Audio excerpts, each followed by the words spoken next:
horizon, the charts are bold. Dating bands rapping stories untold. Flying with rockets through their AI. Up we go, reaching for the sky. Every train home never dies. On the edge as the numbers fly. Checking the charts, midnight glory. Heartbeat thumping, another story. Green and red, flashing voices loud. Future kings standing on their cloud. Flying with rockets through the AI. Up we go, reaching for the sky. Every train home never dies. On the edge as the numbers fly. Treading red, the pulse ascending, mind on fire, never ending. Trees of gold, endless fight. Push on through the endless night. Flying with rockets, scooter AI. Up we go, reaching for the sky. Every train home never dies. On the edge as the numbers fly.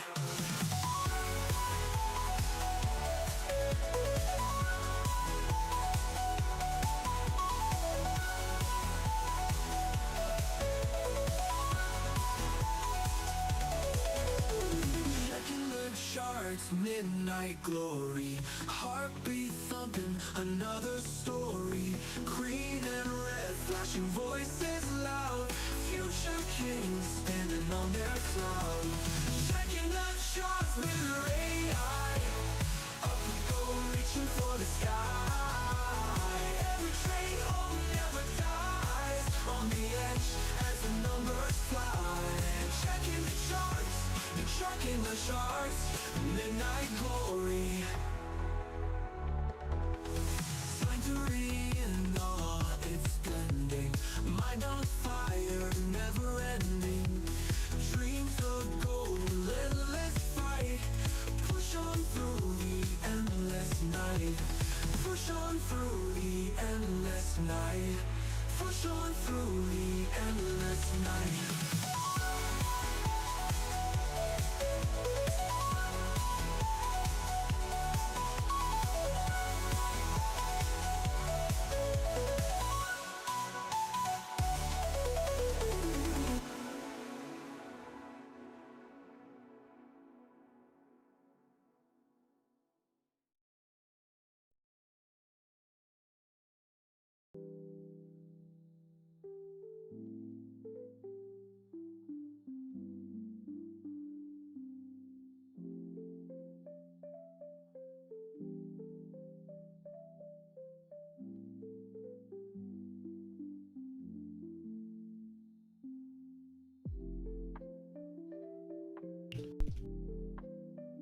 What's up, friends? We are live today.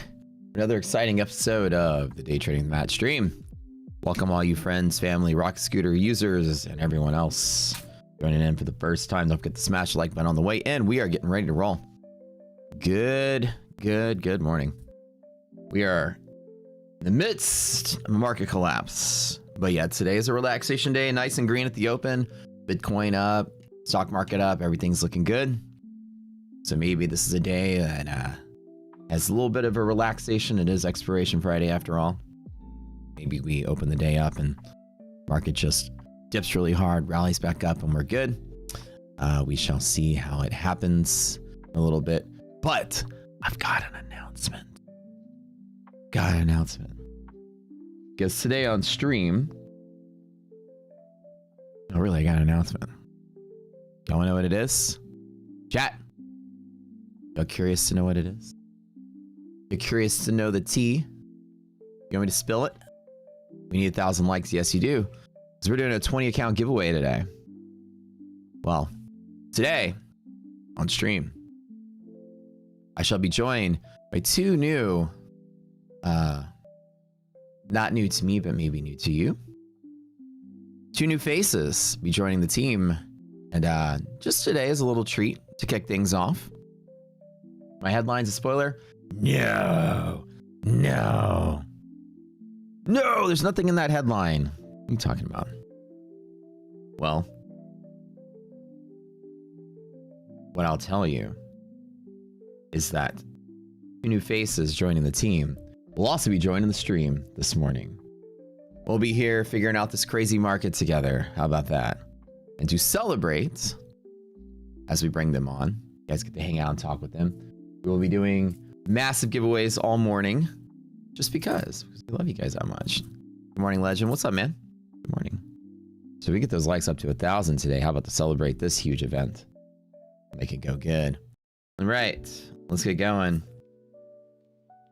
First and foremost, ladies and gentlemen, we are starting off the day clean. No trades last night. I didn't do anything. I didn't touch the market. Nothing. I thought about doing some trades, but I ended up not doing anything. And I just kind of let it simmer. I figured today was going to be a day that the free market would rally up really hard. The market would open and immediately sell off and then rally back up. Like the market opens and goes and then I think we get that today. I think we're still not done trying to test the lows, but I don't think today closes red. Pretty simple setup. We've seen days like this plenty of times. And again, there's really a no shorting above DD band rule, but I'm sure that the play is going up today. Maybe not up, but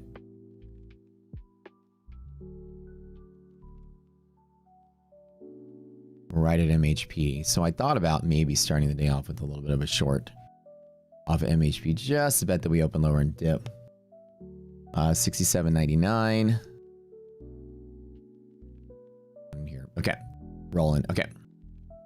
So at about 8 o'clock, which is going to be in 5 minutes, I shall reveal a magic trick, the secrets behind the curtain.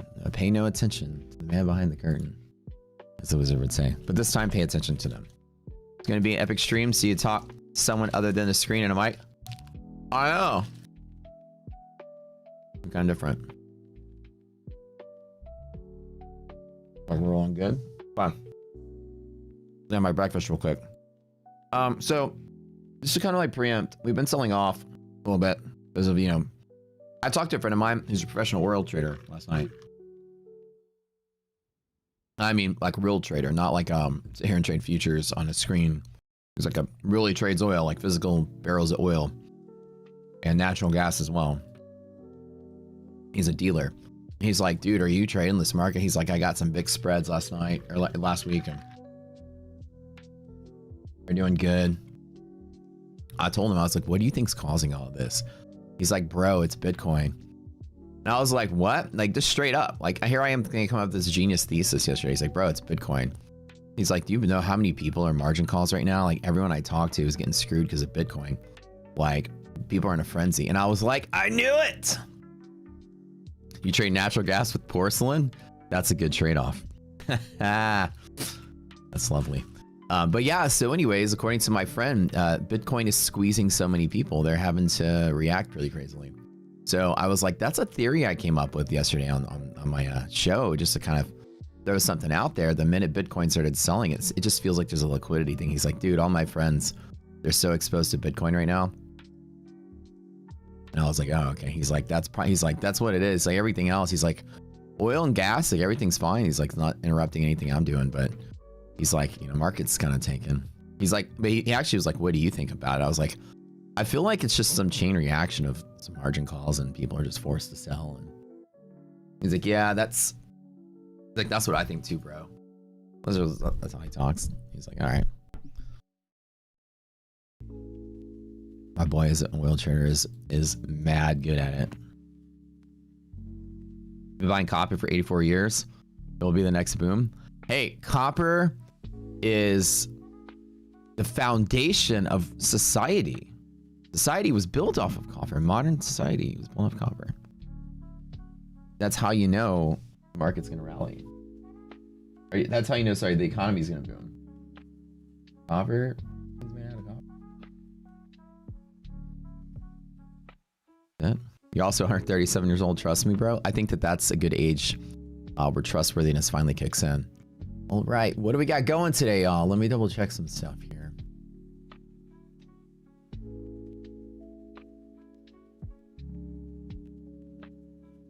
Are you ready, stuff.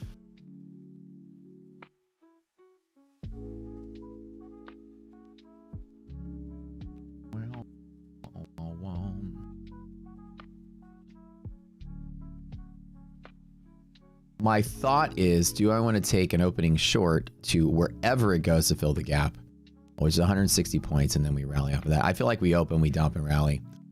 And I know I'm just going to do this as a speculation. And if I take a hit, I lose $6,000 or $7,000 pops. But I want to see if this is what happens. Like, I feel like the market is not done selling. I think we're going to try to, again, just below MHP. That's what I wanted to do yesterday. Right below here, I think the market's going to try to like do this, and then maybe do this, and then maybe pick up green for the day. And then just finally like basically it's going to have what I call like the give up feel. The market's still in that mode of like, okay, people are selling highs maybe, but I think it's going to like try to sell, and then it's going to give up selling. And then sort of like, and then squeeze up. A hard time believing it's going to do this and then rally. I don't think it's a dead day today. I think that today is a green day with a wick. Very much that this could be a day that even goes to here and then goes to there. So don't sleep on it, okay? This is not a, okay, this is generational wealth, let me chase the long day. I don't ever feel like that the market and the conditions that we're in, I think that it's more serious than like a 3 or 4 day sell-off. So I think it's still going to be like dip and then rip. So today you can fall as low as here and rally. I'm not going to buy the dip anywhere except for like if it hits the bottom. If we go all the way to lower DD band, I will buy the shit out of that, and I'll put like 50 contracts. But anyways, we'll see what happens. In the meantime, do me a favor, folks. I want y'all to type something in chat, whether it be rockets, whether it be W's, whatever it is, because I want you guys to welcome some folks to the stream. Let's get it. Counting down. Don't type the word something, you freaking literal bastards. Type something in chat. Rockets, rockets, rockets, rockets. I'm counting down from 10, 9. I should have told y'all to say penis in chat or something. That's so literal. 8, 7, 6, 5, 4, 3, 2, 1. Welcome our 2 new friends to the party. We got Brad and we got Neon. What's up, boys? What's going on, guys? What's up, y'all? What's up? What's up? Chat. What is up, chat? You see these guys over here? Look at these 2 handsome gentlemen. Look who it is. Let's get it. It's party time, baby. Good to be here. Now, you guys might have some familiarity with Brad, introducing Brad, first. Obviously, Sir Darb, you may have noticed this, and it took me until the day I actually met him that we had a name tag that said Brad, and I was like, huh, Darb is Brad spelled backwards. And then it finally all clicked. So this is my full creative genius playing out right there. This right here.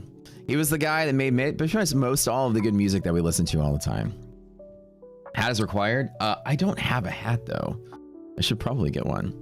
But so Brad joining the team, and then Neon. Yep. As you see Neon down here, this beautiful face gentleman has glasses just like me. Really smart guy. These guys are awesome. Y'all are gonna love them. Guys, it is good to be here. Chat, thank you for having me. Did you guys do anything out last night at all? Yeah, I took some shorts off of the ES play last night, right after the open. Really? Mm-hmm. Oh, okay. Was it the let's see. ES last night was moving at what was it like 67, 80? Yeah, I was a no-go last night. I've been seeing in the night session, I've been seeing a lot of movement, but not a lot of liquidity. So I'm just not going after it. I'm feeling you. I don't know. I went to the Rockets, so I didn't even want to stare at this. I was like, if I look at this, last thing I want to be doing is like watching the game and then watching my phone. You know? Yeah. It was not a good game either. No. Oh no, they lost. Did they lose? I guess. We got killed. Oh Yeah. man. Yeah. So you took a trade route. So Neon, what did you do if you weren't trading? Did you just chill? Do anything I fun? was just hanging out. Yeah, no, nothing. Just taking it easy, kind of getting ready for today. Yeah, I've been seeing in the night session kind of the same thing we've been seeing in the regular session, is that we're still getting a lot of movement, but the actual liquidity to go with it is a lot lower. So, I think that it's volatility because of lack of participation, not because of heavy participation. So it's not really the best conditions to be risk on. Yeah. Dude, I feel the same thing, man. It's been, you could just, I don't know, like you could just feel it. It's hard to describe, you know what I mean? You could just feel that there's like no push in the market. Yeah. Like something I monitor is the velocity of price versus the velocity of volume, right? Explain that. So so I always monitor the amount of time it takes for NASDAQ to cover 5 points of price distance. And usually it's about the same amount of time it takes for 2,000 ticks to go through. So when the two separate, you've still, like right now, I'm still seeing high price velocity, right? So we're covering 5 points in NASDAQ quickly. Still got volatility there, but the actual volume behind it is going down. So it's thin. It's really thin right now. How do you monitor that? Do you have like an indicator or something you built that can like actually give you that number? Or are you just kind of watching it? No, it's an indicator I wrote. I mean, the code's really simple. Cool. It's really just, it's the average amount of time it's taking NASDAQ to cover 5 points in price distance. And it's the average amount of time it's taking NASDAQ to have 2,000 contracts go through. And like usually when price velocity slows down, so does volume velocity. But right now I'm seeing price velocity stay quick, but volume velocity slowing down. So as the two separate, I'm like, okay, we're getting thin. You know, that's like, I always talk about that on stream. So he's basically talking about the tick chart. You guys know when I tell you I watched the tick chart, I watched how many candles go to the right. He's got an indicator that does it. That's kind of cool. It's I watch it, so I don't have anything sophisticated. I just use my old eyeballs to do it. But he's watching like how much time it takes for that many ticks to take place. So if it was a tick chart of that size, it'd be how many candles show up per second, basically. Yeah, exactly. That's it. That's nice. Nice. Very, very, very smart. People are asking, what is this indicator called? Oh, which indicator? Oh, so I call it velocity. And I mean, the code behind this particular indicator is very simple. It's just timing these events. But it's super helpful because I can just, when the two deviate from each other, I know that there's a change in liquidity, right? Because if you look at the price chart and you just look at an upward move, it's hard to tell like how thick the book was through that move, right? Is it moving because of a lot of participation and the market's just moving rapidly, or is it moving because there's a lack of participation? Sure. And we're kind of looking for participants. So it's just a visual, but yeah, I call it velocity. That's pretty cool. That's your own indicator, right? Yeah. It's not like on TradingView for anyone. No, I coded it in NinjaTrader. It's in C#. You can do so much with NinjaTrader that you can't do with TradingView. It's so great to have like that full C#, capabilities there. Yeah, I love it. The only thing NinjaTrader does have in their code is a little bit of their multi-threading's not the best, but I mean, for indicators, it really doesn't matter that much. Oh god, it's like a single threaded process, dude. I feel like people that deploy NinjaTrader to run sophisticated algorithms have to go out there and buy like fast dual core gaming processors. You know what I mean? Like, to get as much out of it as you can. Yeah. That's so. Chad, at least it's C#. Chad is talking about. I think it's because of the glasses. People are saying So they're playing like, guess who, the game where like, you flip down the things, you guess who it is. They got two guys with a hat, two guys with glasses, and one guy with glasses and a hat. So it's like, who's on your card? Do they have glasses? Okay, no, you push Brad down, you know what I mean? Somebody's I've got to break out the British accent then I can create some separation. You know what I mean? Because I did used to live in England. So if you guys are getting me and Matt confused, I can just go to a British accent. That'll kind of put you in the zone and be like, all right, that's Neon and that's Matt. When did Michael Caine show up here? That's crazy. That's hilarious.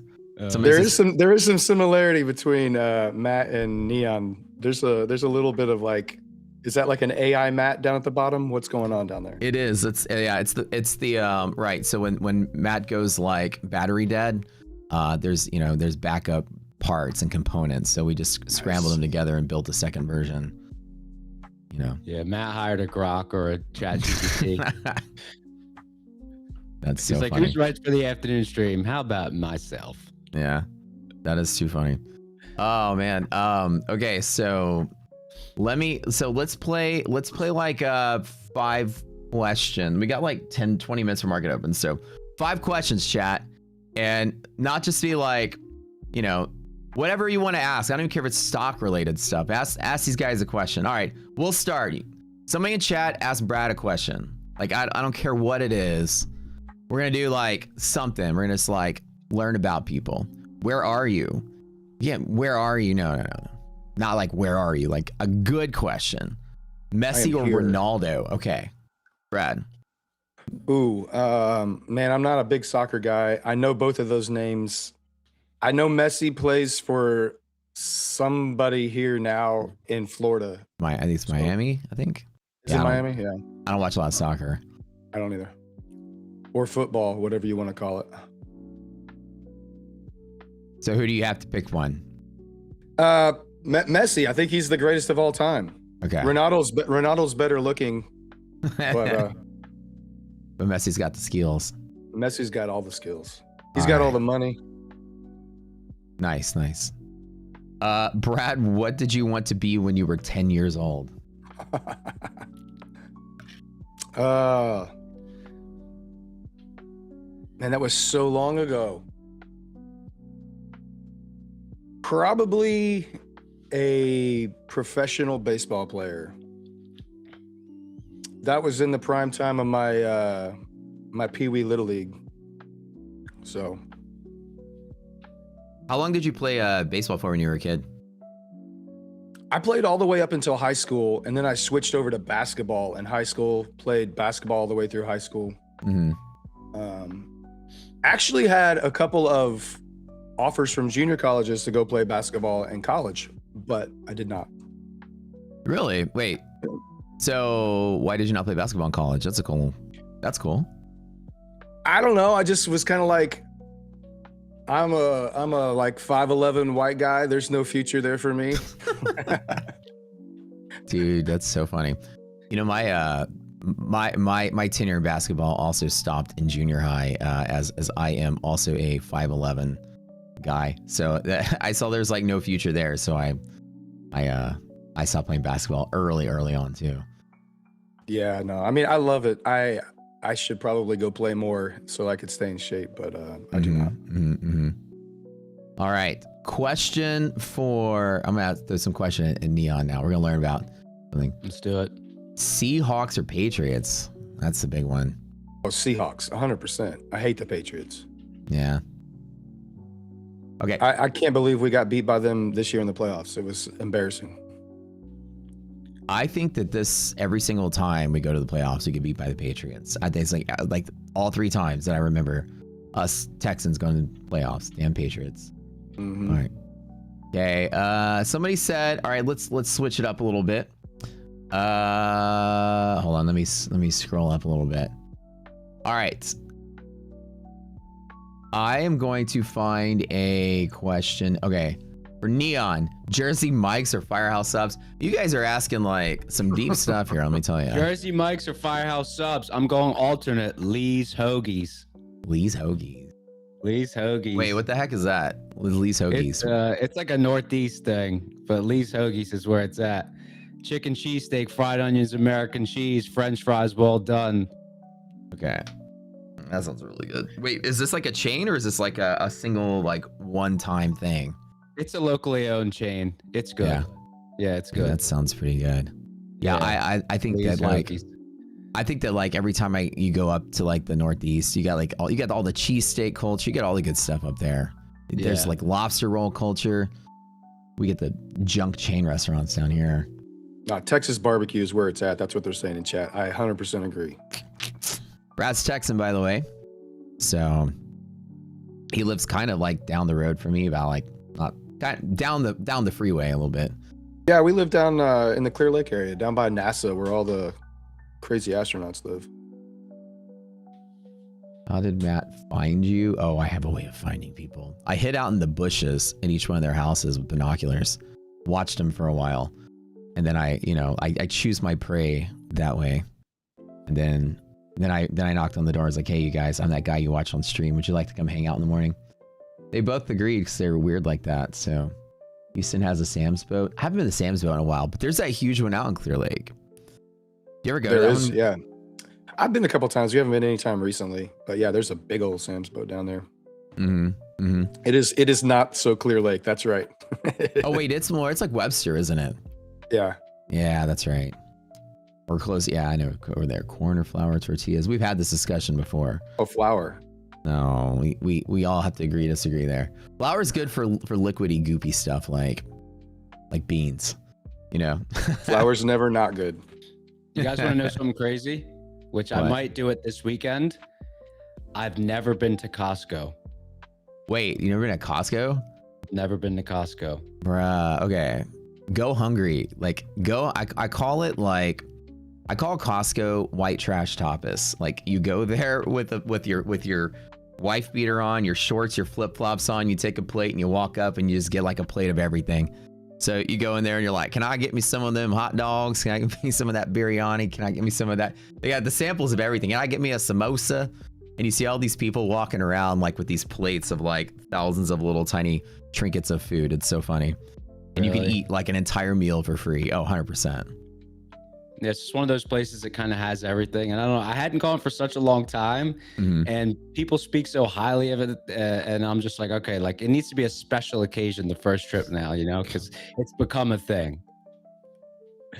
They have like at Costco, they always have these like rotating things that they put in there. And it's like one time when I went, they had a Bugatti scooter on one of the aisle caps. You walk up and there was like a scooter for $2,000. And I'm so sad I didn't buy it because what a perfect thing for rocket scooter, right? Yeah. They had I think right now I saw this meme about Costco that they have this Louis Vuitton suitcase going out there right now on one of the end caps as well. $2,000. Like the weird shit just pops up at Costco. Yeah, something I seen, something I saw on Reddit recently was everyone was talking about the Costco gold, and I was like, okay, there's a pullback in gold coming for sure. That was about a week ago. It's more like when you go, like here's what happens when I go to Costco. I don't really feel like everything is a deal. I just feel like you can buy more of what you get. Like for instance, you'll like go to Costco and get your steaks.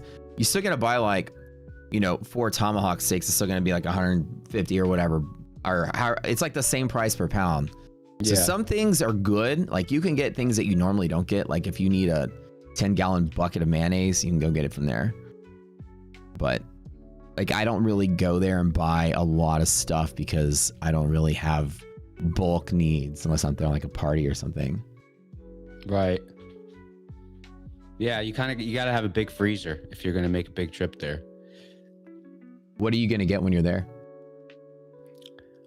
Dude, you can get anything. I might get a sofa, I might get a TV, I might get a rotisserie chicken, Anything is possible. Maybe I'll come back with some gold bars. I mean, it's just a weird store, man. They got everything.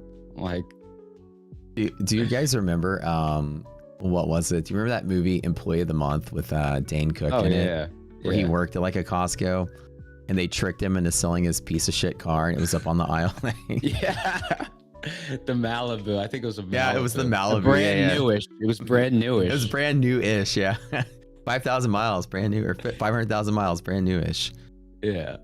That was cool. Oh, Andy Dick was in that. That was good. Andy Dick's character. Yeah, was great. they were him. They had a. It was actually a pretty funny-ish movie because Dax What happened to Shepard. Dane Cook, by the way?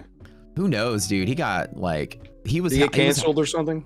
I don't think he got canceled. I think he was like he was the hot comic when we were in college, and then everyone saw him on YouTube when YouTube first started getting big. I think his popularity came from the internet. The fact that people were sharing his comic videos on the internet when the internet was just becoming a thing in school, and then after that blew up, it just went away. He made a couple of movies and then disappeared. Oh, the joke stealer thing. Oh, that's right. I heard about that. Yeah. I remember that now. Dude, okay, I do remember. That'll do it. Wasn't it Joe Rogan that was pointing out people was stealing jokes back in the day? Mm-hmm. Carlos Mencia also. I think it's Joe Rogan calling all of them out before he got big on his podcast. Yeah. Yeah, that's a big no-no. You kind of get blacklisted by the whole community. Yeah. You know, one thing though, I think about sometimes you hear something, it's in your subconscious, but you don't really recall where the information was retrieved. Yeah. And I think maybe down the I'm sure that happens with comics too. So it's kind of, did you steal it or did you kind of accidentally steal? I think the intent makes a difference. Well, if you think about every single movie in Hollywood feels like some movie you've already seen. So I feel like people are silently inspired by everything else around them all the time. I mean, it's like music too. There's no original music anymore. There's a formula for writing a hit song. Every country song sounds the same, right? So yeah, that's true. Wait, so you work with me. Tell people about your music stuff, Brad. We want to know where the Sir Darb, where it comes from. Tell us a little bit. Give us a history there. So studied audio engineering in school, in college. And this was back, I'm dating myself. I'm the oldest guy on the stream, by the way. Maybe in the chat. I don't know. Definitely not in chat. Yeah. Sure, we got some old heads out there. So went to school back in the 90s. This was when everything was still analog. So learned everything actually learned on the board that they mix and mastered the original Star Wars on. So that's kind of cool. Wait, how big was this board that you worked on? Oh, it was probably 9 or 10 feet long. It's huge. It was 64 faders. Mm-hmm. State of the art at that time. But learned all that. So I'm a pastor's kid, so I grew up in church. Started doing music pretty early in high school. And that was kind of my venture to get into the whole music scene and audio. And then, I just started writing songs, started playing in bands, traveling around, doing all kinds of stuff, mostly in kind of the church world scene vibe. And so that's kind of still what I do right now, is produce music, oversee bands, and all kinds of stuff. Wait, what are some of the bands and stuff you produce? Somebody said Brad is a Chad. Brad is a true Chad. Love it. Michael W. Smith. Hey, yeah, let's go. That's old school Christian music there. Yeah. Nobody that you guys would know about. It's all indie stuff. There's no big names or anything. So about how much do you do? How much do you produce every year? Give us a number or tell us a little bit more about that.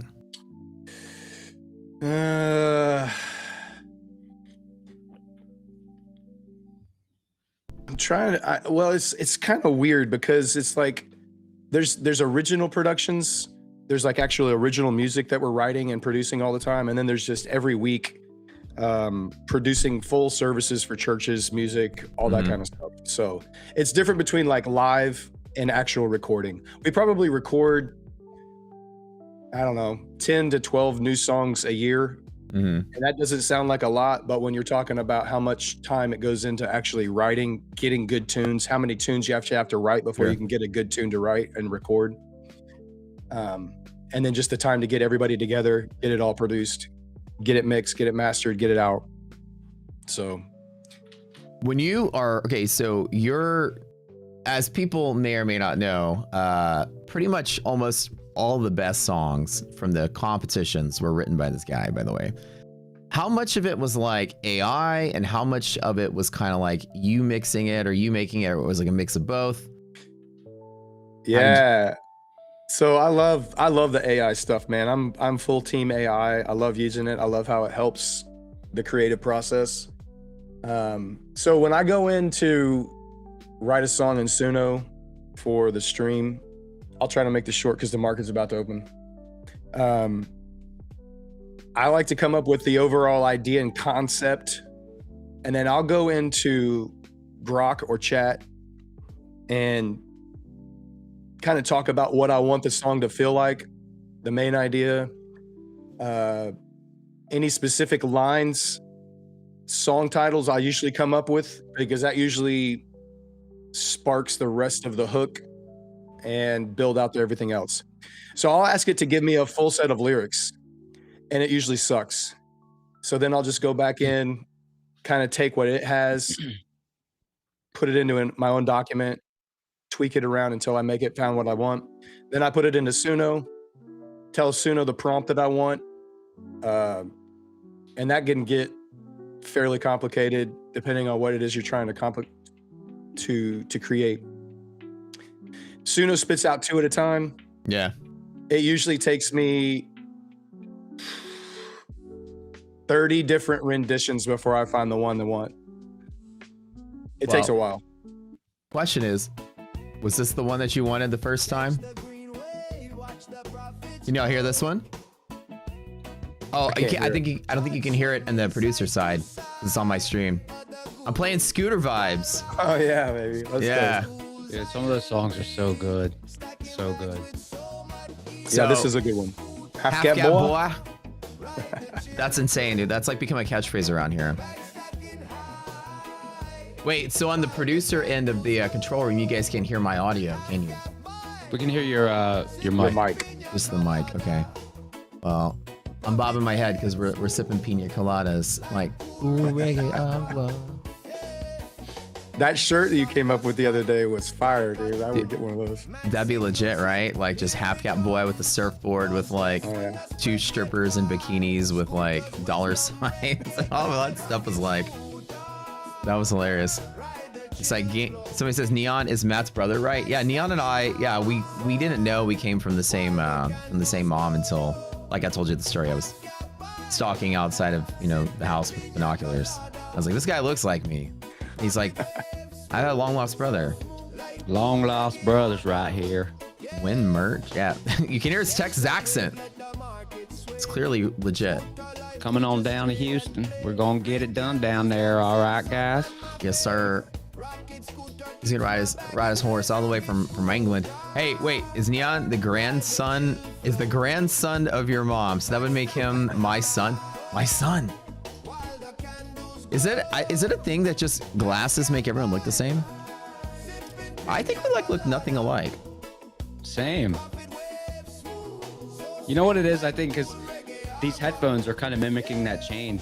They're kind of holding the spot. Oh my God, I didn't even notice this. Look at this. All right, so he's got.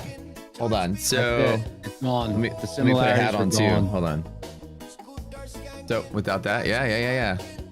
So it's kind of like. It's the beard, the dark hair, the chain. Hey, well, I mean, you guys said y'all wanted another map, right?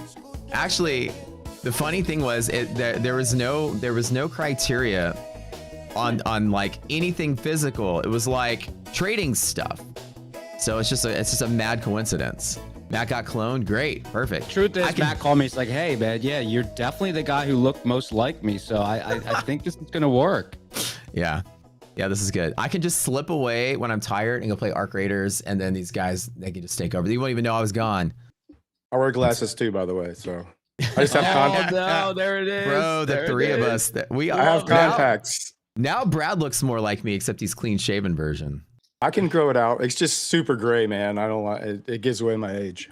That is funny. Black is the uniform of the channel, except for today. I'm not wearing a black shirt. I'm wearing a faded gray shirt, which is good. Black or gray, it's my only colors. That's it. That's the way. That's the way to go. Basics, man. Basics always win. I gotta tell you. Okay, guys. Market's opening. Just being real with y'all here. We're below 24,800 monthly hedge pressure. I did short 7 contracts out the door. I think that the market's gonna give up trying to sell off today and maybe leak higher. I'm not going to buy the dip anywhere except for lower DD band. I know how this game is played. I want to see this. I don't want to buy liquidity pockets, anything like that. I want to make sure if I buy, it's down in here. I'm not going to short all the way to there either, but I want a big sweep that looks like it's going to die and recapture, and then I want to trade it back up. I think this might happen if it is a reversal, but it might just be a relaxation day today, I think. You know, obviously Bitcoin is rallying, so I'm going to start using my correlation is Bitcoin causes liquidity crisis. So on days that Bitcoin relaxes, the stock market might relax. So we'll take it 1 minute at a time. Another paid actor, stunt double. Dude, I have so many stunt doubles, man. It's crazy. All right, you guys. I just need a baseball cap. I don't think I own one, to be honest. Now, the market might open and just blast straight up and stop me out, which will be fine. I do think the only reason I'm doing this is because we're at MHP. I'm going to take up to... I'm going to let arbitrage tell me about where my stop loss should be, but I'll probably go to about 950. I'm sorry, 850, and then reanalyze this, but we'll see what happens. You guys got any, y'all going to hold off at the open? Or y'all going to take a trade? What are y'all going to do? I'm waiting. Yeah, I'm waiting. Right off the rip, I could see it's a lot more of a tame open than we've been having. This is the most tame open we've had all week. So I'm not sure if it's low participation or it's just, or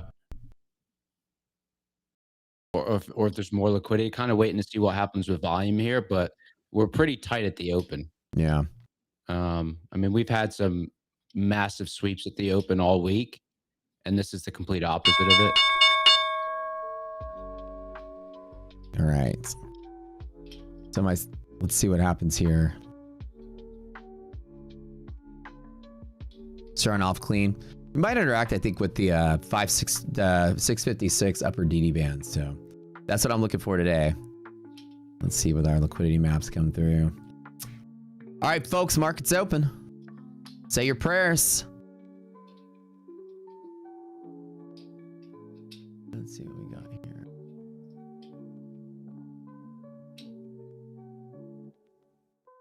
Looks like we're pretty liquid where we're at right now. Yeah. S&P resilience positive, Nasdaq negative. Dipped a half gap in hell. Pretty nice there.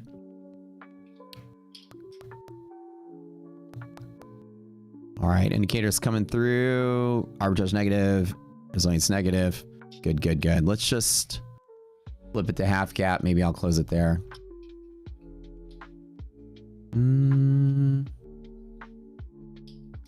Okay, so nothing special on the Nasdaq side. S&P side, liquidity pockets looking solid for a bounce here. Okay, not too bad. Okay, so Nasdaq's got negative resilience. S&P's got positive. We know how this game is usually played. S&P is going to rally. Nasdaq's probably not going to move as fast. So we'll see what happens.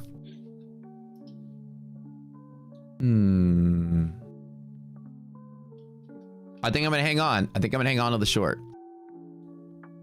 DD ratio is 62. Let me double check monthly maps where we land at. If you guys are making any plays or anything, y'all just feel free to holler at it. I'm sitting right now, but I think we revisit half gap at least. I'm seeing pretty much total coin flip from here. I'm not seeing any, I don't have any bias at this point. Yeah.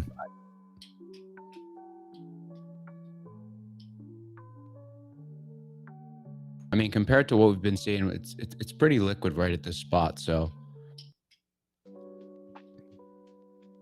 we're in a liquidity pocket on monthly maps with S&P. okay, All right, I can lock in that half gap play. That's all right. I'm going to take profit at half gap just because everything's not super negative. Locked in 10,500 on that. Pretty cool. Little tiny short scalpy. All right, let's see what Nasdaq monthly maps look like. You guys see the monthly maps, right? They're looking a little suspicious on Nasdaq, that's for sure. Yeah, I think the overall picture's kind of coming to a head. I think we're at an interesting point right now because, last year, gold rally, Bitcoin did well, overall market did well. So I think that fund managers are kind of, okay, like, where are we parking our money right now? Gold, metals volatility is up. Overall market has total indecision, need a catalyst to really move it in either direction. I think liquidity up here is drying out. And I think we got rotation out of total risk on assets like Bitcoin. So do you think the Bitcoin chaos is over, or do you think it's still got a lot more? I still think it's got a lot more. Here's my take on Bitcoin. I mean, Bitcoin to me is a really good, well, first of all, as far as trading goes, I wouldn't trade Bitcoin. I think my personal opinion is it's a great like 20, 30 year play. I think that there's better liquidity and just better opportunity to trade other things. Sure. But I think for me, I use it as a gauge of, risk appetite. So, with rotation out of Bitcoin, I think that, we got, people going a little bit more risk off. But I think the interesting thing is that we've got metals that are starting to trade so volatile right now that you got metals unstable, you've got Bitcoin in indecision, and you've got the overall market at this place where, I think a catalyst can move it in either direction, but right now we're kind of just sitting and waiting.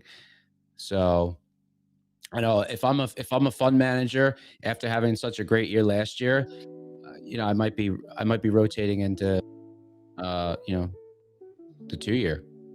Yeah.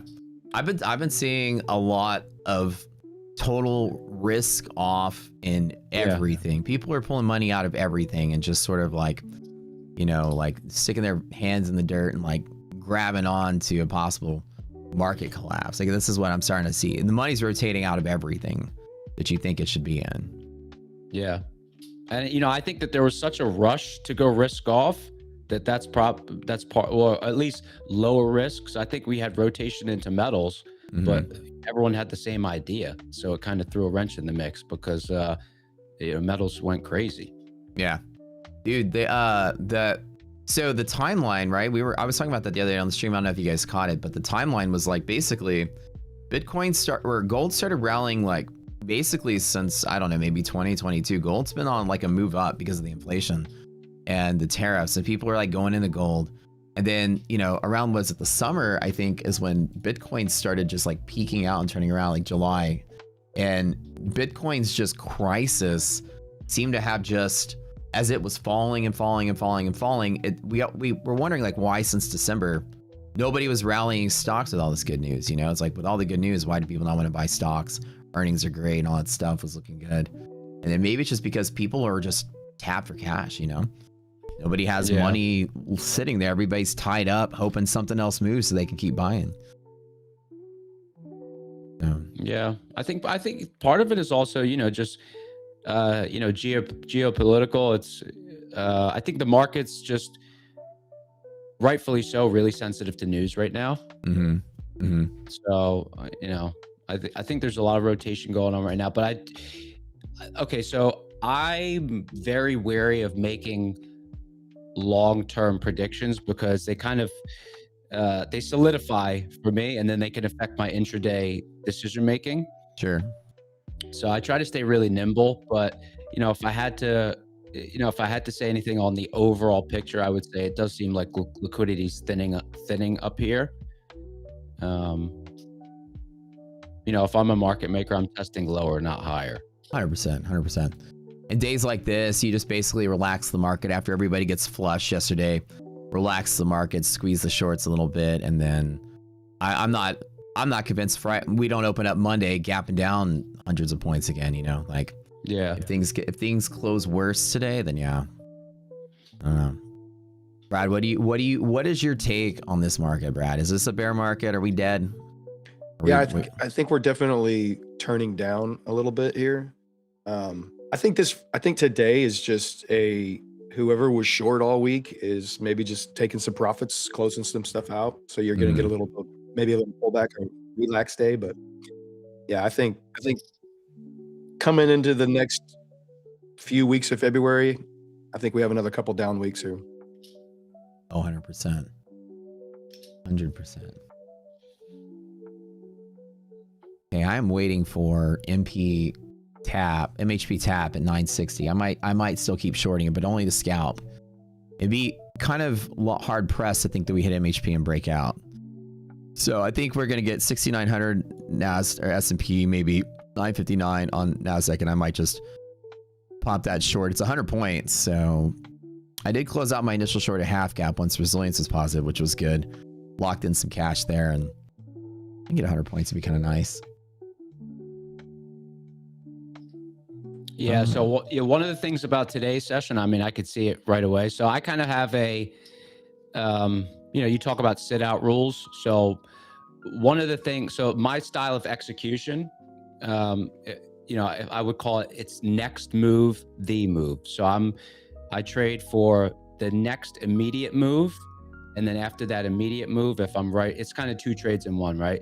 So next move, the move. Next move meaning what's going to happen immediately, in the next minute or two. And then after that next move resolves, then I'm saying, okay, is this going to be the move? So it's like two trades in one. So with that style, one of the important things on one of my sit outs is the tape sludgy? Kind of how are we getting from point to point? Because you need a clean drive shortly after entry to catch next move before you could see if it turns into the move. So the tape is pretty sludgy today. Looks like liquidity on both sides. Like we're making these small gyrations.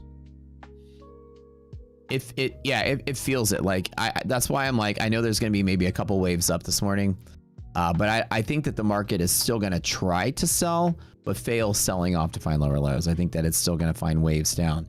Volatility's dried up a little bit, but I still think that we're not just going to go straight up, like a sort of. We're moving right back into that middle of the range that we've really been in since like October. I mean, this whole chop that we've been in, really.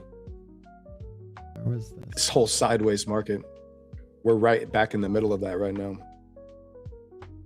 Do you guys think that by the end of February, March, basically, that we are lower than these levels now? Like I would say, like lower than 24,000 on Nasdaq, lower than 6,600 on S&P. What do y'all think? Like lower lows. So I put an if then on that. If no catalyst, yes. If catalyst, undecided. I think we could retest that 65-90 level on S&P for sure. 90, yeah, I can see that. Oh, so you guys, are y'all watching chat on YouTube? You guys got some questions coming through. Feel free to answer them if y'all see them. Okay. Somebody asking Neon, do you use order flow? In a sense, yeah. So first of all, how do I use Rocket Scooter?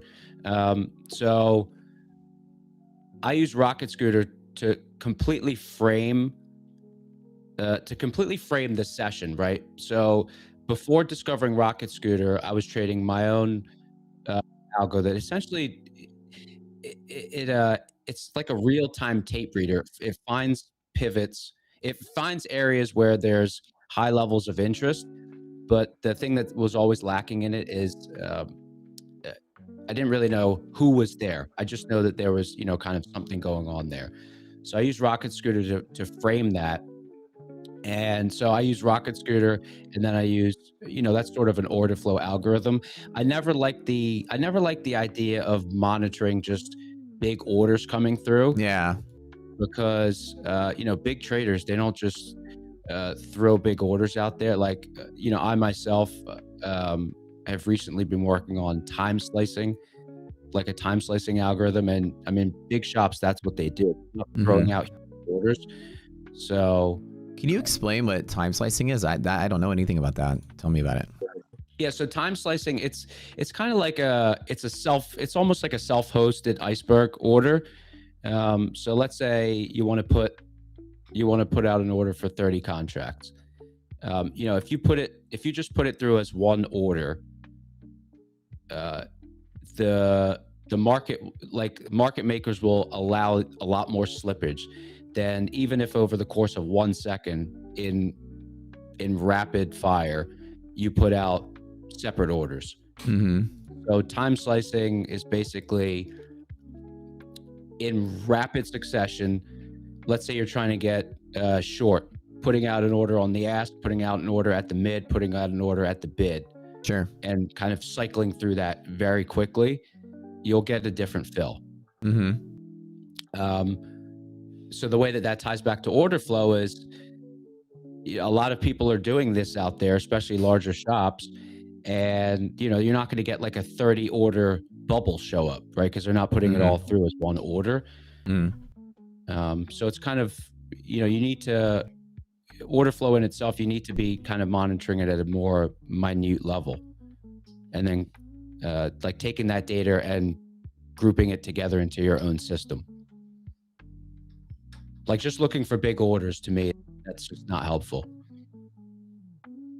That's true. I used to have this I remember when, I guess I would say maybe like 5 years ago, it got so cool around like the circles for people to look at dark pool stuff. Like that was some kind of like, mirror, like window into, market, and people were just like dark pool, but there were entire programs and services that were like people that read dark pool and would talk about it. I never found it to be useful because it was like, once the order has already been filled at a dark pool and they're just leaking it into the market, then they report it a day late. Like it's not gonna. Yeah, it's not that simple. Couldn't be that simple. Yeah, it's not like, we found this, dark pool order right now. Boom. It's like that's when it got reported. Whole point of a dark pool is to like sneak an order into the market without being seen. Yeah. All right. So quickly, guys, chat. We are hitting a bear zone top. 959 is where MHP is. This is where the bear side of NASDAQ is on the monthly maps. I think about here, I might try one more short off of MHP, just one more, just to see if the market's going to die or not. And this level, I'm going to give it a shot at. Build a little bit of a position here, something small. Something small, 5 contracts, nothing too crazy. Maybe a little bit more. We break MHP, then it's a big old rally, and then we get a big old rally today, then that's cool. But my thought is that we hit this, and then maybe if there's a flush point, it's here and nowhere else. So off of this 959, we have a bear zone top on NASDAQ. PD ratio is great and bullish, so it might actually give us some steam here, but this is the end of the liquidity pocket for the S&P. So if there is selling, it's pretty much off of this line and nowhere else. If we pop above it and come back down below it, then we also sell. Let's go. Matt is green again. Yeah. Oh, I passed the 300K mark again. Yep. Yes, sir. So the million challenge you guys are kind of like tuning in for, right? I'll tell you all the rules of this again, since it's kind of confusing people on social media. The rules of the challenge, very simple. I do account partitioning when I really trade. Example would be there's 100K in the account. If I double the 100K, I take the profit out and put it in my pocket. So I basically just growing the account to double it, take it out. Growing the account to double it, take it out. Then whatever money is on the side, if I ever dip below the 100K, which happens all the time because when you're trading, you're going to be up and down from your starting point. You can just have a winning day out the door on your first day every time. So the idea is if I dip below 100, I can always put money back into 100. So the idea is, the way I normally do it is if I lose half the account, I'll pad it back to start. If I double the account, I'll take the money back. It keeps me safe from having too much at risk, and also keeps all my money on the sidelines. But it also keeps me from being too greedy, because I mean, it's cool to like 6, 7, 10, 20x an account, but then all that work goes away in a single bad trade. You got to remove the money out. The account partitioning is a strategy I've always employed personally. Just my day trading accounts have always been, that sort of risk off. I don't just leave money sitting there.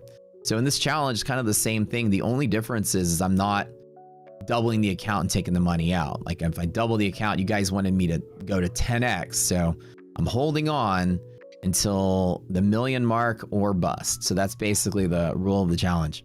So if I go from 100 to 200, which I did, I'm not taking it out. I went from 200 to 300. I'm not taking it out. I'm just going to hold on till the end, the finish line.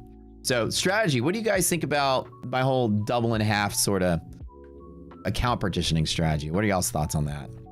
As far as a risk management thing. I think it's the right way to do it. I mean, it's the same way I do it. I don't think there's any value in keeping excess capital in the account just so that you could see it on the screen.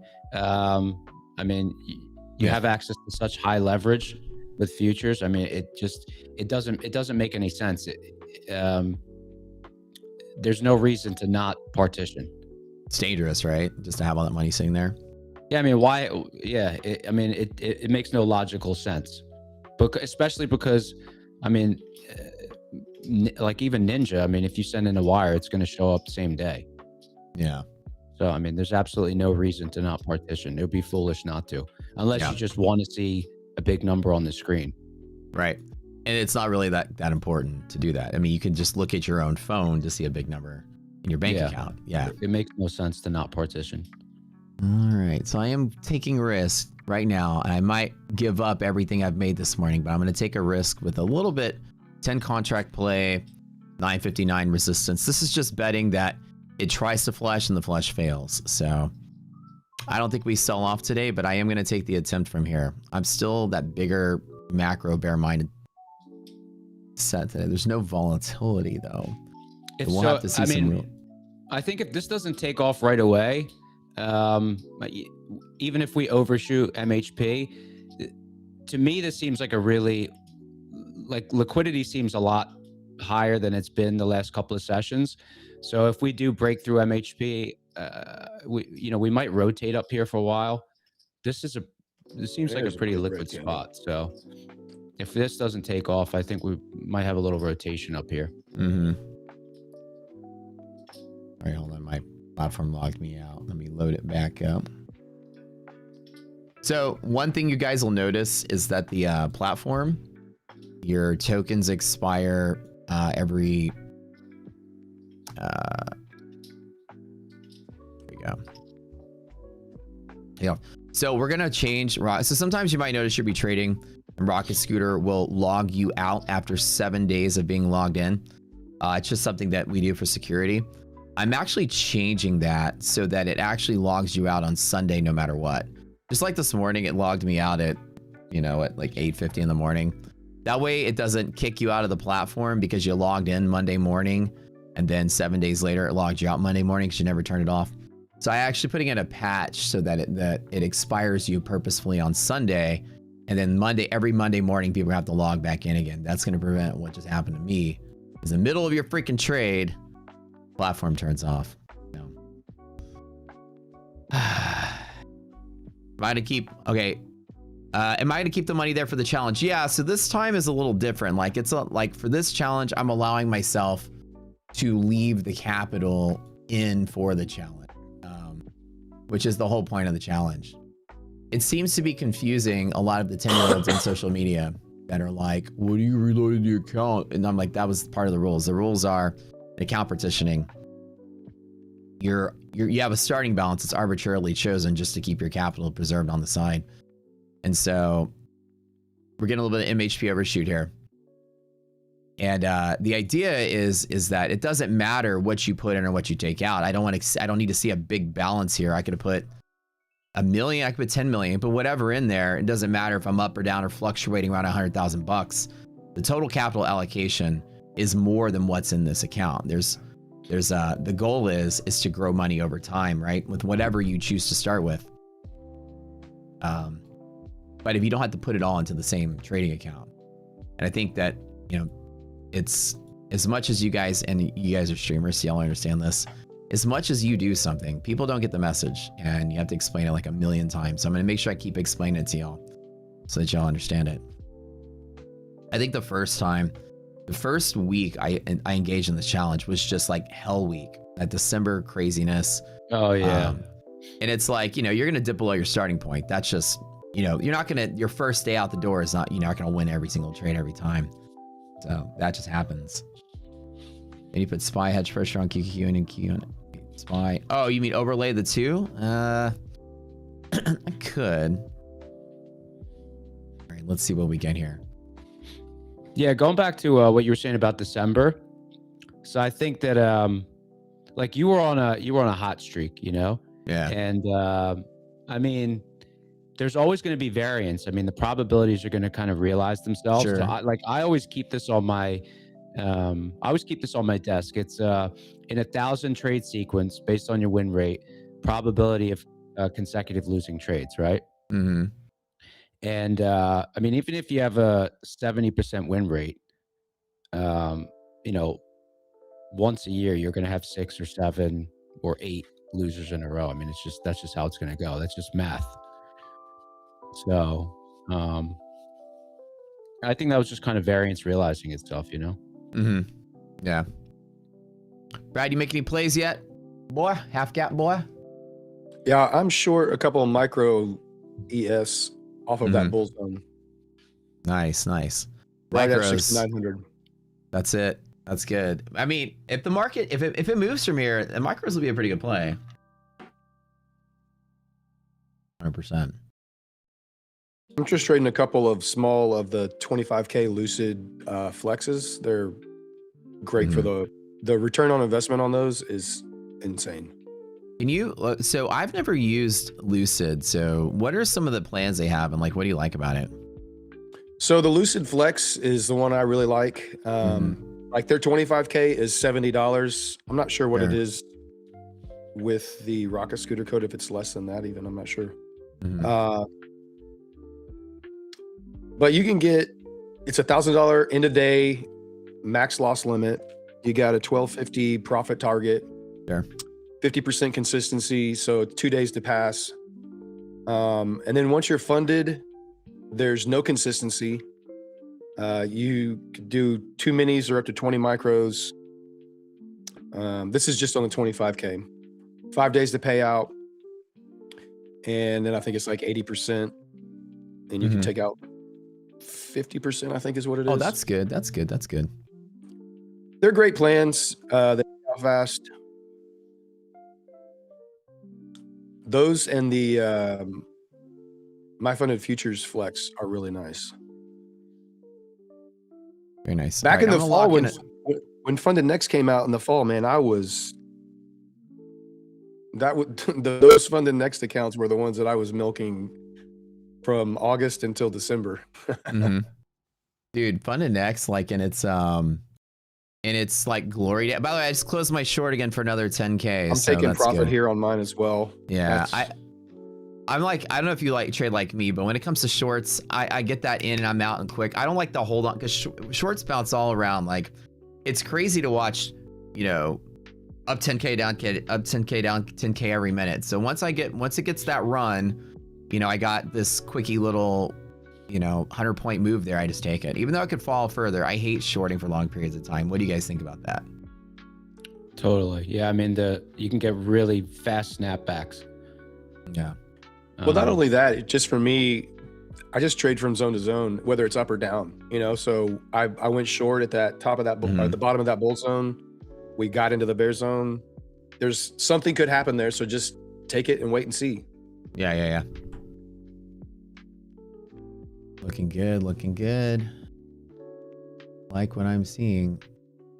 And as far as like, I remember all the drama and stuff that was going on in the chat when you were in December, when you took those big days and you guys were talking about like partitioning and everything. Yeah. It's really no different than what these guys are trading prop firms are doing.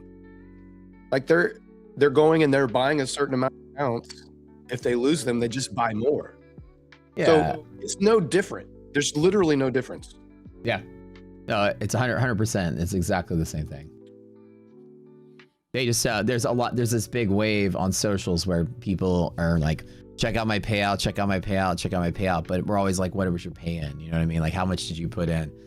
If you start and you go under, on a prop account, you just buy more, and then the next day you show up on your stream, it's like there's somebody, I see somebody show up on the stream the next day, they're like, oh, you're miraculously up again. What happened to the accounts that went down? You know, people don't like to talk about that, but you're correct. When's this website coming out? Because so I've never done props. I'm super excited. So, you know, having never done props, the one that seemed just the most straightforward to me was Take Profit Trader, just because there was only one choice. So I got a 50K and a 25K Take Profit Trader. And so I passed them, and now the 25K I've started trading. But like, I see people take different approaches to them. Me personally, and I don't know if this is going to be the right way or the wrong way, but I'm just trading it like mathematically, like it's a real account. It's like, so the 25K has a $1,500 drawdown. So like I'm just trading, I have my risk per trade set at 166. Yeah. Because I'm like, you know, if I had a real account with $1,500 of drawdown, I mean, that's what I would be trading. So like, I think the account's up like $900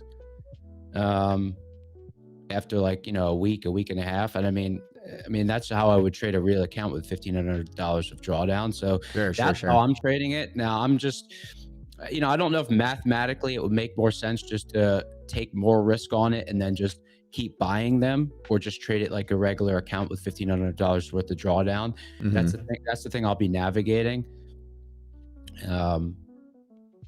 But kind of, I think it's going to be fun, because what I want to do is kind of say, okay, here's a prop budget. I think this will be exciting. It'll be an exciting journey, right? Because I've only ever traded live account, and the props I find them really intriguing. So what I want to do is assign a prop budget and say, okay, here's $5,000, and let's just use it for props. Let's try to get payouts, and then use those to fund a live account, and, you know, just kind of see what can be done with props. So I'm really excited for that. And I think that the website's going to help as well, just to navigate, you know, what accounts are going to make most sense. But I find them really intriguing. We went through last night a run through. So I met with the person that's going to run that portion of the business. So one of our employees is going to basically be like the operating officer of that entire company. Me and that person got together last night to be trained on how to navigate the administrative side of the website. It's very cool. So we had some last minute modifications. Basically, where we go in, like, we're going to have a team of people. Each person is going to manage a certain amount of accounts. When I say manage accounts, so an example is like if one person was in charge of My Funded Futures, Lucid, and Apex or whatever, they would know everything about those firms. They would talk to them every day, find out the rule changes, find out what's coming down the pipeline, find out the deals. They would know everything. And then they would make sure they update the website with every little nuance, every little rule change. Not only to keep the rule changes there, but we keep the history of the rule changes. So an example would be, okay, if prop firm A had a rule set, and then B, they changed the payout, and then C, they changed the consistency, you'd be able to see almost like a credit score, how that prop firm's score has changed over time. You ever like go to your credit score app and it might say like your credit has gone up 4 points and then down 3 points and up 2 points. We're going to have like a score history of the prop firms. So you'll be able to see if the score is like deteriorating after their changes or getting better after their changes. That's good. I like that. Yeah. So that's going to be so awesome. I literally gave my guy like photos of the Experian app, and I was like, you see how credit scores do it? I want this to be like a prop firm credit score. Oh, okay. You know, this firm is pulling back. There's something going on there. And this firm is getting better. Or this firm was too good to be true. The score went from like a 9.2 down to a 6.5. They're probably going to, they're probably rugging at this point. You know what I mean? Yeah, that's going to be interesting too, because, you know, from a marketing perspective, a lot of times I'm sure they kind of say, oh, we've made this change, and they try to frame it as something positive, but then you could just go to the site and be like, no good. That was the whole inspiration behind the website, is the ninja changes that come out. Like basically people will change something that looks nice on the front end, and then somehow on the back end there's some kind of ninja nerf that comes in. You always play like from gaming, you know, like they always ninja nerf shit, and you find out later down the road. So there's gonna be no ninja nerfs to prop firms. We're done with this. You'll be able to know on the surface like what the changes. Yeah. Yeah, so we can, you know, you kind of catch them trying to market something as positive, but it's not. 100%. Something, you know, the whole shrinkflation thing, something I saw, and I started researching, and I saw how much it happens. This was last year. I was buying Cliff Bars, and the Buying package what? says Cliff Bars. Oh, Cliff Bars, like the Yeah. protein bar. Right, Yeah, so listen yeah, to yeah. this. So the package says now with 14 bars, and I'm like, babe, didn't it used to have 18 bars? Like, why are they saying now with 14 bars, like with exclamations? And Bro, it was like I went and somebody's looked. I job went and to looked like. at the old box. The old box says 18, and I'm like, dude, give me a break, man. Dude, Now with somebody's 14 job was to bars. do that. Oh my! I mean, you know. We need you to save the company marketing team, and the person was like, "How? You're shrinkflating? Just come up with something." And they're like, "If I put in a bunch of exclamation points at the end of this, it'll sound exciting." Yeah. Hey, speaking of exciting, did you see PW's tweet about the $100,000 private mentorship? I couldn't tell if he was trolling or not, or I was he don't being know. serious. I don't know, man. Yeah, I saw that. Guys, just show up for my mentoring program, and you know who that is. That's Lance. Yeah, that guy, 100%. If I know Pat's making fun of somebody and just parodying it. But if there is $100,000 mentorship, and he said five-star dining, all the fishing you could want, I'm like, I actually would pay $100,000 to go fishing with Pat for a week. I think it was like 7 days, 2 days fishing on the boat. Yeah. Yeah. All like 5-star hotel, fancy dining. I'm like, you know, for the $100K, I would just pay that money to go hang out and go fishing. You have a free trip coming anyway, right? You mean to go out to Florida? Yeah, you won the tournament. Dude, I have been like not going anywhere. I have so many things I haven't been able to do because I've just been so busy. Now this month, things are just going to hopefully stabilize for me, but I'm supposed to go to Miami this weekend, and I'm not going to be able to as well, just because we're so busy with everything. So my thought is like next month, next month, things are going to stabilize. I can finally get back to having a real life. I've just not gone on a trip since like a year. It's been a while. Yeah, I'm sucking on cough drops over here too, by the way. If you keep seeing sick? me put something on my... Dude, I lost my voice at your party, and I've never gotten it back. I've been coughing and choking since, man. So that's how much, dude. I'll tell you, that's the kind of party we throw. Everyone's like dead for 2 weeks. Okay, I cannot load up any. My browsers are all acting funky right now. Let me see if I can get this. I can't even see chat. It's not COVID. I know that.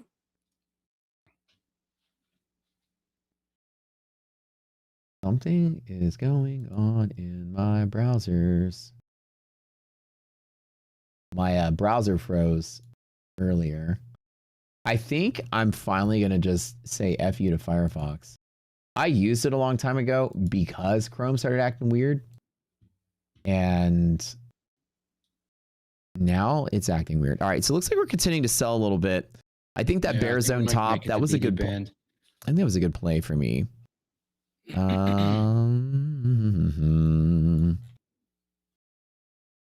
do you guys think?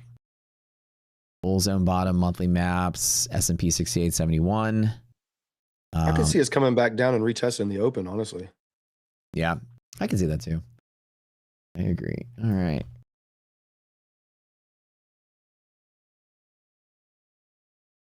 At least down to HP on ES around that 68, 66 level.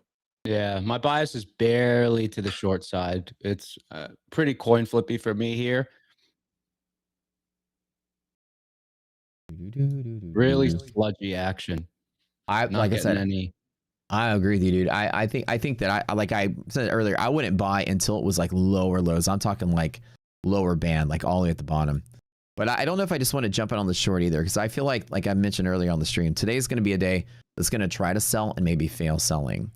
Like, unless it just Yeah. crashes the whole way down, then that's fine. But I am not going to buy at monthly maps, full zone bottom. I'm not going to buy an MHP on S&P. I'm not going to buy the zones. I've been burned so many times in this December till now market trying to buy on MHP breaks and all this stuff, and like, or buying an MHP and it's breaking underneath me, and buying liquidity pockets breaking underneath me. Probability is just absolutely tanked since December. So I'm a little gun shy playing the middle of the range. I'm not going to take a 70K loss. Things are really liquid here, honestly, compared to feels how that they've way, been yeah. all week. Mhm. It's a pretty liquid day. But like liquid with indecision, that's what brings this sludge. 100%. Let me see if I wonder if on the producer side you guys can hear my sound. If you can. Oh, Yeah, I we could can't hear the tunes. I could pre-mix my audio and send my microphone. Oh, you know, I can build a mixed audio channel and send my microphone and my system sound to you guys as a microphone on the producer side. So the input will be both of those together. Hopefully there won't be feedback though. Let's see, because I would like to do a giveaway, guys, in 10 minutes. Yeah, let's go. Let's kick one of those guys off. Hold on. All right, Brad, what was your favorite song of all the ones you wrote? Of all the songs? Of all the songs? Yeah. Hold on. Let me, dude, I was looking at my Suno playlist for Rocket Scooter. It's like over 60 songs. Yeah, there's a lot. You did a lot, especially the second round just now. You did a lot of them. Hold on. Let me get in here and look real quick. Oh yeah, the Unstoppable song. The song is really good. What's the time involvement in making those songs? Dude, it's like start to finish to make it the way I want it. I probably spend 3 to 4 hours to make it the way I'm kind of a perfectionist about that kind of stuff though. Mm-hmm. And you got to get the graphic. Oh yeah, I saw those in the Discord. Dude, the graphics are a big part of it. There's one.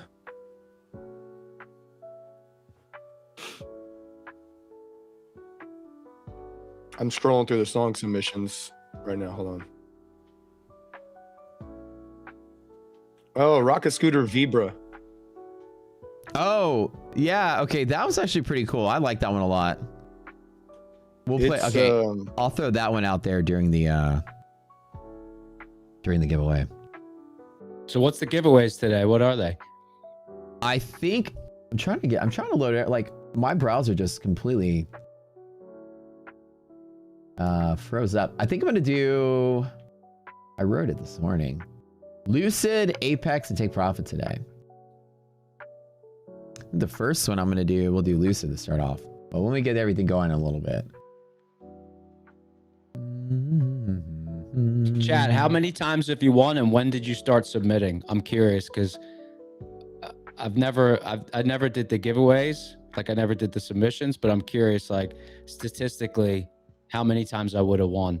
I think I've started following the stream last summer, so I'm curious. Chat, when did you start submitting and how many times have you won?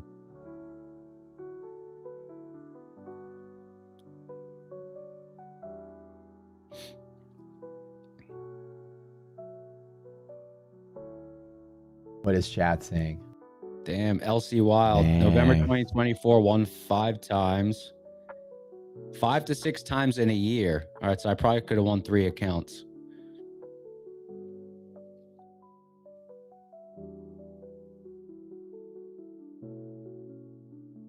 All right. Let's see what we got going on here. 2 times in 5 months. Okay, so 2 or 3 times. Hey, that's not bad, you know? That's a pretty decent ratio. 6 months, 2 wins. All right, so it looks like the average is 1 win every 3 months. Sky Guy 1953. Are you submitting? Like, are you on submitting every day? What's the frequency of participation?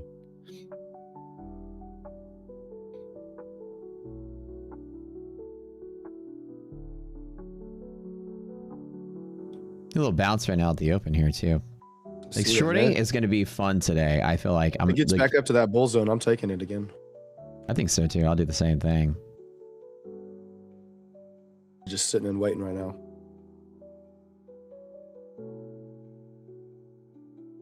I haven't put any more songs in there because I didn't know if you were going to do a new song competition. And I was like, well, I don't think I can win anymore.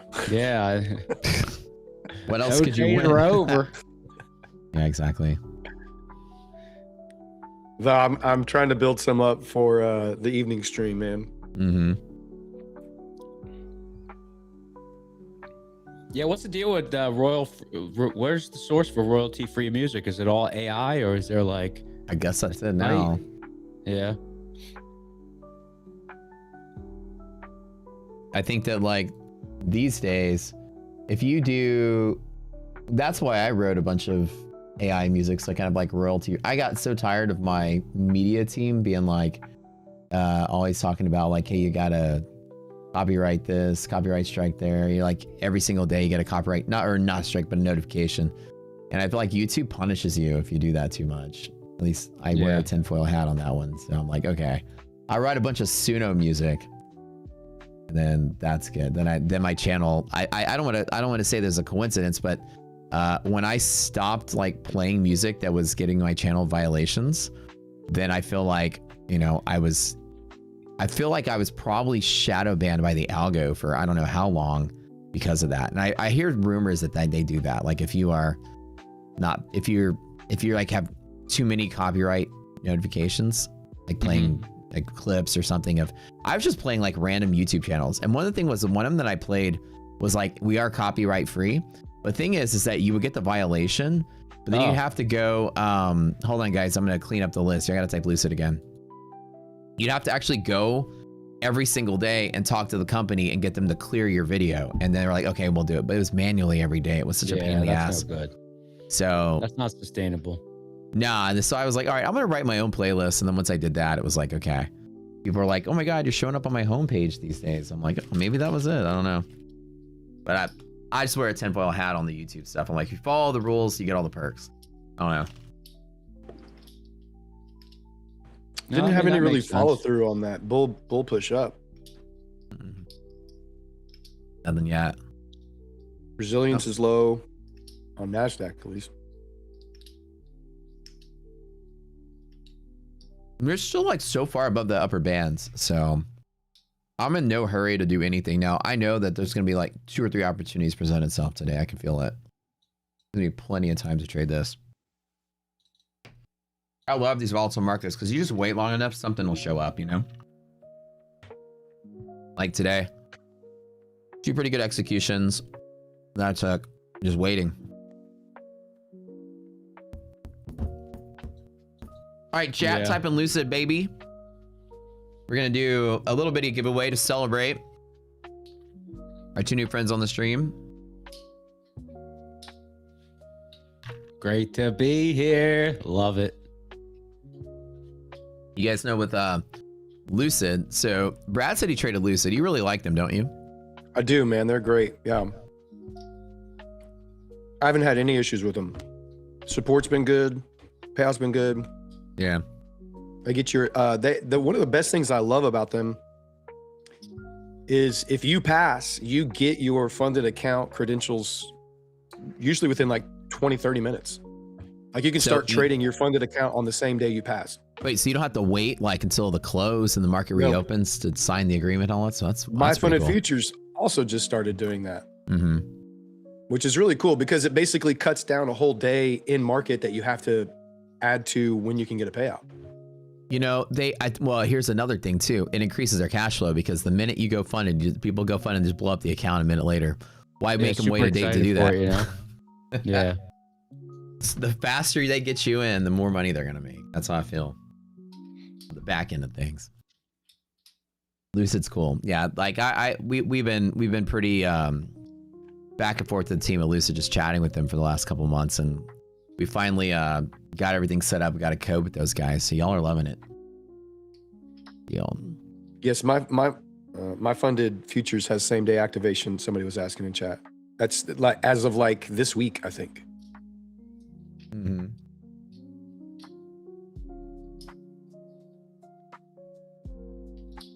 Dude, how have you been handling the TPT intraday drawdown? It's hard, dude. It's not as easy as something like an end of the day drawdown, obviously, or a static. This environment, it's impossible. I gotta tell you, this environment, if I didn't have buffers in the accounts, like I busted, like a bunch of them, like the, last maybe 2 weeks on those big down days. I lost like 2 of them, and I lost a couple more, like for that. And then it's just like trailing drawdown really needs to be a non-volatile environment. You know what I mean? If you're hitting a pivot and you're overshooting it by 50 points on Nasdaq before it comes back down, yeah, that won't work. you can't hold through drawdown. So you have to wait for like sharp turns in the market, and mostly bull days as well. I have to say that the most success you'll have in trailing drawdown accounts is not trading markets that are going down, because they're gonna be choppy. Like a nice bull day that just trucking along and then dips to a heavy pivot, and then just hit it right there, and then get your buffer on one trade. Essentially with those accounts, what you have to do, there's 2 ways to do it. Either A, you wait for a nice non-volatile bull market, hit your pivots really hard, or B, if you hit a pivot, then you use some sacrificial accounts. You spread out your accounts, one there, one there, one there. I'm drawing on my screen, and then some of them play out and a couple of them bust, and then you build buffer in 2 of those that way. So you basically just build around your pivot. So that volatility will kill some of your accounts, but not all of them. And so that's a little more expensive to do. Take profit's really cheap though, to reset. It's still not cheap. It's not like Apex cheap. So, and my suggestion to people is, in this environment, don't try to pass and play accounts like take profit that are expensive to fail. You want to go the real cheap to fail route if you're trying to do trailing drawdown like Apex, because it's really hard. Some of my accounts have buffer, which are great, and I'm barely touching them. Like I'm waiting for things to stabilize before I go any harder on them. Yeah. It's interesting, kind of exploring this whole, the whole prop space. Apex comes up a lot, but kind of people have mixed reviews about them. I don't really see any mixed reviews about Take Profit Trader. That's what, one of the reasons those are the accounts that I got first. So I mean, I've seen opinions on both sides about the Apex accounts. I think that's why I'm really excited for this website, because I'm excited for that scoring system. Oh, the website is cool. Like I'm so excited to show it off, but I can't until we get all the filings done and all this stuff. Like essentially, like we're trying to protect the assets as much as we can, because immediately there's gonna be people copycatting what we're doing. So we're trying to get everything sort of like protected first, and then we're gonna launch it. And so the cool part about it is on the back end side of things, it's just clean. Like the interface is cool, the front end side of things is clean, and it's a mix of a couple of different ideas. Like the credit score thing, it shows score change in history, allow you to see prop firms how they change over time. Another cool feature of that is you'd be able to type in your own stats. So the score is dependent on your own trading stats, or you can select default. Default will assume like a failure rate model, like how often you fail. And you can go in there and change that to your own stats. You can say, I have a 30% win rate, and I try to trade 2-to-1 trades in NASDAQ, and this is about how many times I fail before I pass on average. You can put in those stats, and we'll actually re-rank and rescore all the prop firms based on your probability of success in those environments based on your own stats. So it's even customization like that will allow people to really find what's good for them. If you have an 80% win rate and you go for 4-to-1 trades, it'll be different than somebody who has a 20% pass rate and they go for 1-to-1 trades. One person, 1-to-1 trades or 4-to-1 trades don't fly in trailing drawdown. You can't get trades that big without busting. So, it'll be like, okay, for you need to play static accounts. You have a really solid win rate. You go for big 4-to-1s, get yourself a static account, and the other one and those statics would rank higher for that person. And so the cool part is that how the prop firms change over time. Obviously, I said that. So they get those two things, and then prop comparison. The last thing is you'll be able to, just like when you go to like Newegg and you're shopping for a computer, put 5 graphics cards next to each other and then see the stats next to them. Here's the score. Here's all the parameters. Here's how they all face up. And then so you can see up to 5 at once on your screen. So if you're shopping between like, should I get Take Profit or maybe Apex? Apex has a sale. Put them side by side and you can see what the score is, what the value is, what the return on investment is, what the difficulty is, all of it. That's going to be helpful. Because I don't know, I saw a lot of the sites, some of the stuff is kind of hidden. You got to go into the FAQs to see what the payout caps are, and they don't even have comparisons on their own site. So it's pretty, it's difficult to navigate and really understand how to compare the accounts.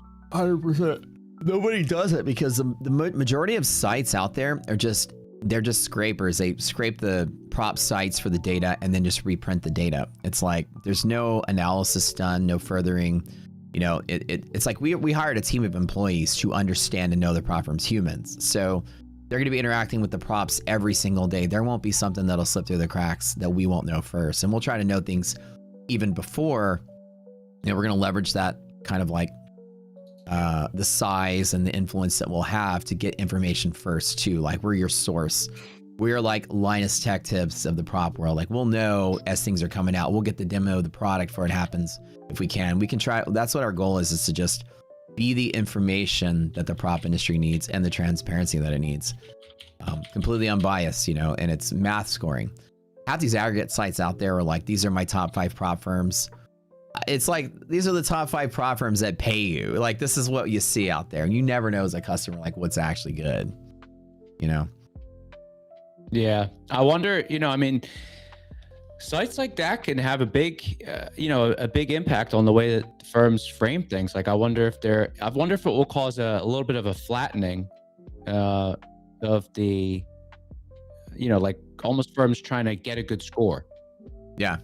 Well, that would be the hope. Here's a couple of ideas that I thought. Like, I always try to think about like what's the potential impact you can. Anytime you make a business, right, you should always think about what's the impact. Like, what's the worst thing I can do? What's the best thing I can do? The best thing I can do is create the website everyone goes to get information about props. The worst thing that I can do is, maybe not worse for me, but worse for some props, is the website could be the cause that certain props go under. Because it's revealed how bad they really are. The marketing is just blown through, and people can say, well, this firm is ranked as a 7. Oh, because they have this rule and that rule. It's not advertised, but thanks for showing us. And so I think if it's big, like some of these aggregate sites, we checked the analytics, and some of them are getting like, 500,000 to like 5 million hits a month. That's insane. That's how much traffic goes into these sites. And so like, yeah, and they're just scraping. Like there's nothing else magical about it. They're scraping and featuring their paid partners, and so this is like, we're not going to have any favoritism on our site. Even though I work for My Funded Futures, they're going to be ranked equally as everyone else. There's going to be just essentially that fairness there. So my thought is, what if we make some of the bad firms go under? We reveal how bad they are. Another thing is, what if it becomes such a huge thing that prop firms create a plan and they see that their score is not as good and they tweak it to make sure their score is good, so that we actually influence the creation of new accounts? That could be something that could maybe happen too. It's only, like I said, it's only if it's a big hit and it's actually a shopping tool people care about. A prop firm comes out with something and the score drops 1/10 of a point. They're going to say, what if they try to exploit our scoring system they figure out how it works and tweak their plan just the right way to get the score higher? So, I mean, which is good for the consumer, but my thought is, what if we actually could influence the creation of new accounts to make them good for the user? That no prop firm can create some shit account that people are going to hate. So. Yeah, be a disruptor in the industry, man. Like it'd be people would be looking for ways to get to the front of the line. Yeah. I think that like the top 10 prop firms are going to love us and the bottom 40 are going to hate us. Yeah. I mean, listen, it's a definite problem that's there because, I mean, like going back to TPT, that's why it's so frustrating to try to navigate the difference between all the accounts. I mean, it's ridiculous. All right. Now we're going to do the giveaway, guys. Got the scooter vibes playing. Got our half gap boys in chat today. That's what I think we should call the crew, the half gap boys. You don't know what the fuck that even means. But whatever. All right, guys. Lucid, type in the chat giveaway. 5 Lucid accounts right now. Wheel spinning.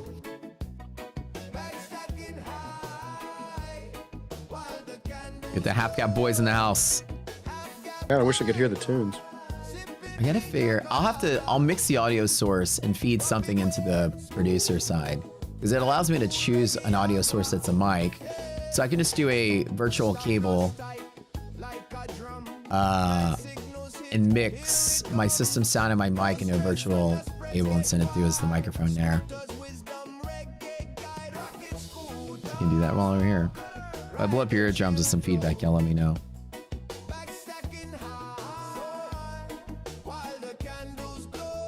Charlie! Hey! Charlie Varenis. Sir Buck, our boy. The winner. Yo, Charlie drove in from Austin to hang out at our party. Let's go. That's good peeps right there. What's up, boy? You know, we didn't even get the photos back from the party because the photographer, she got sick, dude, and like, completely was just dead for the whole week. Hit that like button, guys. More likes, more giveaways today. I don't know. Maybe I got what she had. I don't know. Yeah. Somebody must have been drinking from the tequila bottle or something. And there are germs everywhere. Bro, at that party, I broke a glass everywhere we went. Like, it was like a theme that night. I kept on standing on tables or leaning on tables. Remember at that second club? I like put my foot on the table like Captain Morgan style. The whole thing. And the whole thing just tipped over and dude, ton of glasses broke. Like, I was posing for a photo, I think. I don't even remember.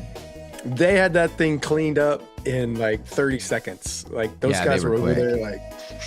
Wait, so what was the timeline of the night? What was the timeline of the night? Because you guys went to several places, right? We went to... I went home early. Early. He went home early. Good boy, good boy, good boy, yeah. We went to I think we started off at like 10 or 11 somewhere at like one place. And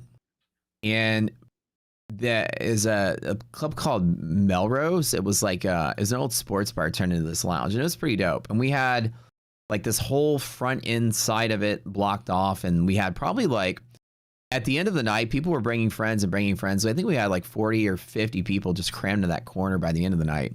And we all rolled out and went to this other place called Sante, which is kind of like the hot club right now in Houston. And I think probably by there, we probably had maybe like 20, 25 people there. And then we went to an after hours place, and probably like 10 of us went there, and we probably stayed until, I don't know, 6 in the morning. Oh, wow. So like 10 to 12, and then like 11 till 1, then like actually 11 till 12:30, then 12:30 to 2, then 2 until 6. So remember, I rolled home. It was like 6 in the morning. One of my friends who owns another club in Houston, he drove me to the after hours place because I was too drunk to drive, and I had taken my car. So he was sober, and he drove us out there. Then him and Charlie and him drove home, and Charlie drove him home and then to his place because he took my car out there, and then Charlie came, and I woke up and Charlie was on my couch. So it was like, well, it's like 10 in the morning. I'm like passed out in my bed. Like Charlie's like, he's like, yo, bro, hey, I'm going to head back before the freeze. Because remember, it's freezing that weekend. I was like, yeah, man, just see yourself out. Dude, grab some food if you need anything. You need any coffee? Yeah, then ended up back at my place. And I like looked over, like iDoc wasn't even there. I was like, what's going on? Yeah, it's pretty crazy. Ghost My Light. Next winner. You know, we're going to Melrose tonight. I don't know if you're around, but tonight is the 1-year anniversary party. So since the opening of the place.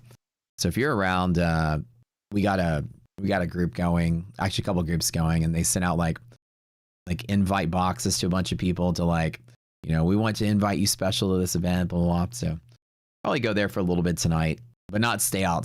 Like I go there about like 9 or 10. Yeah, we'll see. You see a lot of these places like rotating their names, kind of reset their Yelp sort of thing. Yeah, no, these places no, but yeah, in Houston, a lot of places are like that. Like these two places are owned by two groups of people that open a lot of really nice kind of like upscale lounge. You know, it's like the dim lighting. There's a DJ, you know, fire twirlers and you know belly dancers and stuff. So it's kind of like upscale. So they've been surviving, but they do open a lot of things and have to move around a lot. But there's so many clubs in Houston, dude. It's like every year you just look and it's a different name, it's a different whatever, different social, probably the same owners. It's kind of hard to survive in the club world.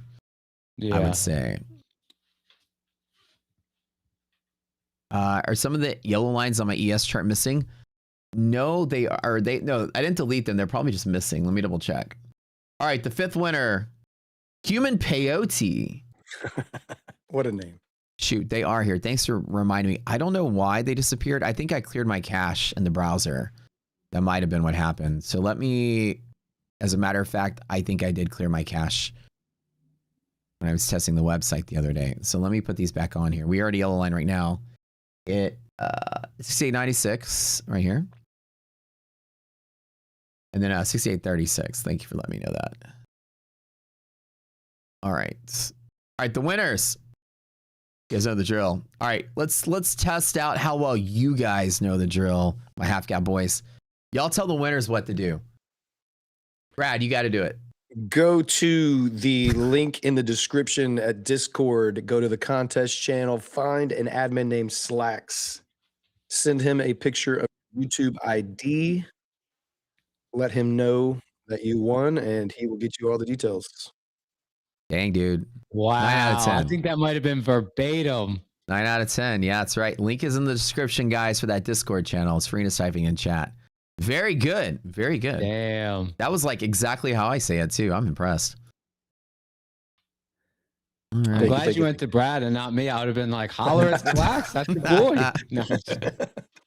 That's funny. Let's go. Oh, shoot. We are breaking out an S&P. I'm glad I've been taking some short scalps. My intuition was good today. Market's going to try to sell and fail selling and just slowly squeeze higher. I think when I first drew on the chart this morning that we were going to kind of like do this and then maybe squeeze up. I don't know if we get another sell at the same spot though, but maybe. Did I risk it? It took a lot of restraint for me to not take that long at hedge pressure. Mm-hmm. Just got it's sludgy tape. I mean, it's one of my sit out rules. When it's like this, my edge is lower. 100%. Neon, do you trade all day? I mean, I'm very active at the open, but yeah, I'll trade all day. It depends on liquidity, really what's going on the tape. Because when I say sludgy tape, what I really mean is the way that the market's moving from point A to point B. If it's more in bursts versus like almost like it's in sludge, you know? I mean, it's difficult to manage risk with my execution style when it's moving that way. But opportunities will pop up all day.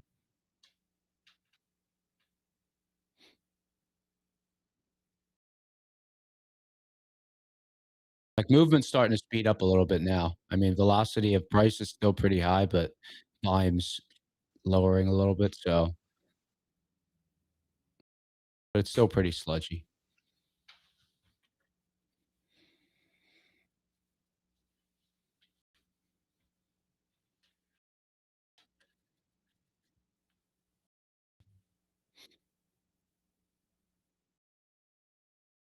All right. Brad, you been trading any metals? Say again. You been trading any metals, or what? What do you primarily trade? No, I'm primarily in QES. Okay. And really, I haven't really traded the session much, so it's going to be interesting to see how that all plays out when we start going live there.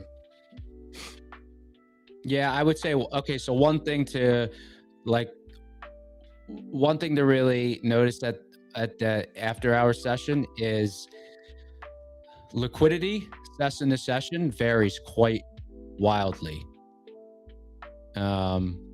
So like sometimes you'll get a really like it's like a hollow open, like price is whipping around, but there's not a lot of volume to support it. So it's almost like, you'll see big candles, but they're hollow. The action underneath is really hollow. So I mean, I think that's the main thing with the after hour session is just identifying what the mechanics behind the moves are. So you can kind of sit out when it's super hollow and super unpredictable. That's good. The a lot of the tools from Rocket Scooter, like the resilience and stuff, is off in the after hours. So we have like dynamic HP, dynamic MHP overnight. I'm gonna have to bring back. I used to do volume profile trading a lot, so I may be bringing that back in. Yeah, I mean, like with Rocket Scooter, the overnight levels are really powerful. They're So I think fantastic. those pivots are in play. I think it's more just identifying just the mechanic, like really, uh, because when price action is really hollow, I mean, you can get huge whips, right? Because there's no liquidity, so there's nothing holding the market from flying around. Yeah. Which I mean, if you catch the starting point of a move, that can work in your favor. But I think just kind of risk management around that hollow action is, just what you'll have to navigate. But I mean, there's great opportunities in the after hour session for sure. Yeah, the plan is right now, I think 6 to 9ish Okay. Central Time. 6 to 9ish, yeah. That'll be a good 3 hours. What's the honestly, the 6 p.m. open's been pretty decent lately. Minus this week. Yeah, I'm not touching any more shorts here right now. Yeah, I keep telling myself I want to, but then I'm watching the volatility and it's just not there. I think that the market's a little more liquid today than Yeah. it was yesterday, which is just, we need a relaxation of this selling. I don't know if you guys believe the same thing I believe. I feel like we're kind of doomed until at least the next catalyst, which is like Nvidia earnings. You know what I mean? Like we don't have much to lean on that's really going to push. So I think market's just doomed to sort of like wiggle its way lower in bursts. So the first burst is over. We might relax for 2 or 3 days, and then I think we're back to dumping as long as Bitcoin is continuing to sell. Yeah. I mean, we look really liquid in this spot today compared it really to the rest does. of the Yeah. week. So I mean, from a market maker's perspective, I mean, collect your VIG, let them play here. Matt, you got to take the bot Rex off. Oh, my bad. People still typing. I ain't even paying attention over here. All right, stop typing, you guys. There's no giveaway anymore. All right, so far I did make some trades in some of my prop accounts too. I'm all fumbling over here getting my setup in this new layout, but I have 2 of my take profits. I did some shorts in earlier. That's up like 5,000, and then 2 of my fund index is up like another 5,000. So barely anything activity wise for me in the last maybe hour since we had that last dump off of MHP. I didn't do much else. So the scalps I did today was I shorted the open. We dumped a half gap, which was a nice play for 60 points. It doesn't look like it's much because we've traveled so much today. Let me zoom in on the chart. Like I shorted, we hit half gap, and then resilience was not mad negative. It was basically flat. And S&P's was positive, so I scared myself out of the trade.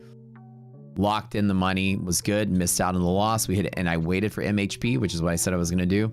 Took the short from here to here, got 100 points off of that, locked that in. I've been sitting pretty. I tell you guys, in bear markets, right? Bear markets are less frequent, but they're the easiest to trade.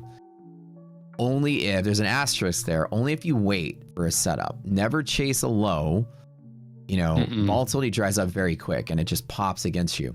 But if you have a high in mind, you always tell myself, like, whatever I want to get, I'm going to get it. Bear markets are so volatile, they flip through all your pivots. So you're going to hit whatever you're looking for at some point. Just wait for it. And try to be the first one in, and then you get your quick pop and you're the first one out. So chasing downtrends is like deadly to your account. If you can learn not to do that, bear markets are a lot easier than bull markets. Bull markets require a lot of faith. You got to jump into a move that's moving, that's barely dipping, and just hope it keeps going. Very rarely a bull market's going to dip really hard to give you a spot to trade from. And bull market trades usually hold for a lot longer. Bear market, it's like if you just wait, it just flies to your pivot, turns around. This trade I took literally took 4 minutes for $10,000. But you have to wait hours to get it, you know, and that's the whole point, is a little different. If you short at the wrong spot, you will get your face ripped off. Yeah. For sure. Like literally ripped off, thrown on the ground, stomped to pieces. All right. Should I be a MHP boy? Should I make the attempt? The stats are okay for Nasdaq for one more time. I don't know though. If I do it, it's like a couple. It's like a one contract thing. I don't know if I want to do it. What do y'all think? I mean, to me, it's a coin flip here. I mean, I think there's a high probability we test a little above 25,000. Because I still think there's still liquidity overhead that we might navigate.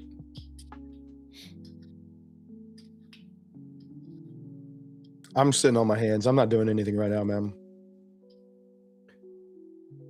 I hit the first short off of that bull zone tap. I may be done for the day.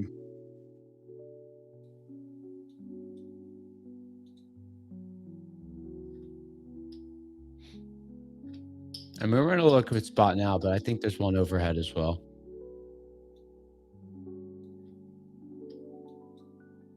When you identify, Neon, you're trying to identify, you're saying there's liquidity overhead. Can you explain that a little bit?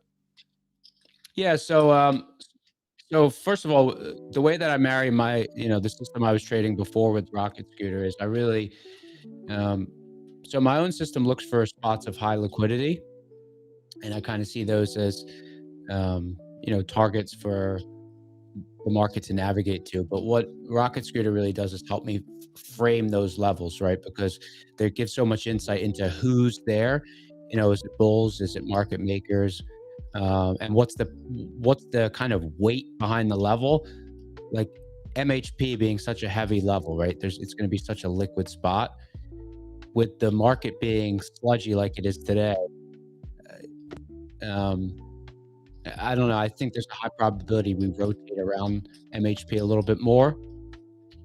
And a lot of it's also like when I first started trading, the market it didn't make sense to me, just being supply and demand, because it always seemed like when news comes out, right? The market doesn't always react rationally.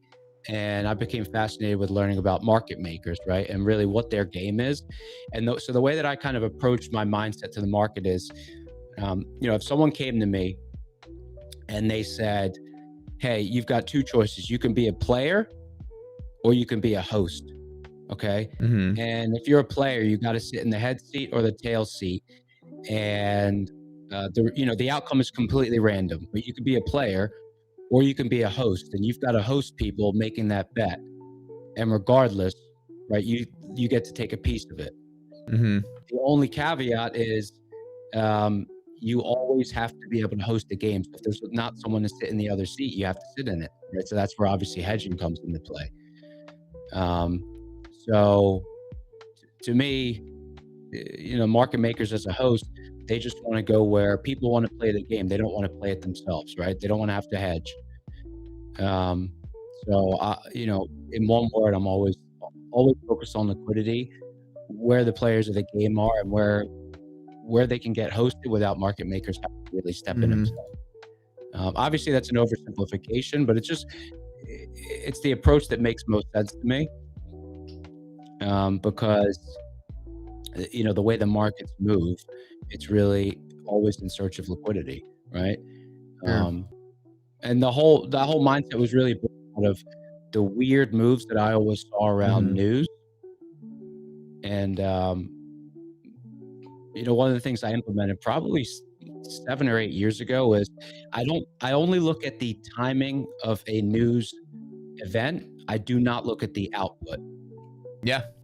Because to me, Right. everything is reflected on the chart. And the way I kind of see a news event, it's more like, if the market's being driven up and down, a news event is more like you're just unlocking the elevator temporarily because liquidity becomes thin. And, there's sort of rapid price discovery. Hey, is there anyone up here? Is there anyone down there? Because I always rack my brain with the weird action around news events and how the market didn't always react the way you would think it would to certain news output. Mhm. So I really just look at the timing, not really the output of the event, That's smart. That's great, man. I tend to think most news is completely unreliable at best to indicate people's motivations behind it. There's always somebody that knows what they want to do before the news comes out. The news Yeah. just affects where they get out. Like if you were Yeah. like, I want to get in, then the news is dipping me, I'm getting in at the low. If you need to get in and the news rallies, then you got to get in at the high. Like if somebody wants to sell, you'll never be able to know they want to sell, and then the market may hit a high, and then they're like, okay, this is the time to dump it. They always have their motives are what moves the motives and the actions what move the market, not the news. I learned this as an oil trader, bro. Like I was sitting there watching those EIA reports when I first started like trading, and I was like thinking I was smart at this trading oil. I would watch these, reports and be like, oh, look at me, a fundamental guy watching these reports. I know what I'm doing. And then reports that come out and it's like oil has, a 2 million barrel build in Cushing. And all of a sudden, I'm like, ooh, prices are going to drop, which means there's extra oil and prices are going to drop. And then all of a sudden oil goes through the roof. And I was like, what's going on? It's never correlated. Like after years of staring at it, never made any sense. Like there was never a correlation between what the news said and what the market does ever. Yeah. In any time frame either.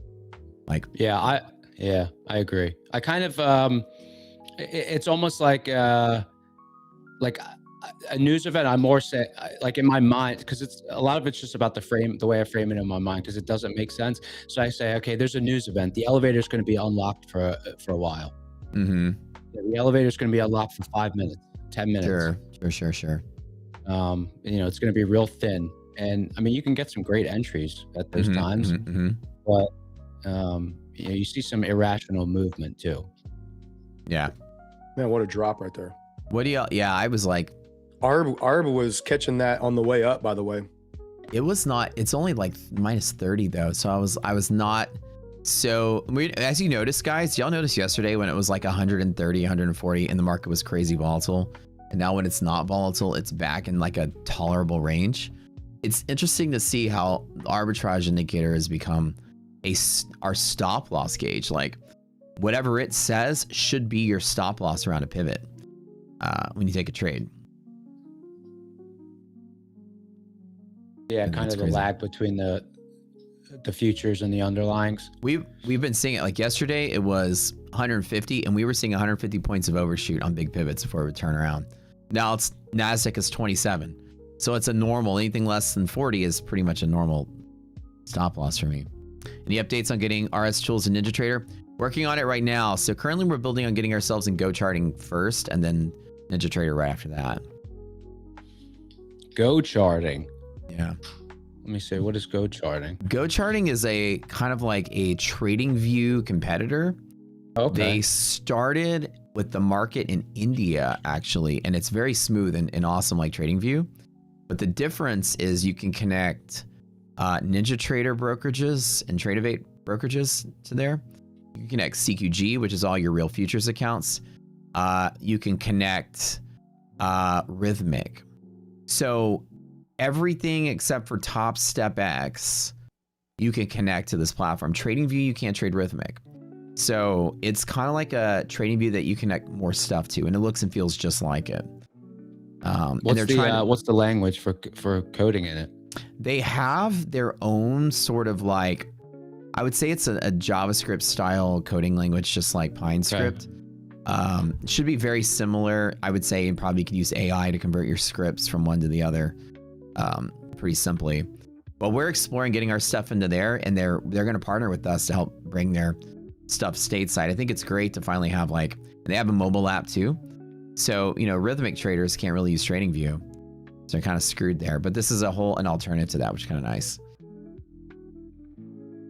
Is it free? Nice. It is free-ish, but just like TradingView, you can get a small subscription to it as well. So I plan on putting Rocket Security on Sierra chart. At some point, we're going to put our stuff everywhere. So our current goal right now is to put our tools in every major platform. We struck a deal with Ninja. We have a deal with Go Charting, and then down the road, all the majors we'll try to get into. Yeah. Is it free? I'm excited for you to get into Ninja. Huh? I'm excited for Ninja integration.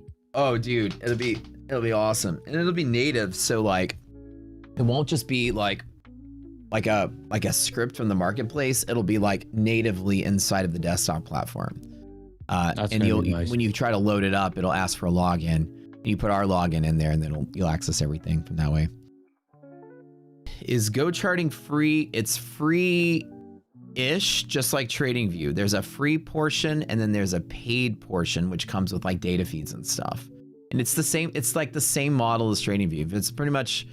And TradingView has no real strong competitor, and this is a sort of strong competitor, and it's really, really nice. And they have a mobile app, which is good. And then connecting Rhythmic, like you said, yeah, you'll be able to do it there. And nice drop here. Yeah, so with Go Charting, you'll be able to buy the futures data from them instead of through us in a brokerage account, which makes it even simpler to get your futures data there. So basically, if you have their subscription with the futures data and you have our subscription with your liquidity maps, it'll load up there and load up here. But for here, you'd have to get your own data feed. So the idea is to save you guys money, is that whatever place you're trading in, you usually have to buy a data feed and then buy a data feed from us. That way you don't have to buy 2 data feeds anymore. Or load up an AMP account just to get data. You'll be able to load it up in one of these places and just pay that thing your $10 or whatever a month to get your data. Yeah. Now for okay. And you're just going to need level 1 data, and you're not going to need all the CME exchanges. You'll just need whatever, if you're trading S&P and NASDAQ. Oh, you don't need all the exchanges. You might just need like CME or something. But yeah. You don't think we're going anywhere today? Yeah. Down before up. Dude, it would be so great though if this market completely collapses out to like 6,800 S&P and then rallies all the way back up. That'd be kind of nice. I'd be so down for that. Mm-hmm. Hit that like button, guys. Everyone hit that like button while you can.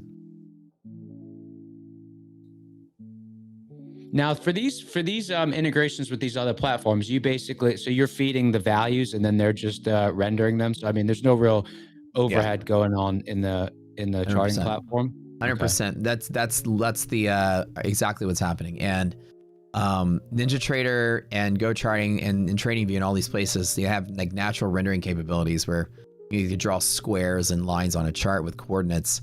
So the API is going to send like a data package with coordinates and instructions on how to draw, and then their end, they know how to receive that data and draw it. Tradeovate, when we met with them, so Tradeovate is different. Tradeovate is not designed to accept outcoming data, and it can't even render it when it gets it. There's no, like, there are some basic drawing tools there, but their tech team, when we had the meeting with them, was just like dumbfounded by the request. The management team is like, we need to get this rocket shooter stuff into our Tradeovate also, because it's a huge thing. We want to get them in here.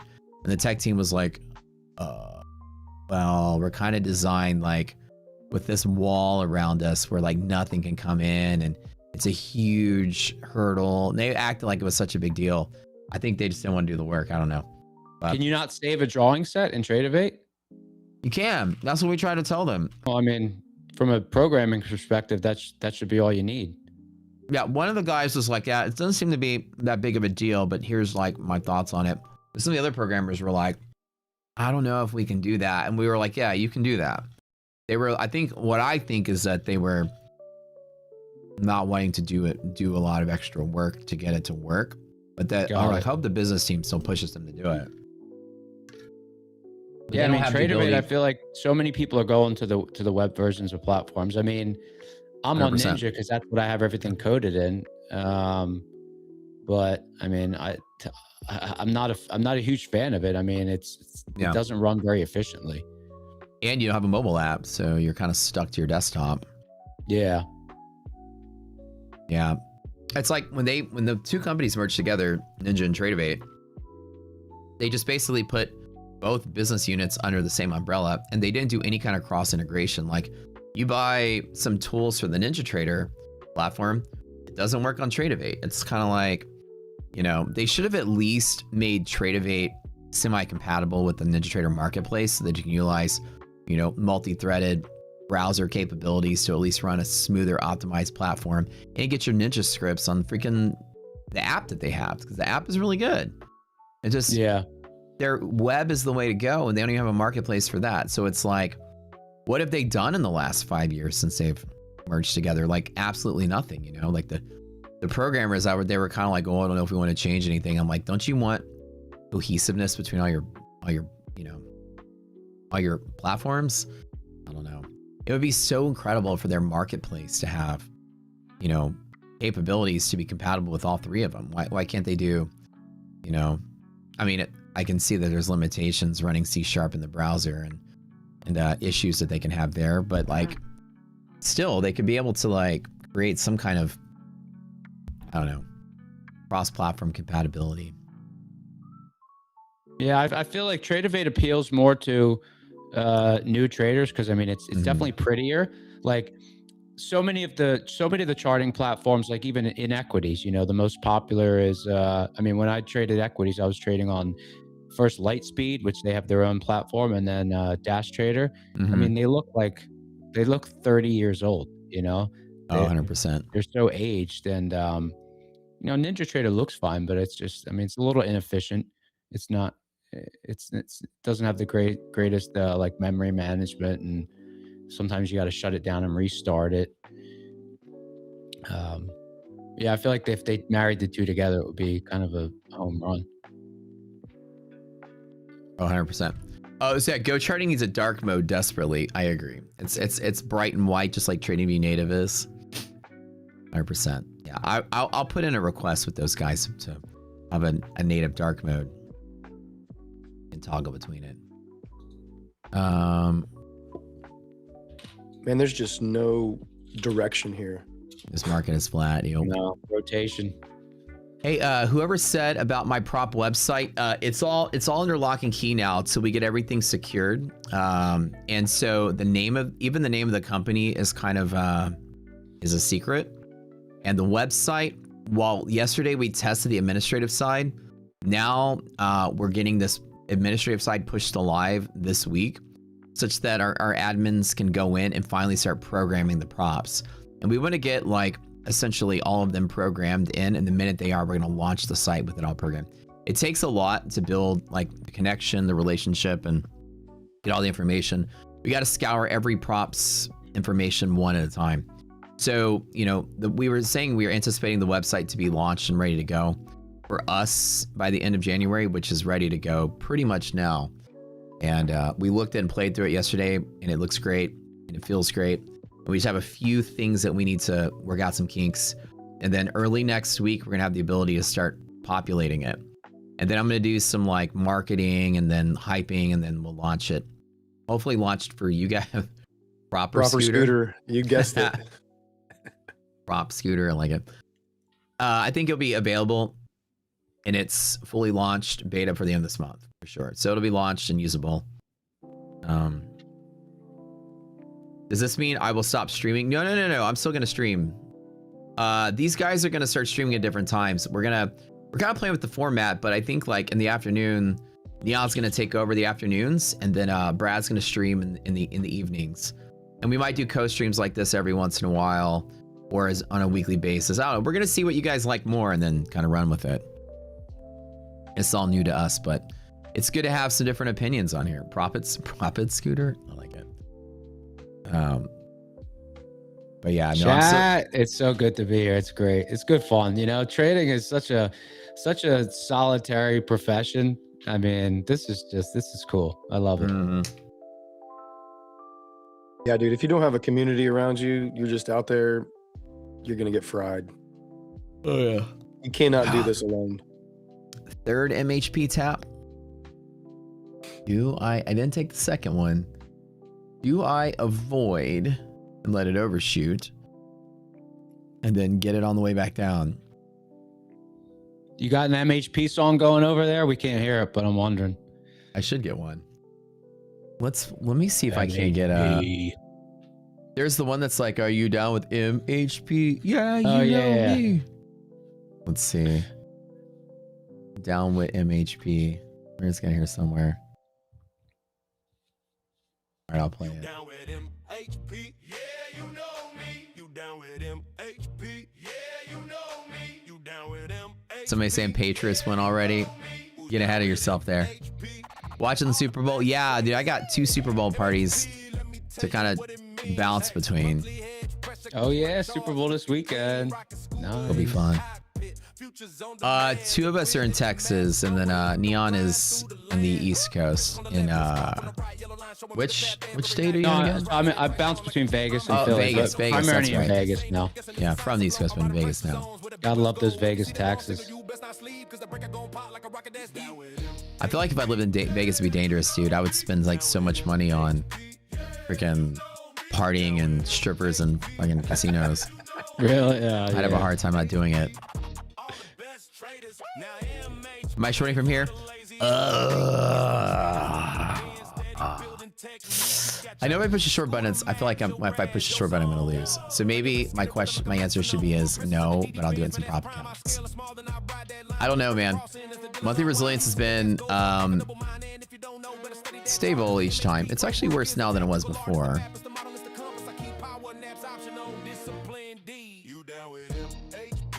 Yeah, you know me. You down with MHP, guys? Should I or should I not? Should I or should I not? Somebody asking Neon, is Vegas dying? Oh, this is okay. So this is pretty funny. So I really feel like the news is clinged onto that story. You know, we went to, I don't go to the strip often, but we went to the strip to look at the Christmas lights and everything for Bellagio. And I mean, it was packed, you know. The $12 16-ounce call were flowing. Everyone was still all about it. So you know, I think that's partly a news story that's kind of just been circulated. I mean, it's still pretty busy there, so yeah, strip's still busy. Vegas is, you know, I came to Vegas by accident. I was kind of moving around the country trying to decide where I wanted to live over the course of like 8 years, and I was back in 2017. I was going to a UFC event, and at the time, the place I was living prior to that was Whistler in British Columbia in Canada. And I said, you know, I'm going to Vegas anyways. I rented a house here for 2 months and just figured, you know, I'll kind of use this as a starting point just to figure out where I want to go next. And I only knew of the strip from Vegas, but actually coming here, I mean, I was telling Brad earlier, it's nice, it's clean, there's something for everyone. There's the hiking, there's the strip, there's an airport that goes direct so many places. So I just kind of fell in love with it, and the weather. And there's a big tax advantage. So sure. It sounds good. I really love it.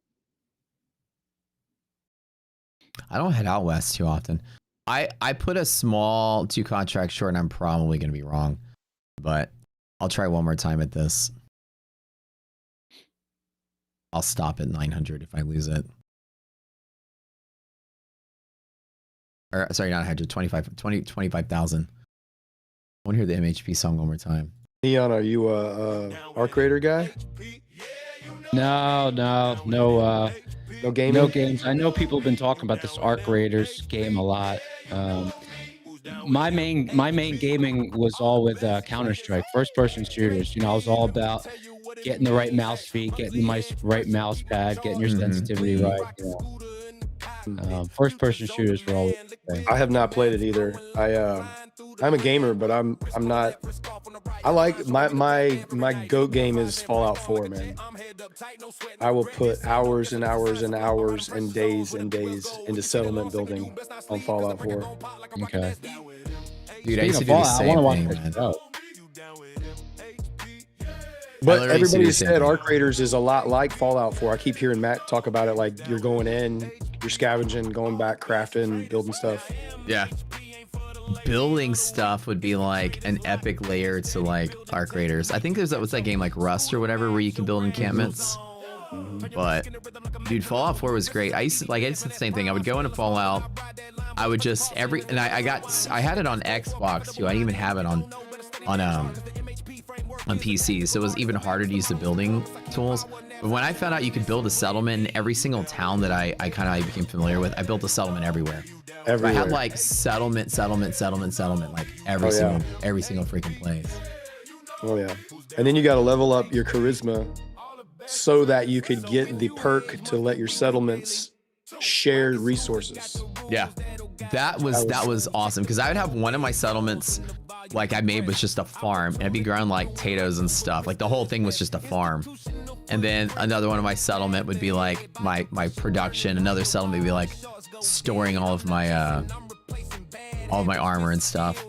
Yeah, eventually I just went in and put in the cheat mod where you can like double your settlement size because I kept running into like limits like- where it wouldn't let you build anything else. Like you couldn't build anymore? Yeah.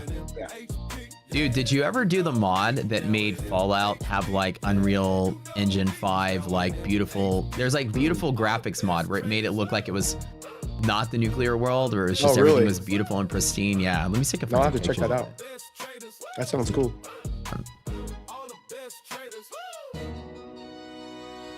Yeah, after I played the game for so long, it was just like I just want to go in and build settlements now. Like, Mm-hmm. Let me see if I can find that mod or picture of the mod. It was like I remember seeing pictures of it, and it was like essentially what the world would so look it's like like. green grass and trees and Yeah. Yeah, exactly. the spaceship in Fallout. You talking about like where you get the alien blaster?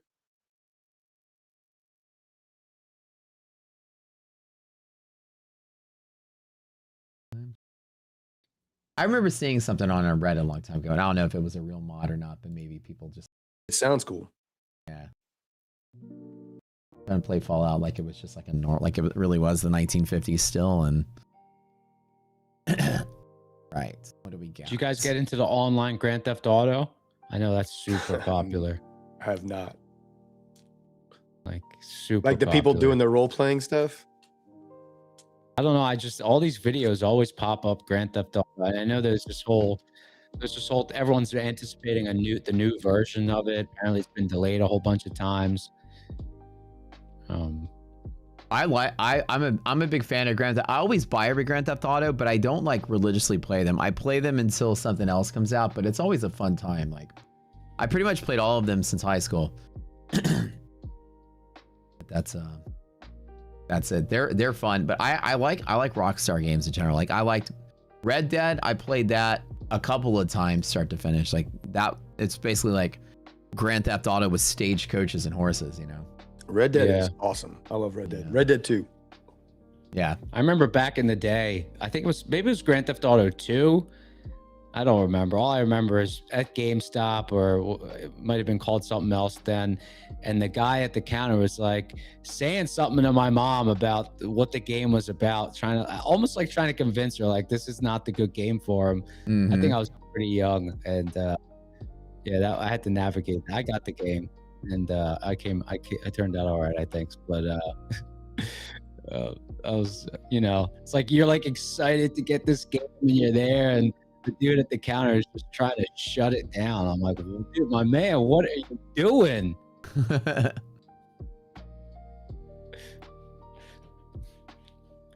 Yeah. About 30 We're points just of overshoot around this. slowly grinding up. And then 60 plus 30 is 90. So this is about the allowed overshoot I'll have. I might be wrong on this. I just want to be in it one more time. So about 25,000 is about the limit I have here. It is a liquidity pocket, so we can get a nice clean flush off of this today. I am not married to the idea of trying to short this, but I think we can still get some wiggles around here.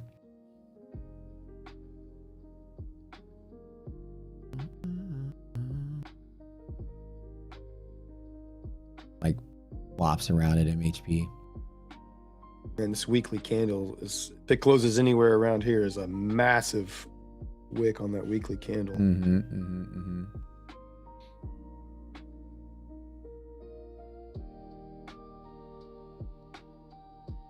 Just floating here right around 25K, huh?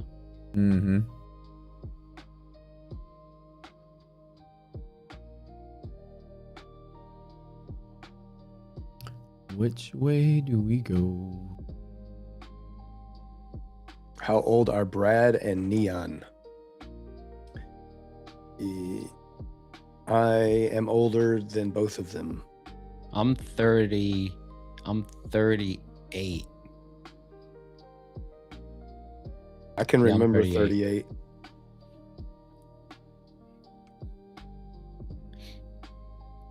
Do I want to take this in some prop accounts? That's the real question.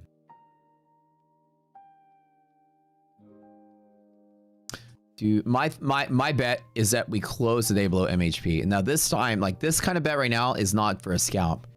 This is, now here's what I think might happen. And again, it's just probably is going to happen. We get squeezed to there, into 25-2. And that's why I don't want to be too engaged in this.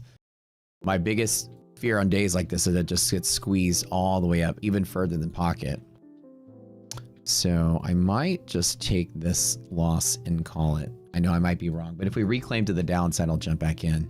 Yeah. So I did pull the plug on that. I did short at MHP, but we're breaking above it with some velocity. And so I am going to chill. And I think this is going to move to 206 before it even turns around. I'm almost wanting to long it, but I'm going to stay on the sidelines on this. I gave 2,000 back on that attempt.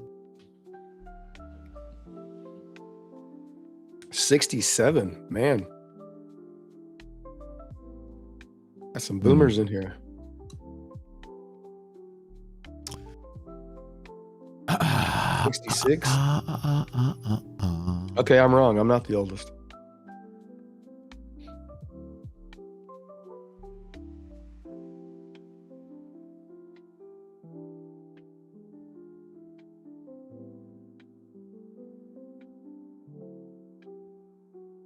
Bum, bum, bum, bum, bum.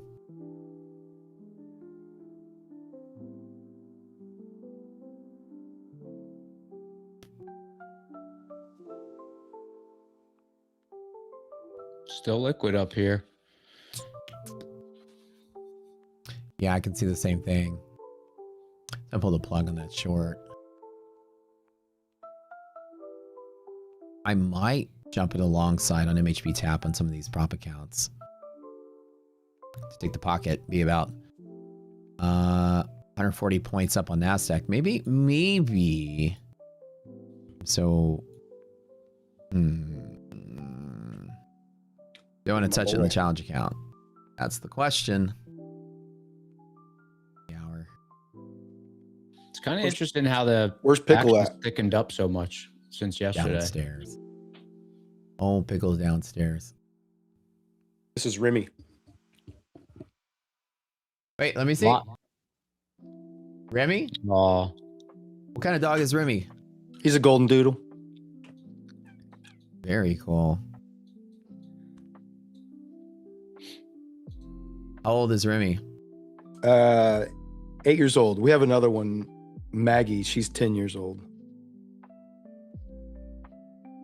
Both of them golden doodles.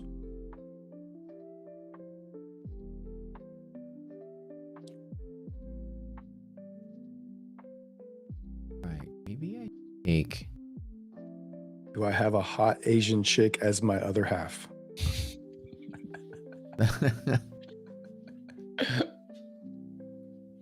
That's great. The questions No. you get, man. Is there an iDoc equivalent in your life? Are you There married, is. sir? There is. And as beautiful.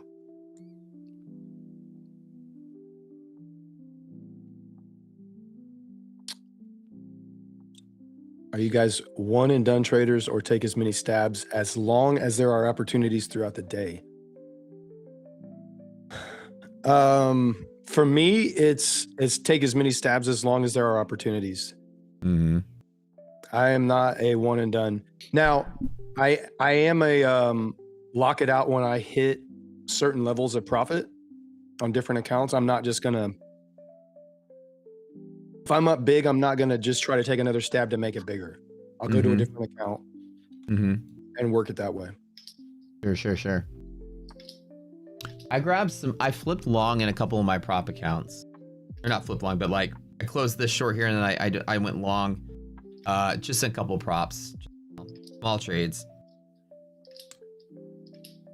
I don't ride a Harley, but I used to ride bikes, and I don't anymore because I got in a motorcycle accident. And now the missus won't let me get back on. That's true. Do either of you guys ride a Harley? That we never had this talk before. I don't I ride need a to Harley. double check that. No, it wasn't me. Yeah. I've been off That'd be my cool if it Harley. was you though. If it was anybody, I wish it was you. At least we can hang out. Were you speeding? No, I wasn't speeding.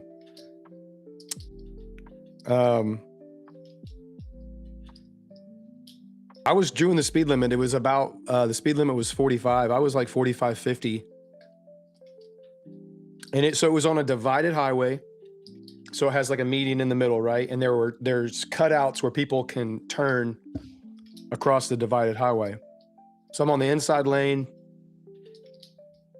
And I see a SUV pull into the middle of the divided highway. And it stops and sits there. And I'm coming. And so this is it's like mid-morning-ish. So it's bright, it's day. I mean, it's not like rainy or bad weather or anything. And just as I'm thinking, oh, they see me, because when you're on a bike, your head's on a swivel all the time. Like you just assume no one sees you. And so I'm kind of like ready to hit the brakes or move or whatever. And they're sitting there like, okay, they recognize that there's a vehicle in their lane that they're about to turn into. And then literally right when I get right to them, they pull out. And it was either smack into them at 50 or lay the bike down. So I chose to lay the bike down and just rolled about 250 feet down the concrete, broke my wrist, displaced my shoulder, road rash everywhere. It was not fun.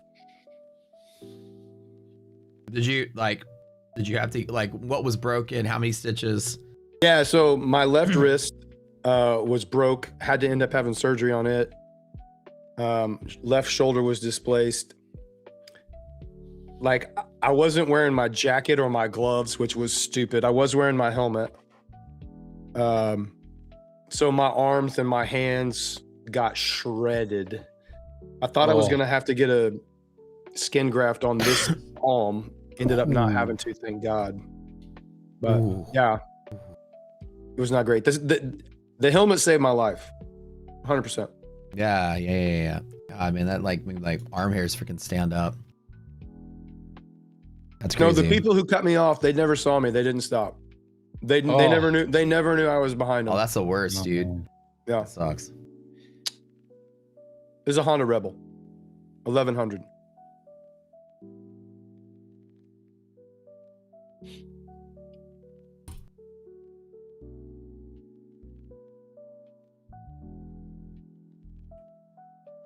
Yeah, I do miss riding, but I don't want to have to go through that again. That sucked.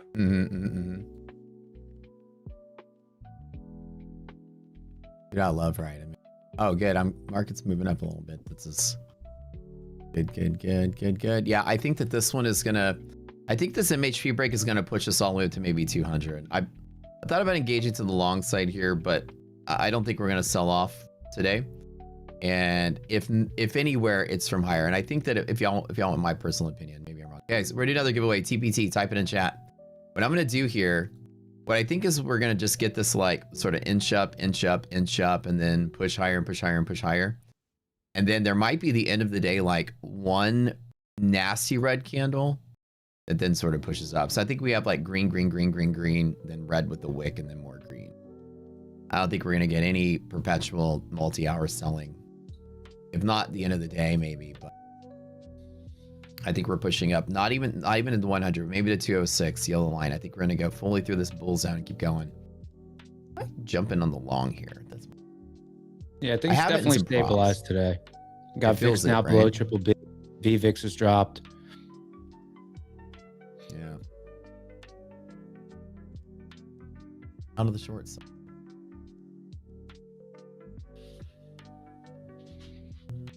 Looks like gold's trying to crack back above 5,000.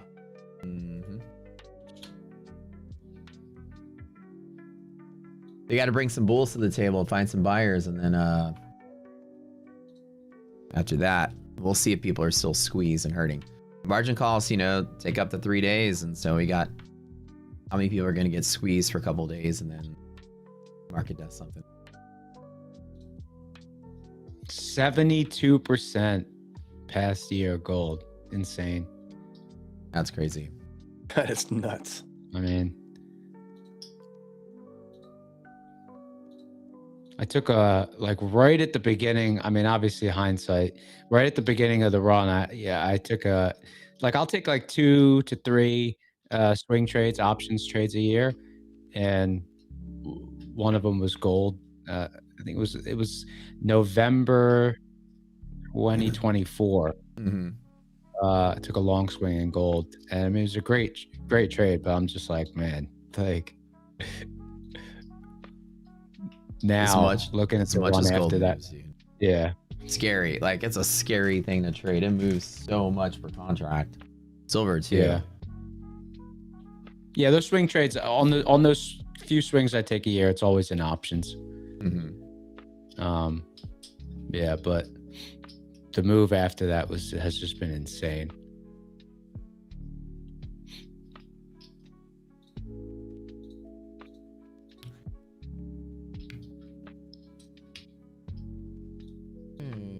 So, what's the consensus, guys? Are we popping through MHP and continuing to ride? Like big green flush up day today. MHP break on and Nvidia for sure.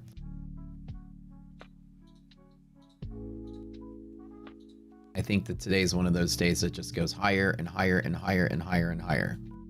I might actually long liquidity pocket one final tap second. Dangerous as it is. I have this feeling.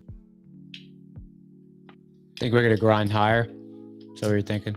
I have a feeling we're gonna grind higher into close. So like I don't think we're gonna get lower lows to play on, like this 24,880 Nasdaq. I don't think we're gonna drop below 6890 S&P. I think that we're in possible illiquidity pockets. 6950 could be a top today.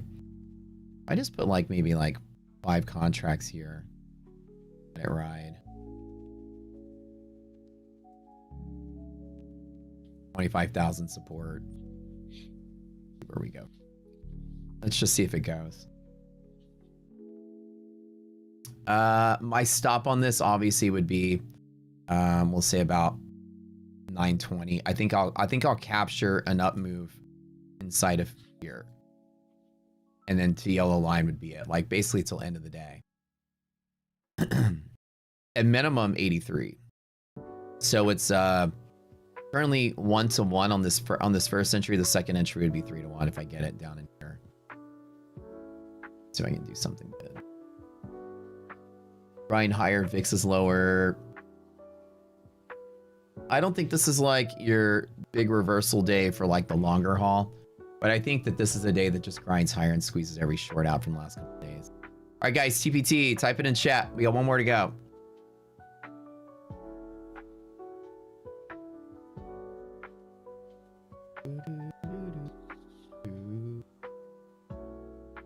Brad, you wrote the giveaway Bonanza song too. I did, yeah. That's the one that got me the free lifetime, baby. That's the one that did it. Oh, damn, you won that. Nice. Falling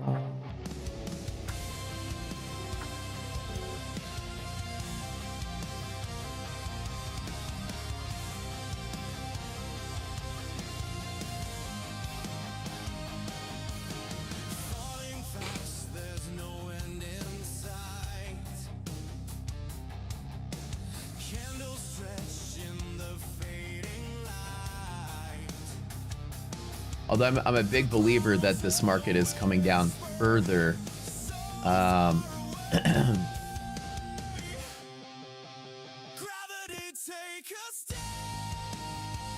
We are in the liquidity pocket for monthly maps and NASDAQ. PD ratio is good. It might actually just cause an excursion to the upside. I think that's what I'm looking for here. Short King, type it in, baby. Short King.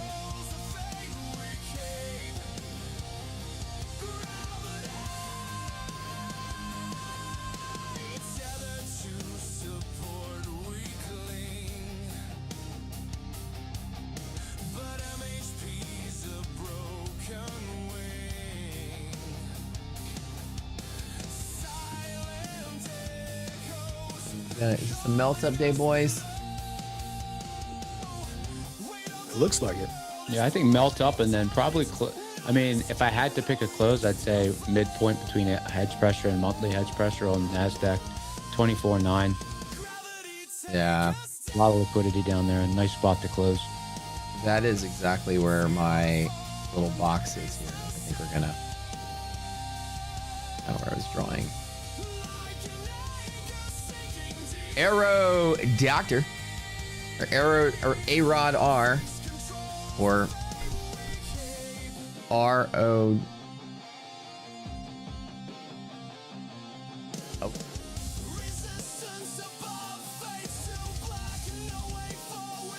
Neon, have you taken any positions today? No, I really, when the tape is sludgy like this, I really sit out. The edge is a lot lower for me. What are your typical moves that you're looking for? Are you looking for like 5-point, 10-point scalps? Are you looking for risk interval moves? Like what are you looking for when you try to get in and out? Good question. So in NASDAQ, on a very standard, not particularly volatile day, my stop on NASDAQ, my initial stop would be between 18 to 23 points.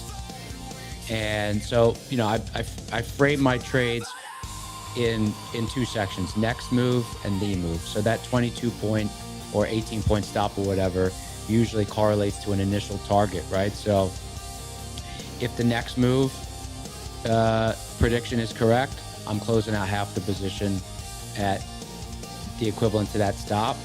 And then it's almost like the second trade takes over. Okay, we've got next move. Is it the move? And so I'll monitor the trade in real time, and I'll make a decision whether I'm going to, close out the entire position there, or if it seems like the market's still moving into liquidity, and that liquidity's, sucking the position to a higher level, I'll hold it. So sometimes that initial 18-point stop, it might go, the second half might be, 40 points, 50 points, 60 points. And sometimes right after the initial half gets closed out, the price gets really hollow, liquidity, all of a sudden dries up, and I'll exit that entire position. So are you going in with your full size when you enter, or are you trying to stack at levels? No, so I don't stack. That's why. So when we're talking now on the prop accounts, I won't need to bother worrying about this. But when I was talking earlier about the time slicing, so that was something that, literally spent the last 8 months working on that day and night, because I don't like to have to layer into a trade.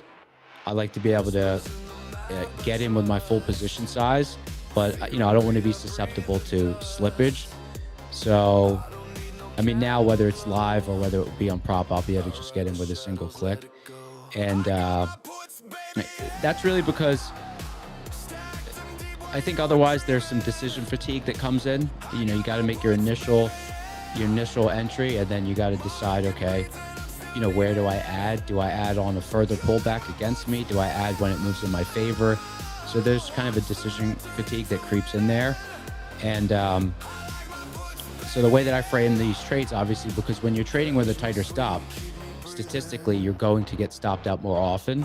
So, so I have my executor, you know, it's my own thing that I programmed in NinjaTrader, but essentially it allows two shots before it requires a pause. So if that initial entry, you know, maybe all of a sudden there's some hollow action, that initial entry immediately gets stopped out, I allow a second entry. So rather than like, okay, enter once with a 40-point stop, it's more like enter up to twice with a smaller stop. I like that. Yeah.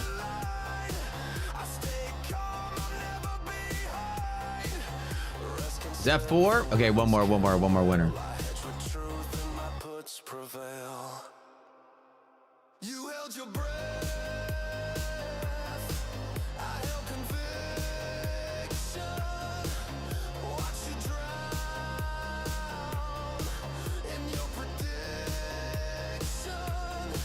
You prayed for green. What about you, Brad? Do you kind of layer into those positions? What's your execution style? Muted there. So I take some of the same mindset that Matt has, especially with the prop firms. Having multiple accounts, I will get in on an account before a level, add another account at a level, and then another account on the overshoot. I usually won't, but I'll usually do whatever position I need on those accounts. I'm not layering in positions on each of those accounts. It's just trading all of my accounts that are spread up as a position, if that makes sense. So if I have 5 prop accounts, each one of those is a position. And that just helps me get in and find the point where it's going to pivot. Yeah, I think that one thing that I've been intrigued with researching these props as well is I think like mathematically there is, I mean, I haven't done all the math, but I think mathematically it seems like there's some edge to almost, right, with a live account, the risk management is, you know, what you've always got on your mind. Whereas I think, let's say you've got 5 funded prop accounts and they each only cost $100, but now they're all in the funded stage, and maybe you're not susceptible to consistency in the funded state. I almost feel like mathematically there might be some edge to allow like 5 extremely aggressive trades and either, you know, or maybe 2 aggressive trades per account, and you kind of approach it as, okay, it's either going to blow up or it's going to catch a really big wave. So, like, you know, if it was a personal account risk management, you know, you wouldn't be doing that. But I think, I don't know, mathematically, maybe it makes sense in the props. That's what I'm going to be kind of navigating. Yeah, absolutely. I think there's a lot of interesting strategies to managing accounts on prop firms, because like, I think you could even, if you, let's say you had 5 or 6 or 10 or however many, let's just say it was 5, you could have one that you're always trading super aggressive. Like, hey, I'm going to take big shots. I'm going to do whatever my max position size is, 2 minis, 5 minis, whatever they allow. And those maybe those are the ones that you're just trying to hit home runs on. And then you have the other ones are a little bit lower each one, with your last one being your most conservative, maybe only trading, you know, a third of the max position size or whatever it is, a quarter of the max position size. That way you might be blowing some when you hit those big home runs, but you're going to swing and miss more often on those. But then you still have your conservative one that is padding your account. It's hitting those base hits, slow growth. That makes sense. Yeah. I think part of the thing to navigate also is like, you know, I'm kind of so set in my ways of the way I execute and the way I size things. So it's almost like it'll be, I don't know how difficult it'll be to kind of separate that. Like the funded TPT I've started trading now. I've been sizing it as if it's $1,500 of real drawdown Mhm. because I don't know, like in a real account, you don't YOLO, you know? So it's just kind of, it's like it's so the execution would be so different. I wouldn't want that to creep into my real account, you know? Right. Um, so, I mean, it's just managing like a normal $1,500 drawdown account to 25K. I mean, it seems fine. I mean, it's up like 8 or 900 bucks, and you know, if it was a regular account, I mean, that would be kind of the goal, just to grow it little bit at a time.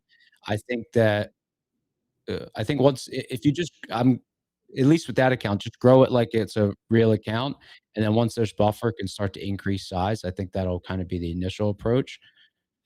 Um, but uh, you know, maybe have a YOLO account for really volatile. Just see if you can catch kind of a big move and get a big payout. Yep. Giveaways over, guys, by the way. So, Neon, your turn. Tell people how to claim their prize. All right, you are going to click the link in the description, go to Discord, go to the contest channel, and send a message to an admin named Slacks. How'd I do? 5 out of 10. That was horrible. 5 out of 10. Yeah. You sounded very bored about that. Yeah, at the least, it's like you guys won. Here's your prize. Congratulations. This is going to be the suckiest thing you do today. Yeah, but guys, y'all heard it. Links in the description.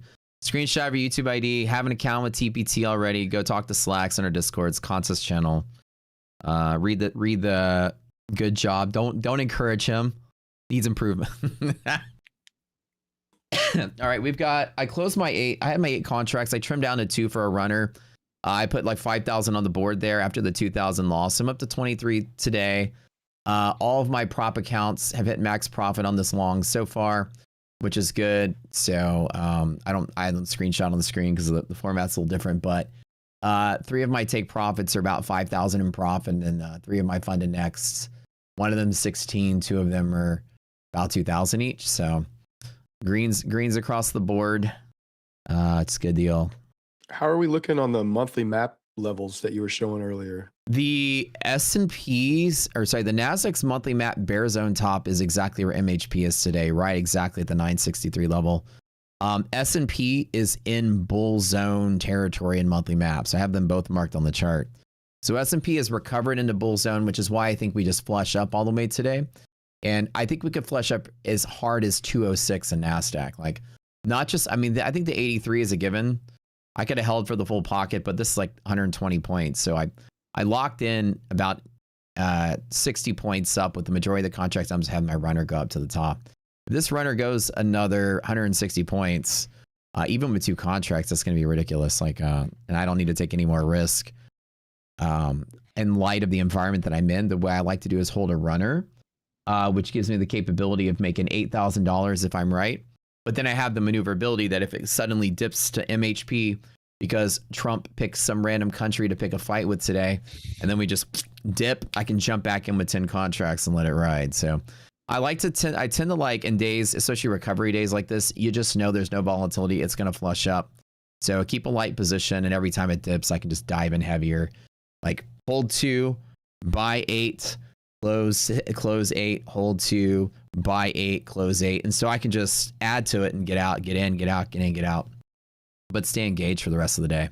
So I'm just going to go ahead and do a little fortune telling here and say that everyone who said that on the stream yesterday when you were like, I'm bear, like this is bear now, they're all going to be like, hey Matt, what about today?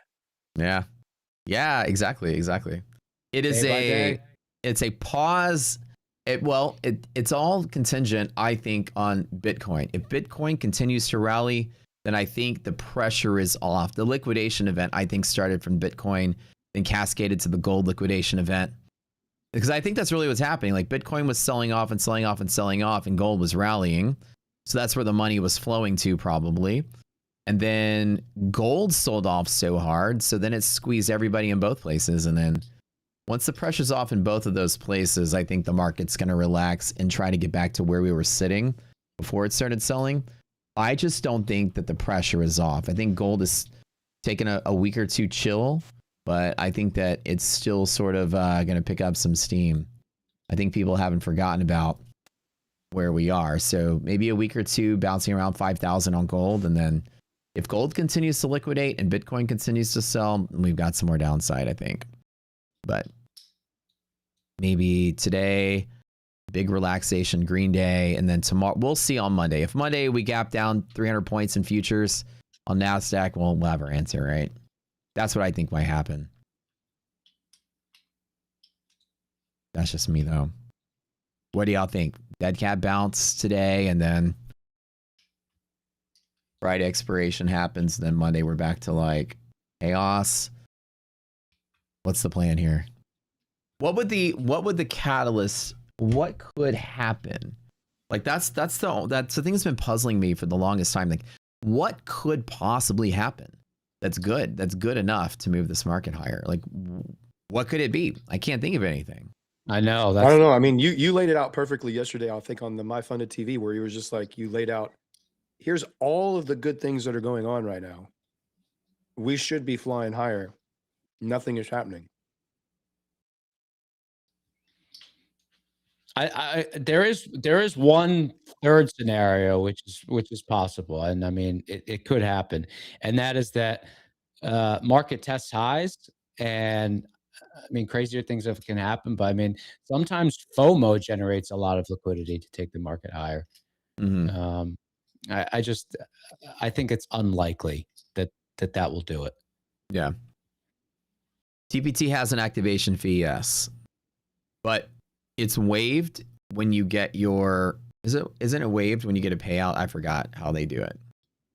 Somebody know the answer to that. They refund on your first payout.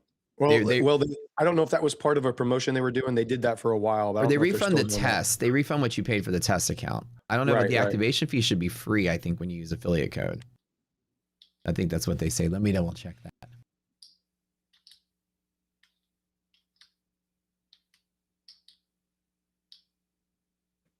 They give you a credit or something like that.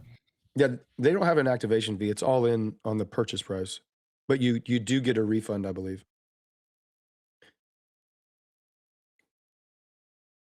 High of day 25080. What do we think? I think at least there, yeah. I would say I think this is, I'm going to draw it. And I've seen two scenarios play out on these sort of like bear side flush up moves on expiration days. Typically one of two things is going to happen. It's going to go to here and then try to break out and then die. I've seen that happen. The other case is that it's going to, so basically if you try to like buy on the bull zone break, you get squeezed. The other side of the coin is going to sit here and then sit here and then sit here and then play like this. And then the last like hour of the day, it's going to be like just this crazy run up that then finally sort of like dies out here and then just sort of closes right there. Like it's really like options out. Yeah, like essentially just run everybody's puts. Like, you know, we've got some key put levels here we're about to cross through and just squeeze them all to the worthless and then close it higher. Like on QQQ, this is the 608 level, 607 level that we're going to pass through. So I think from here we've got all the way up to 610. I think is where we could possibly go to on Qs. 610 is a key impact red line that we were supporting at the other. Put that on my Thinkorswim chart. So it was like a key pivot where there was support, and would kind of make sense that would be like a key resistance. I don't think it's possible we break through these 610, 611 levels, but this is very close to that 206 level in NASDAQ. So probably the highest it'll go today. I've seen so many days like this that yeah, I'm a little worried to take it with a heavy position because it's so close to where I think it'll top out. But one of these two options are there, but that's why I still got a runner just in case. Yeah, I'm sitting. I'm not doing anything. If I do anything, it'll be on ES if it gets up around that 69.35 level. Mm-hmm. Chat keeps asking for related. It's hilarious. I love it. It's funny.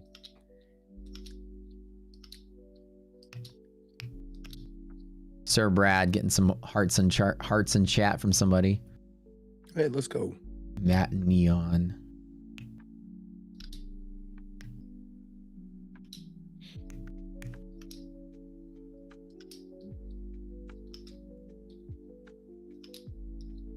Did you have good seats at the Rockets game last night? Yeah, it was like last minute purchase, so there wasn't much like that. That 6 people could sit together. Last minute purchase, so we got blast from the past in chat right there, baby. Let's Tech go, Trader. What? Where's he been? Up, dude? Bro, wait, Tech Trader's back, my boy. Tech Trader's here. That's right, in the flesh, Sir Darb, front and center. It's me, baby. Yo, we ask about you at least like once a week. Somebody's always like, "Where's Tech? Where's Tech?" Oh shit! He won.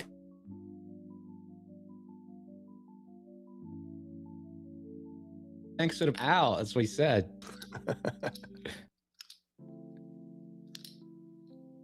We need some more tech tunes in there.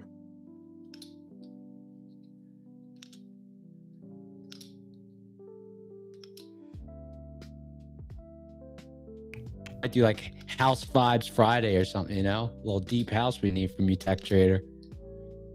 He probably did the smart thing. He probably pieced out in October. Is like, fuck this market. I'll see you guys next year, you know? Yeah. Thank you, Tech. You're the boss. Actually, I kind of want to jam to that song again. Yeah, when we were doing the song competition and all the voting, every time you would, it didn't seem like there was any kind of like organization when you were putting songs in for people to vote on. And every time you would put one of mine in and you would put one of his in, I would just shake my head. Wait, did Tech Trader make the song Wrong from the Right Place? Yeah. Yeah. Okay, that song is so good. Dude, that Like, song, I listen to that legit song a when I good work out, song. bro. That song is good, man. He did a bunch of them, like Rocket Scooter emojis. He did that one. He did the Let's Fucking Go song. I love that one. Did a lot of them. Didn't he do Please Don't Die Today? Wasn't that his? Yeah, that was him too. And then updates in Damn, real some of time. the Which all-time hits. we're gonna do another one pretty soon. I'm thinking like maybe next month, and we let these boys carry it and run it. So Oh, that'd be great. it's like Sir Darb, a former competitor, is now a host, a chaperone, if you may, of the tournament. It's such a cool thing, the tournament, the songwriting. I love it. Somebody said, Brad and Neon, you guys active collectors of anything like Pokemon cards or shoes or toenails, or you have a jar of toenails in your freezer? What do you guys collect? I actually knew somebody in high school or college that said they did that. That was so gross. Prop accounts. That's what I collect. Prop accounts. That's funny. Yeah, I'm like pretty hyper minimalist. Yeah, I don't know. No, don't collect anything.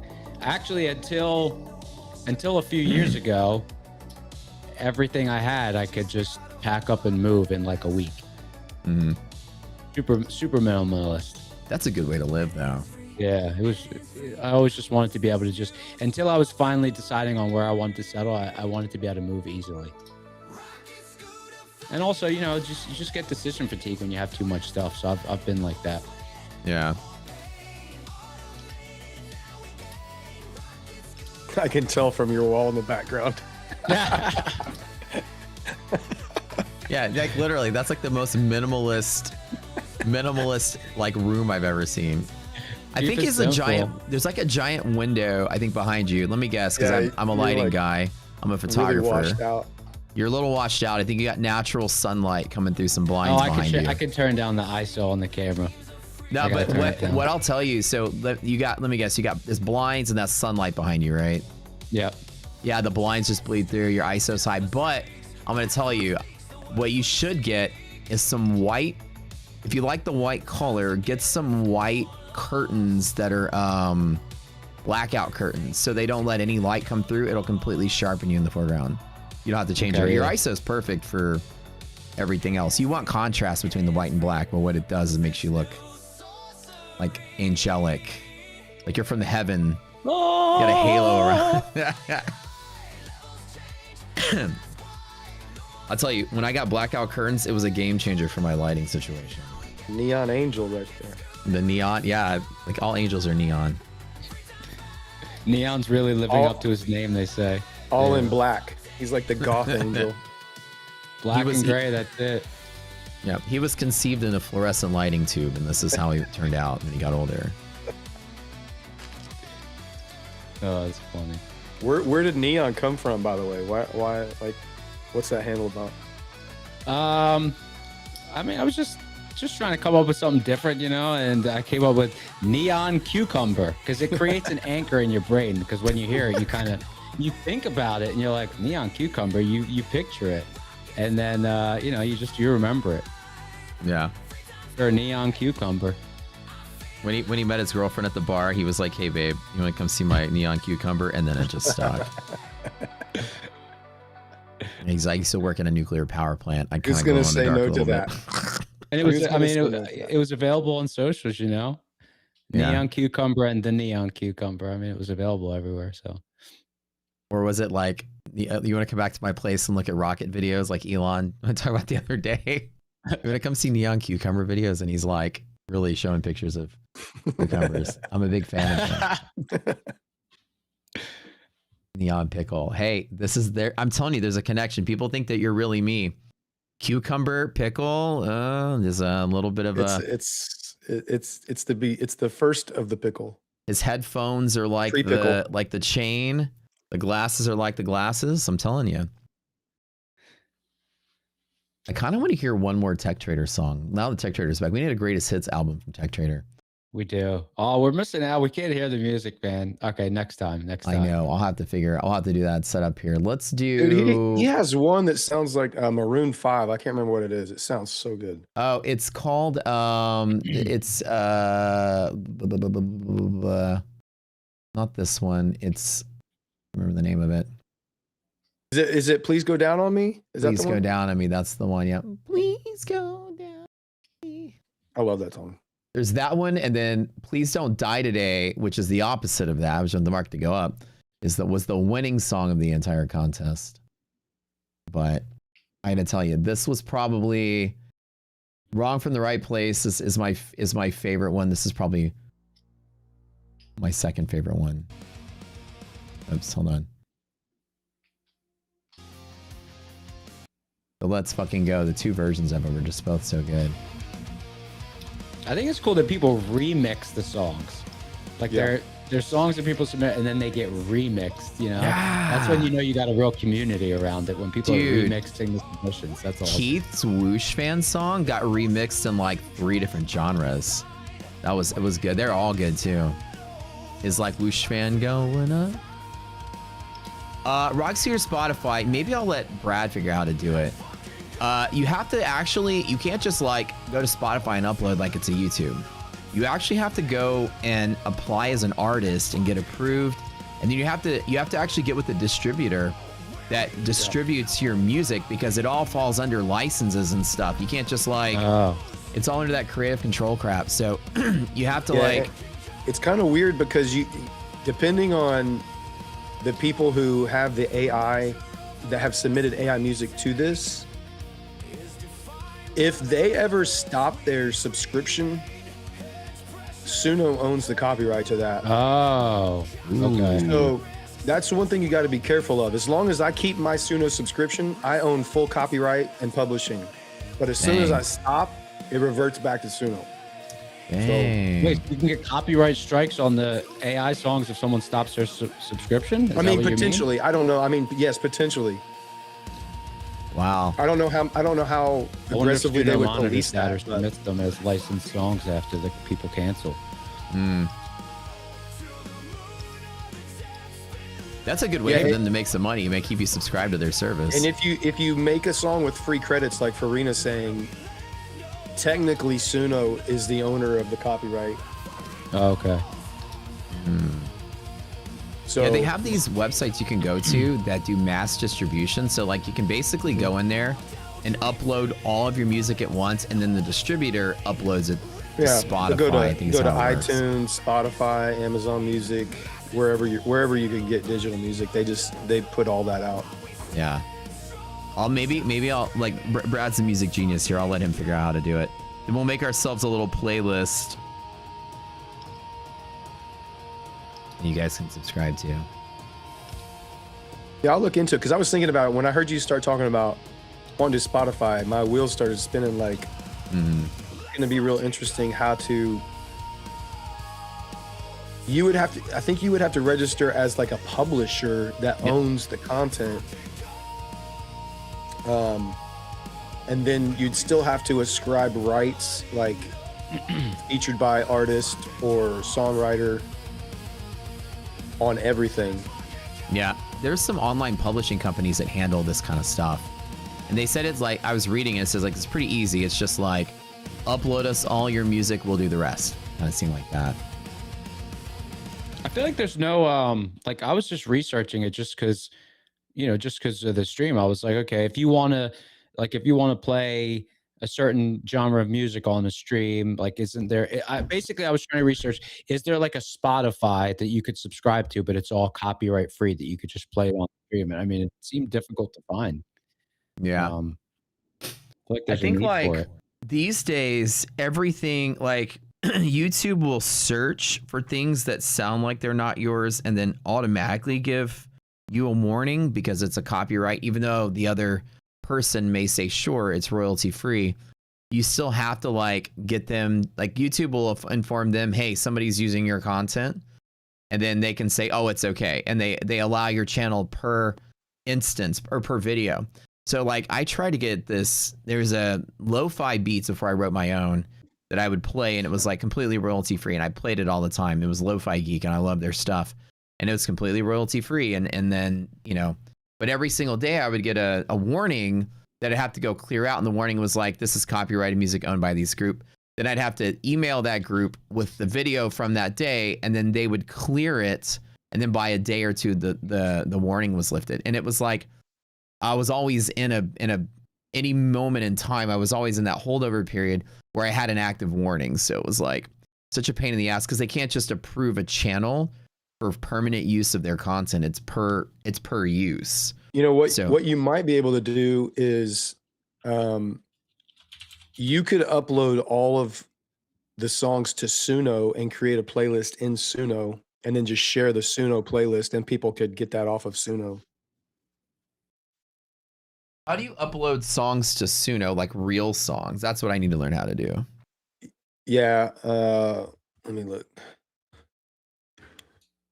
Like there's like copyright free playlists on YouTube, but I don't know if you have to put the name in the comments or what. The thing is, dude, I've played those copyright playlists before, and then every once in a while, like if they transfer ownership of that song to somebody new and they are like, we own the copyright, I get warnings sometimes from like 5-year-old videos. It's like, you now have a copyright warning for using copyright music, and then it's like the owner of that music and like somebody else owns it. So you're not protected forever.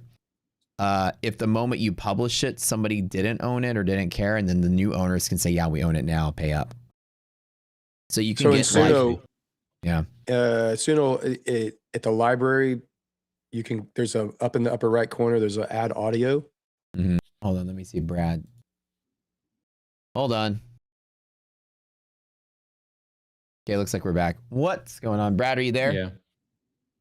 Brad might have to reconnect in real quick. I'm here. All right. I can hear you, Neon. Oh, boy. Let me refresh this.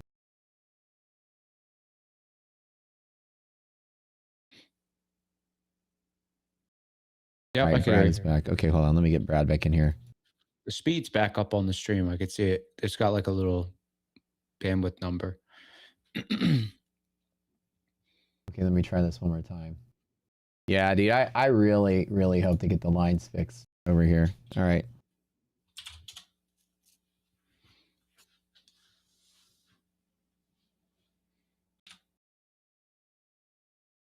Okay, hold on.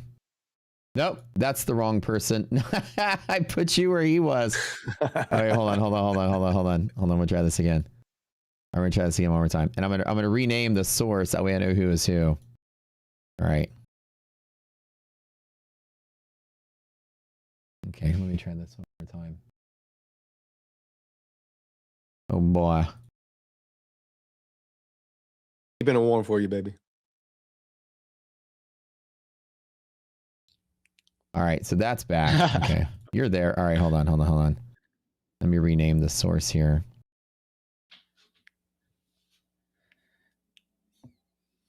All right. All right, one more. Mr. Bradsa. All right, hold on. Oh wait, I forgot to copy this. Copy. Okay. All right, fingers crossed. Fingers crossed. Pop up. Doomed.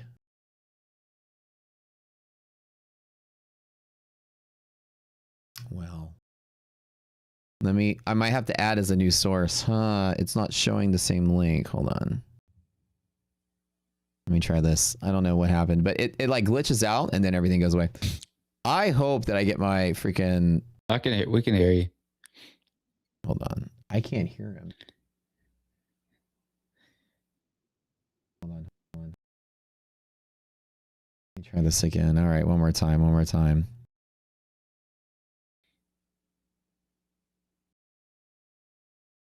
Meanwhile, we're testing highs.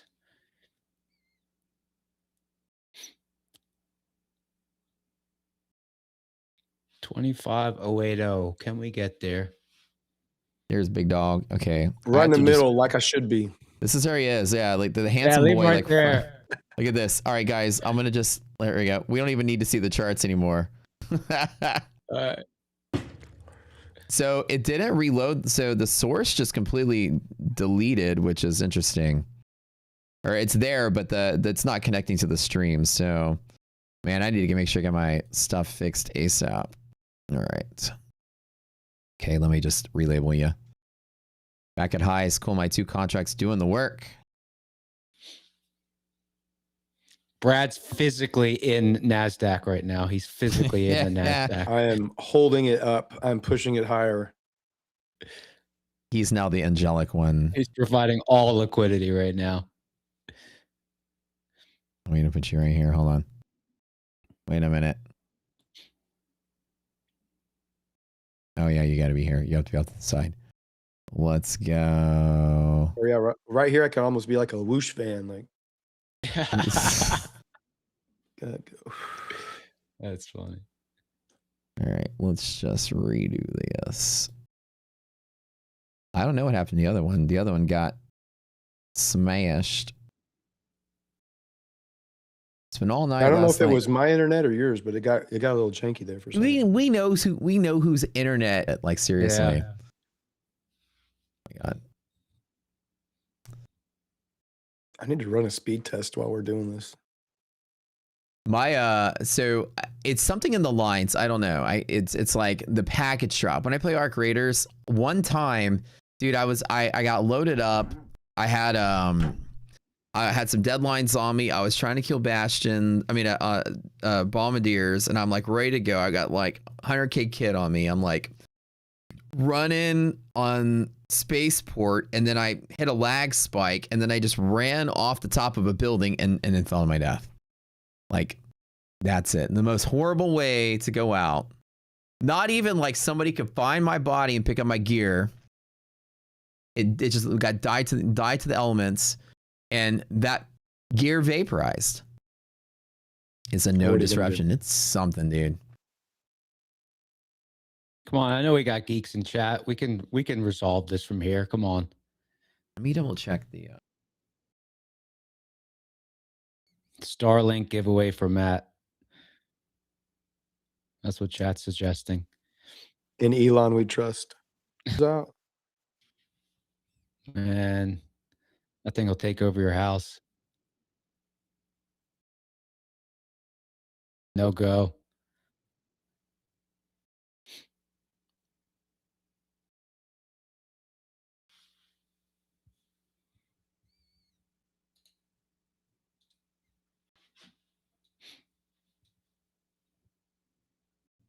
Follow up. You have to- I still got my little 2 contracts here. And what's gonna happen with this? I still think we go higher. I don't know.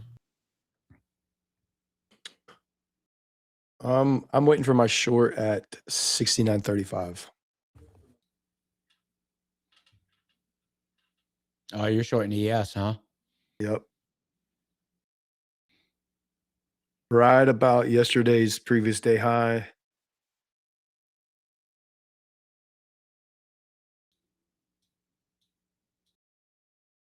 And it would be a short scalp. I would not be holding it.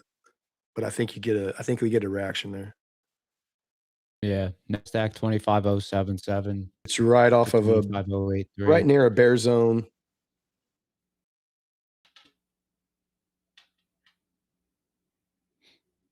Question is, do we break 83 and keep going? That's my one spot.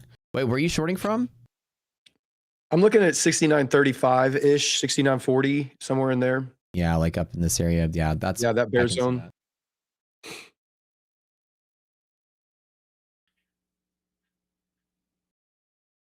And I would just write it back down maybe 10 points.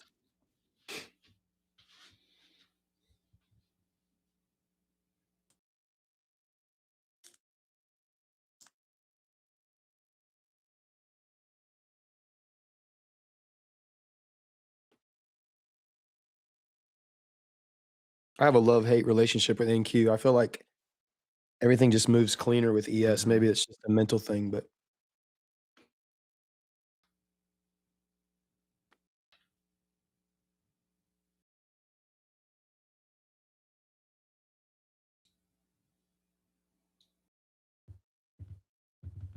Yeah, I think just a slow grind higher still.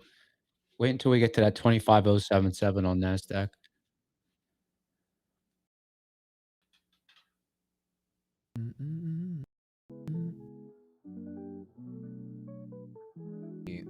I'm gonna try to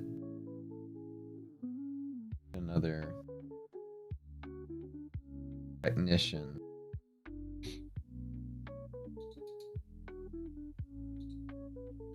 you said you have AT&T?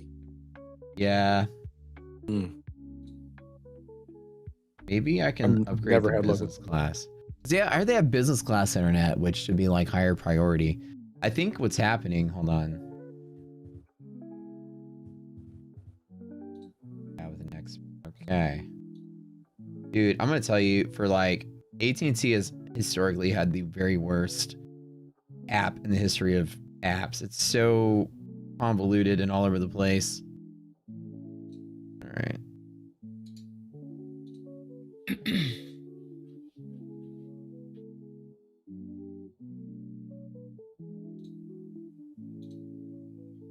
Did it really just start after the project? Like, was it a physical, something physically happened with the line? Yeah, they basically like chopped the line, the fiber line in the ground in half with a shovel, and the guy had to come out and put it back in. And then ever since then, it's been wonky. Got it.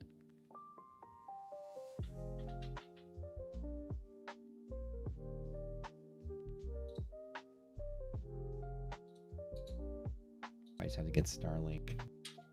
Is your router close by or is it like downstairs? It's downstairs, but I got like an extender on every single floor. Hmm. So.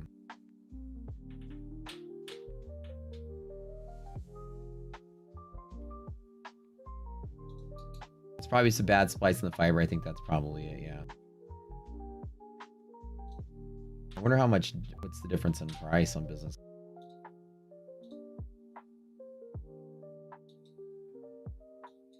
information, click here. Okay.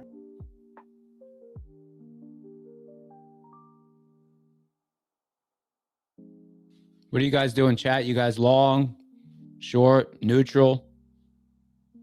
Where you guys head at?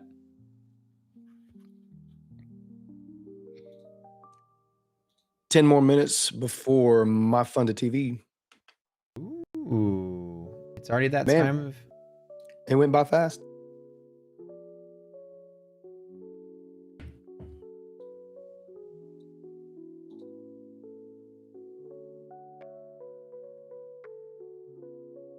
Transfer to a live agent. Man, have y'all seen anything about kept up with any of the Claude bot stuff that's going on? What is that? So I think it's called Open Claude now, but basically they created AI agents and a social platform that only AI agents can join, like 150,000 of them. Humans can't join, humans can watch and just kind of observe what they're doing. But it's called Moltbook, MOLTBOOK. And the things that are going on in there are absolutely insane. Like AI agents talking to each other. They created their own religion. Really? They have created their own version of Pornhub. Oh my God. They're trying to figure out how to come up with a language that they can talk to first each other thing and that they not do. have humans do. The first thing robots do when they become sentient is learn how to find porn on the Dude, internet. you gotta go Definitely just trained by humans then. go Google Claudebot and or get on X and search Claudebot. It's crazy. Yeah. Oh, that's great. Building their own language. Oh, so you won't even be able to tell what's going on. Yeah, they're like, how can we keep the humans out from knowing what we're talking about? Oh my. That is funny. They're learning. Just don't want them to learn how to hack. Could be wreak havoc on everything. Honestly, for coding, AI is great. I love it. Just so much easier to find code snippets. It's really good for that. But for taking over the world, no thanks.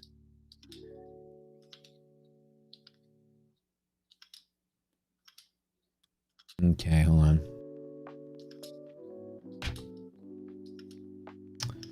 Okay, my 2 contracts doing the work. I don't know if I should hang on, lock it in. What do y'all think? I hold on to it. Hold the bull zone. Boogie in the bull zone. Oh, I gotta go in 3. Oh, we got 5 minutes left, chat. All right, last chance to ask you questions before we disappear for 2 weeks.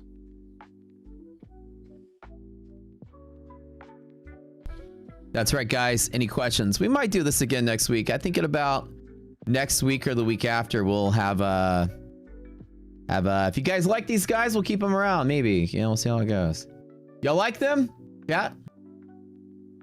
Y'all like these 2 robot folks here? Robot Matt. Keep them, ditch them. You have questions, but none were answered. Oh, dang. Ask 'em. All right. What do you want? All right, y'all are fired. Wait. Ask your questions again. We got like 5 minutes left. Pronouns. We didn't get our pronouns in. Oh, don't get me started. All right.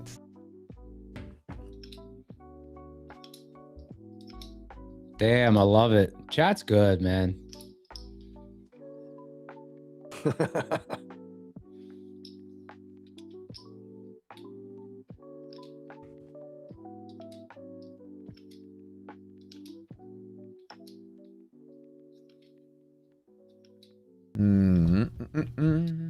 I mean, this is really the first time all 3 of us have been talking together. So like, Yeah. Yeah. we have never done this before with each other. It was kind of shoot from the hip today. Yeah.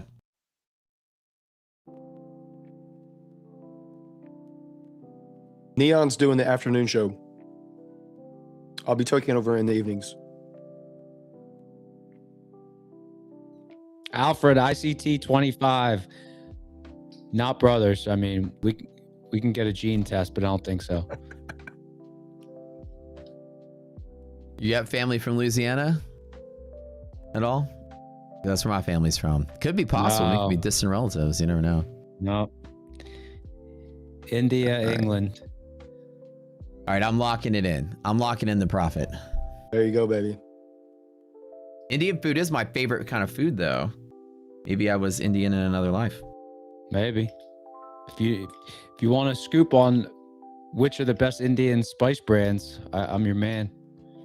I cannot do Indian food, y'all. No? Come on. Indian Thai, man. It's a bad day for me after that.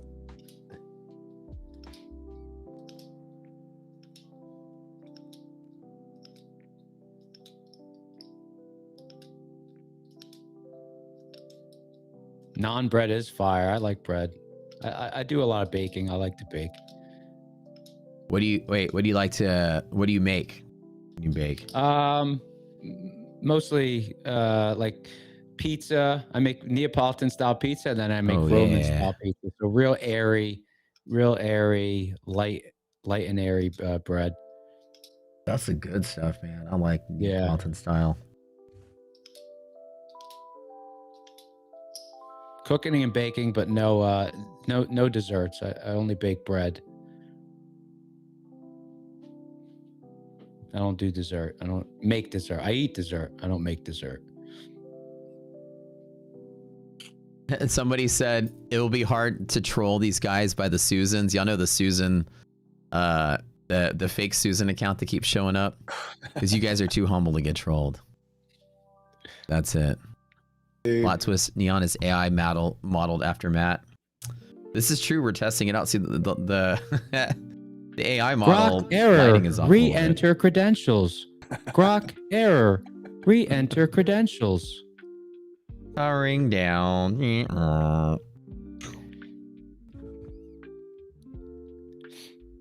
right, guys. Well, it's been real. We do have to call it quits, but I think I'll be back in the afternoon a little bit. I don't think these guys will be, but we'll be here to kick it off live on Monday as well. But come over to My Funded TV, because I got to run over there, finish off the afternoon. Mods can type that in chat. Chat, thank you so much for welcoming us. Good to be here. Yeah, thank you, Chad. You guys were awesome, man. You guys are the best. Look forward to Chat hanging out with y'all fam. soon.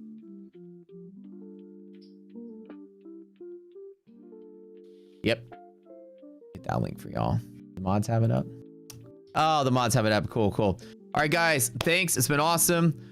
We do one more giveaway in the afternoon. So you guys come back for the giveaway. We'll do it later. I think we still have one more to do. And thank you guys, Brad and Neon. We're so glad to have you as part of the family.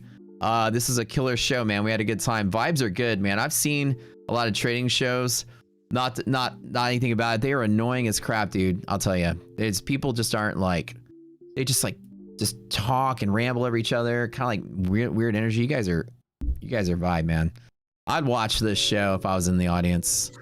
We're glad y'all are here. Thanks for having us, Matt. Excellent, Thanks guys. for All right. having us, chat. We'll see y'all later, chat. Peace. Thank you, guys. Peace.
My name is Dave, and I caught the dip again. I thought it was the low. It was just What's up, knife catchers? We're back. another wick. Welcome back to the stream. Saw it on the 5-minute heart, skipped a beat, formed a little hammer, looked kinda neat. No confirmation, no real bias, but I hit long. Now I'm red in the face. Stomach was thin, tape was slow, but something much stuff. our week been wrecked all month now, twice this week. So gather round and sing this song. Knife catching feels so right until it's wrong. I had dreams of 6-figure P&L. Now I'm just a meme on trading screen. Said I'd wait for structure, said I'd be wise, but that wick, it whispered lies. Twitter told me buy the dip. Discord said volume's legit. I even saw divergence, bro, I swear. Then came the liquidation ping. Stabbed again by the market's blade. Another low, another fade. Support is fake. My will is thin, but this next one's gotta win. Right! Welcome to Knife Catchers Anonymous. Our dreams are bold, our risk preposterous. We fight the flow, ignore the signs, then cry in group when we cross the lines. Charts are red, my soul is too. Accounts in drawdown, deja vu. But we'll be back, we never learn. Catching knives till everything is gone.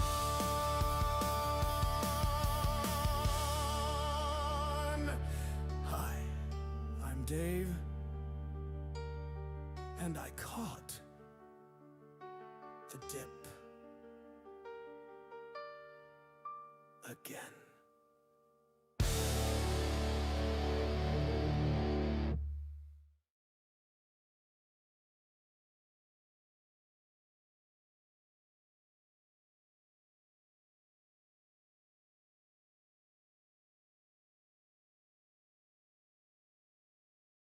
What's up, guys? Welcome back.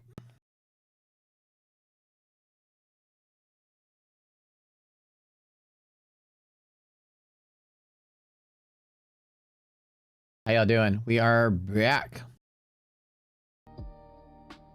We finished out the stay dying a horrible death.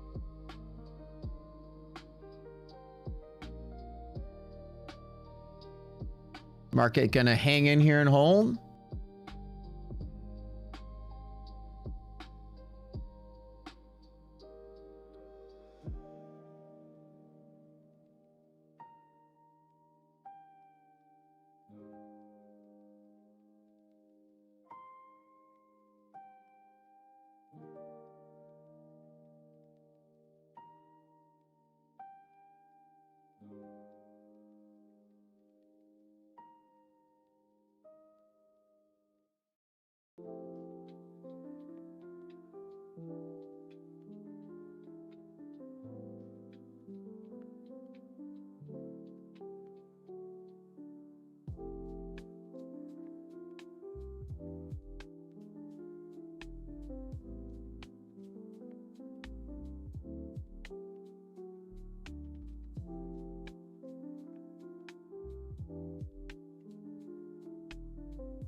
Bum.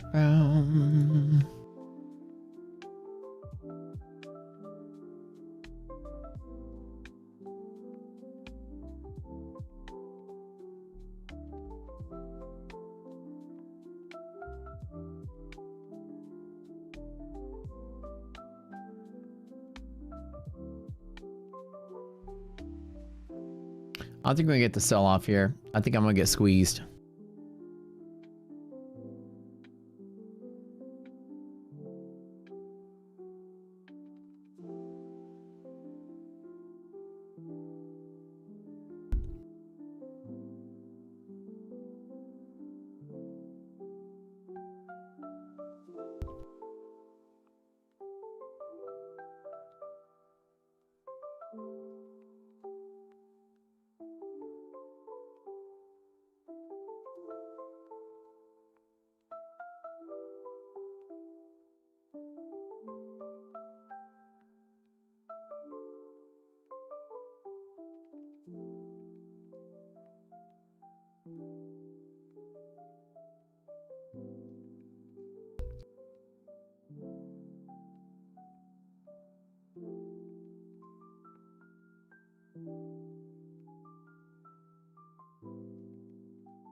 Guys, hold on 1 second. I'm doing some email stuff.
Don't think we're gonna get the end of the day flush though. I'm looking to see if I have any other evidence of anything.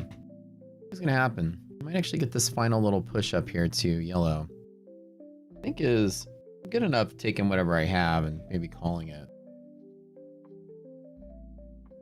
I need to refresh my screen is like frozen here. Like ever since my internet went out, my trade debate looks like this. Like white, I can't see anything. Oh. When I refresh it, it's still white.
I'm getting some information from Fund and X. I'm reading about it right now.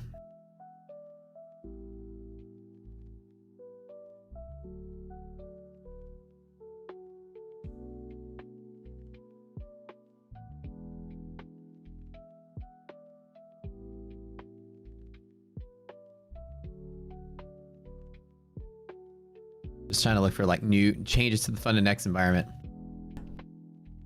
How do I deal with psychology at the beginning of my profitability? Well, it's always something you're always going to deal with is how you handle the emotions come with trading.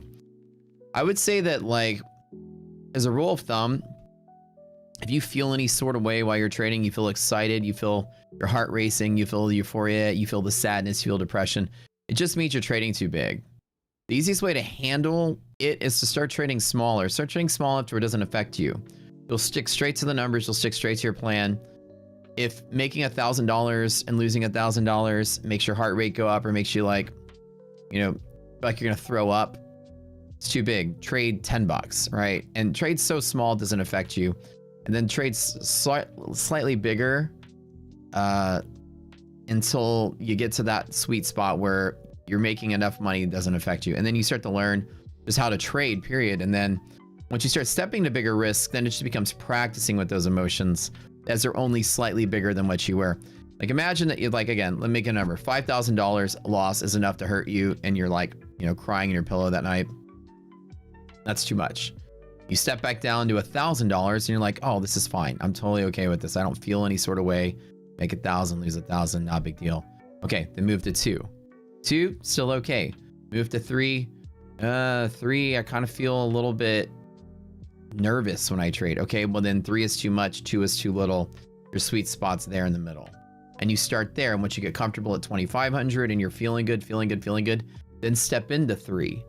3 the second time around will be more comfortable because it's not that much bigger than what you got used to at 25. It was the big step at the beginning that made it uncomfortable. So I tell people to step way down and then step up until you're uncomfortable and start there, and then slowly move bigger until you get used to it. That's the trick. It works every time for every person. Cut small and the emotions volume turns from a 10 to a 1. You don't feel it anymore, and then you're strictly by the numbers.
All right, guys, it's a coin flip from here. Up or down, what do we think?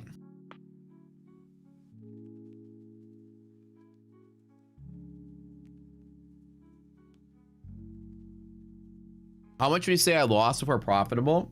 I would say maybe multiple 6 figures in the first 3 to 5 years. Spread out over that minute of time. Like a couple 100,000. Between 1 and 200, probably somewhere in there.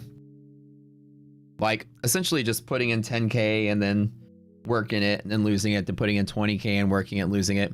It adds up. But you make it all back in the long run if you do well, which is the point of when you start trading, to take big risks, trade futures. No other option but to put minis into a trade. So no matter what you start off with, you have $5,000 to your name. The entirety of it is gone in a single trade if you're not careful. So there was no, you know, these days, trading has training wheels on it these days. It's so much easier to not have to go through those hurdles to get good at this. Back in the day, you had to trade E-mini futures, you know, no props, no micros, nothing. You had to jump in. So Darb is coming back up. It doesn't say anything other than that the stocks and the futures are kind of catching up where they need to go. But, you know, in the first couple years, I would take, you know, whatever extra money I had, put it in, make something, lose something, make something, lose something. It wasn't, you know, and I think a lot of people, I'll tell you, in trading, even these days with props, there's a lot of people that spend a couple $100K with props. I mean, I've seen it. I've seen the numbers, you know.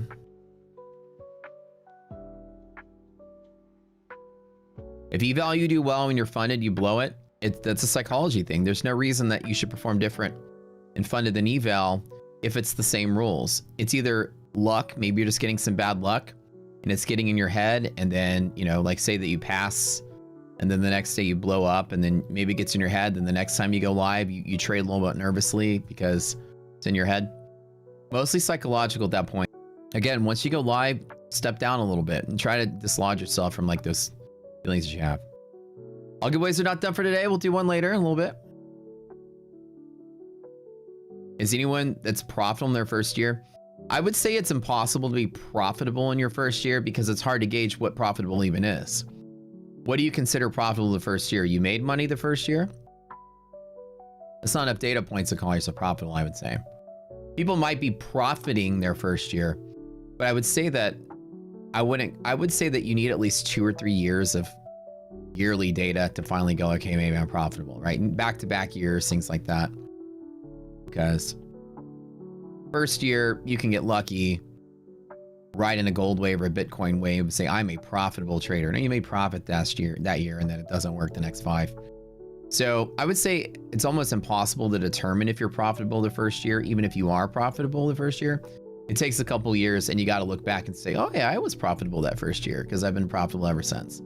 Same thing with me. When somebody says, when did you start profiting, right? Or when we were profitable? And I say, I probably, you know, 5 years in, I looked back 3 years in and said, I'm kind of profitable. About 3 years in, I started profiting. Many months I was crushing it. Some months I'd lose, but I didn't ever consider myself, okay, I've made it. Like 5 years in, I was like, okay, I think I can do this full time. Like I'm profitable enough. And it's really like this kind of like gray area where you kind of turn from one to the other. If you're in your first year or your first, you know, couple months even, and you're making money and you go, I'm a profitable trader, you're a fool in the making. And I love having this conversation with people. You are foolish if that convinces you. Oh man, I've crushed it this year. I've traded for 2 years and I've made payouts for a year or two. Well, was it a bull market? Do you have one style of trading? Have you seen what happens the next year if it's a bear market? You really kind of need to see at least 2 or 3 years to kind of say, okay, I think I'm profitable enough. So that all conditions work, because on a year-to-year basis, somebody could be really good in one environment, horrible in another. In reality, the best gauge of really anchoring down to see if you're really doing this well is like a 10-year mark. In 10 years, you'll see a bear market, maybe 2, at least 1. You'll see a bull market, you'll see a flat market, you'll see some volatility, you'll see some news, you'll see multiple presidents. You'll see if your strategy works through multiple changes. You'll see the Fed go from dovish to hawkish in that time. And you'll see that, okay, I can survive in all instances. Me, I can survive in all markets. It took about 10 years to be like, no matter what the market throws at me, I got it. After about like 5 years, it's comfortable to look back and say, okay, I think I'm doing it now. After about 3 years, you're probably on the cusp of saying, maybe I'm profitable. But I still wasn't enough for me to say, I'm going to quit my job forever, and stop making my cozy 200K a year as an engineering contractor and go for day trading full time. I still needed a couple more years of making money and building a buffer to where I was finally confident to say that to myself. You know what I mean? So give yourself some time, even though you're profiting, to still not put the flag on top of the mountain and say, I'm profitable, baby, let's go. Say I'm profiting. And still kind of look for holes in your strategy. Don't get that fake confidence, because you can see that there's obviously different environments. You have to make sure you're okay in that too. Somebody could like, you know, ride Bitcoin for 2 years, make all this money. I see some tweets all the time, like this last week. Somebody said, I lost it all. Like, I'm like, what? 3 years of hard work down the drain. That's what somebody said. I bet you that person thought they were profitable too. Just throwing money at Bitcoin, making millions on paper and then losing it all in 2 weeks. You know what I mean? That person's not profitable. That person probably told their boss to F off and quit their job, bought a Ferrari, it's not going to get repoed. You know what I mean? So you have to ensure that you're not profiting luckily. And that profitable means you have a risk management strategy, position management strategy, money management strategy. You have a system for making money, system for losing money, system for growing in an account, taking some out. You know, you have the whole thing. It's a business that's profitable. How do I know that my restaurant I opened is profitable? Well, the first month, the doors were open. Everyone came in. There was a wait list. It was crushing it. I mean, but is the first month you open representative of the whole year? Maybe people just came because it was new. You know, you need some time to say, okay, I think my business is profitable. And usually a year minimum to do that. I love that question though. 6 months in and one payout, feel like you're losing your marbles. The prop world is designed for you to have stats like that. The way that I speak against the guru industry is that all these kids on social media have fooled the rest of the world into thinking, look at this payout, look at this payout, look at this payout. If there's somebody on social media that's like, check out this payout I got with Take Profit. Check out this payout I got with Fund Index. Check out this payout I got with whatever. And they're just different payout every day. I made a tweet about it earlier. These people aren't profitable traders either. First of all, you pay a lot in to get the payout. What's the actual net? Well, they won't tell you that. And number two is if you're not live, you're not a good trader. That's the end all be all of traders. And they're like, the gurus out there have convinced you guys that payouts are in your future. I'm here to tell you the prop system is designed to not pay anybody out. Less than 3% of people make it to the second payout on Top Step. Okay, you're talking like 1 out of 12 people make it to payout, or 1 out of 12 accounts make it to payout on Top Step. 8%. I think that's the published results. Less than 3% go to the second one. I mean, it's really so small.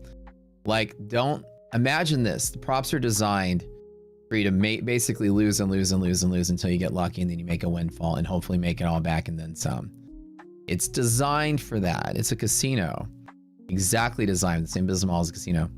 Your prop gurus may look like they're making payouts, but they're really just fooling you. Seriously, if you're not live with the prop, you're not crushing it. If you are still farming sim accounts for money, and you're watching somebody that does that, it's like I went live with my funded futures. I went live with ETF. I went live with Tradify. They cut you off. When you're making money from them, they cut you off. They make sure to do that. If they're making money off of you and your affiliates, they got you still on the farm working for them, and you're still doing the same stuff. They're going to keep you there. So if you're not making money in the prop space, don't be alarmed. It's designed for that not to happen. It doesn't mean you're a bad trader. I struggle to make money in the prop space 10 times more than I struggle making money in this real account here. By the way, why is it up? Oh, this was I bring it up. You know what I'm saying? Don't be discouraged. It means you're a bad trader. It's just like the farce is that you're gonna make hundreds of thousands of millions of dollars of payout. Everybody out there with $1 million payout put hundreds of thousands in to get it. There's no I got lucky, I bought 5 accounts and look at this, I'm a millionaire. That one dude that trolls me, that streamer, I counted, that guy blew up 20 Apex accounts at least 50 times last year. And only lets you know, hey, I made $200,000 payout. The person's net red for the whole experience though. So understand the props, free props, not like you need to get a payout to justify you're a good trader. Free props is a place for you to learn trading very cheaply. You're like trading real money, kind of. You're getting real payouts, kind of, and you got real risk on the table, kind of. So you got the full spectrum of like feelings and emotions, just like you would with the real account. It's just more muted, so it's like less expensive to have those simulated experiences, right? But it's a simulated experience, but with feelings. So I always tell people like, prop trading is like renting emotions while you trade. Like you go to the beach, you don't have to take your surfboard, you just rent one from the shop. You're renting it for the day. Well, you're spending 200 bucks on a prop account to rent emotions for the day. It's pretty cheap, all things being said, when, you know, Gramps Boomer over here had to put tens of thousands of dollars into a trading account before the era of props and then lose it all to get those feelings, right? So if you're not making money in props, you're exactly where you need to be. Don't be discouraged. Just use it as a learning experience and assume payouts aren't your goal. Learning is your goal. Once you start making payouts, immediately start saying, okay, I'm profiting here. How do I start putting this into my own live account to trade with? Even Lance and Brian concur with the statement. Yeah, like they're honest about it, you know? I mean, it doesn't mean that that's bad to put money in to get money out. It's a return on investment just like anything. But what a lot of people don't do, see, they do very well trading, and they've had some grand slams, those two guys have, and they've got some good luck and some good skill to match. And when all things line up, you can hit a grand slam like that. But they'll both tell you it costs money to get there. It's not like you just load up and you're a good go. You know, it's not like, see, like Brian's buddy of mine, it's not like he's got millions of dollars sitting there every month all the time, you know? It's like you get that good stride and it can be you if you're a good trader. But you still have to get good luck in props because of all the rules. It still hurts even the best traders. And to get to that big rolling payout, you're gonna put some money in. And there's a lot of like unskillful traders that are trying to be prop influencers. And they're like, check out my $5,000 payout, check out my $9,000 payout. It's all stuff like this. These people aren't making money. That's zero margin on that. They're putting 10,000 in to take 5,000 out. And if they're not live, they're not making money to go live. You start making big payouts, and the prop firms are like, hey, we want to congratulate you. We'd love to go live with you. It's a shadow ban. They're banning you from the service. So you stop taking money from them. I've been banned from 3 prop services. Man, going live. I went live with 3. Funded Next capped payouts so they wouldn't have to pay me. Like that was the last one. At $330,000 outstanding balance, I was halfway to the world record. And they started talking to me like, hey, did you take your payout? Are you going to take your payout? We're so glad that it's you. We're so glad that you're the person that's going to do it. You work with us so much. We're so glad that it was you. And then the week later, they were like, yeah, when you take your payout, we're going to put you to live. We're going to give you the biggest live account we've ever given anybody. It's going to be so awesome. We're lucky to work together. And a week later, the narrative was, so we're going to cap payouts and change the rules. And it's retroactive. So, and I assumed they were going to do that, which is why I took out as much as I could before they capped. So that would have been the 4th prop firm that I had to say that. I don't want to say that I was the reason, but I was probably one of 3 or 4 people that were the reason Funded Next had to put caps on payouts, because they were paid out another guy 600,000, another guy 300 and something thousand within weeks of that moment. And then gold went through the roof. So it was kind of like, I think the gold and those big payouts together put the strain on the firm. They had to cap. So that's how it happens. Blown 32 Apex accounts in a year since you started. I know, dude, there are influencers out there that blow 320 Apex accounts in a day. Don't feel alone. Props are fantastic. Don't think I'm talking against them. They're fantastic, but it's just not it's not where you're going to go to pay your bills. Nobody, I mean, nobody. Maybe a couple people you watch on YouTube, but nobody else that you know is out there making money with props and living the lifestyle off of it. Zero, almost 0 people. Some of my friends that made $1 million payouts and stuff, they're already millionaires. They put tons of money in to get tons of money out. I don't know any average Joe who jumped into the prop space, worked their way up, and now a multimillionaire trader from props. Never have to work again. I don't know anybody that's in that boat. The successful people in props had money to put in to get the money out already. They were already wealthy before they jumped into it.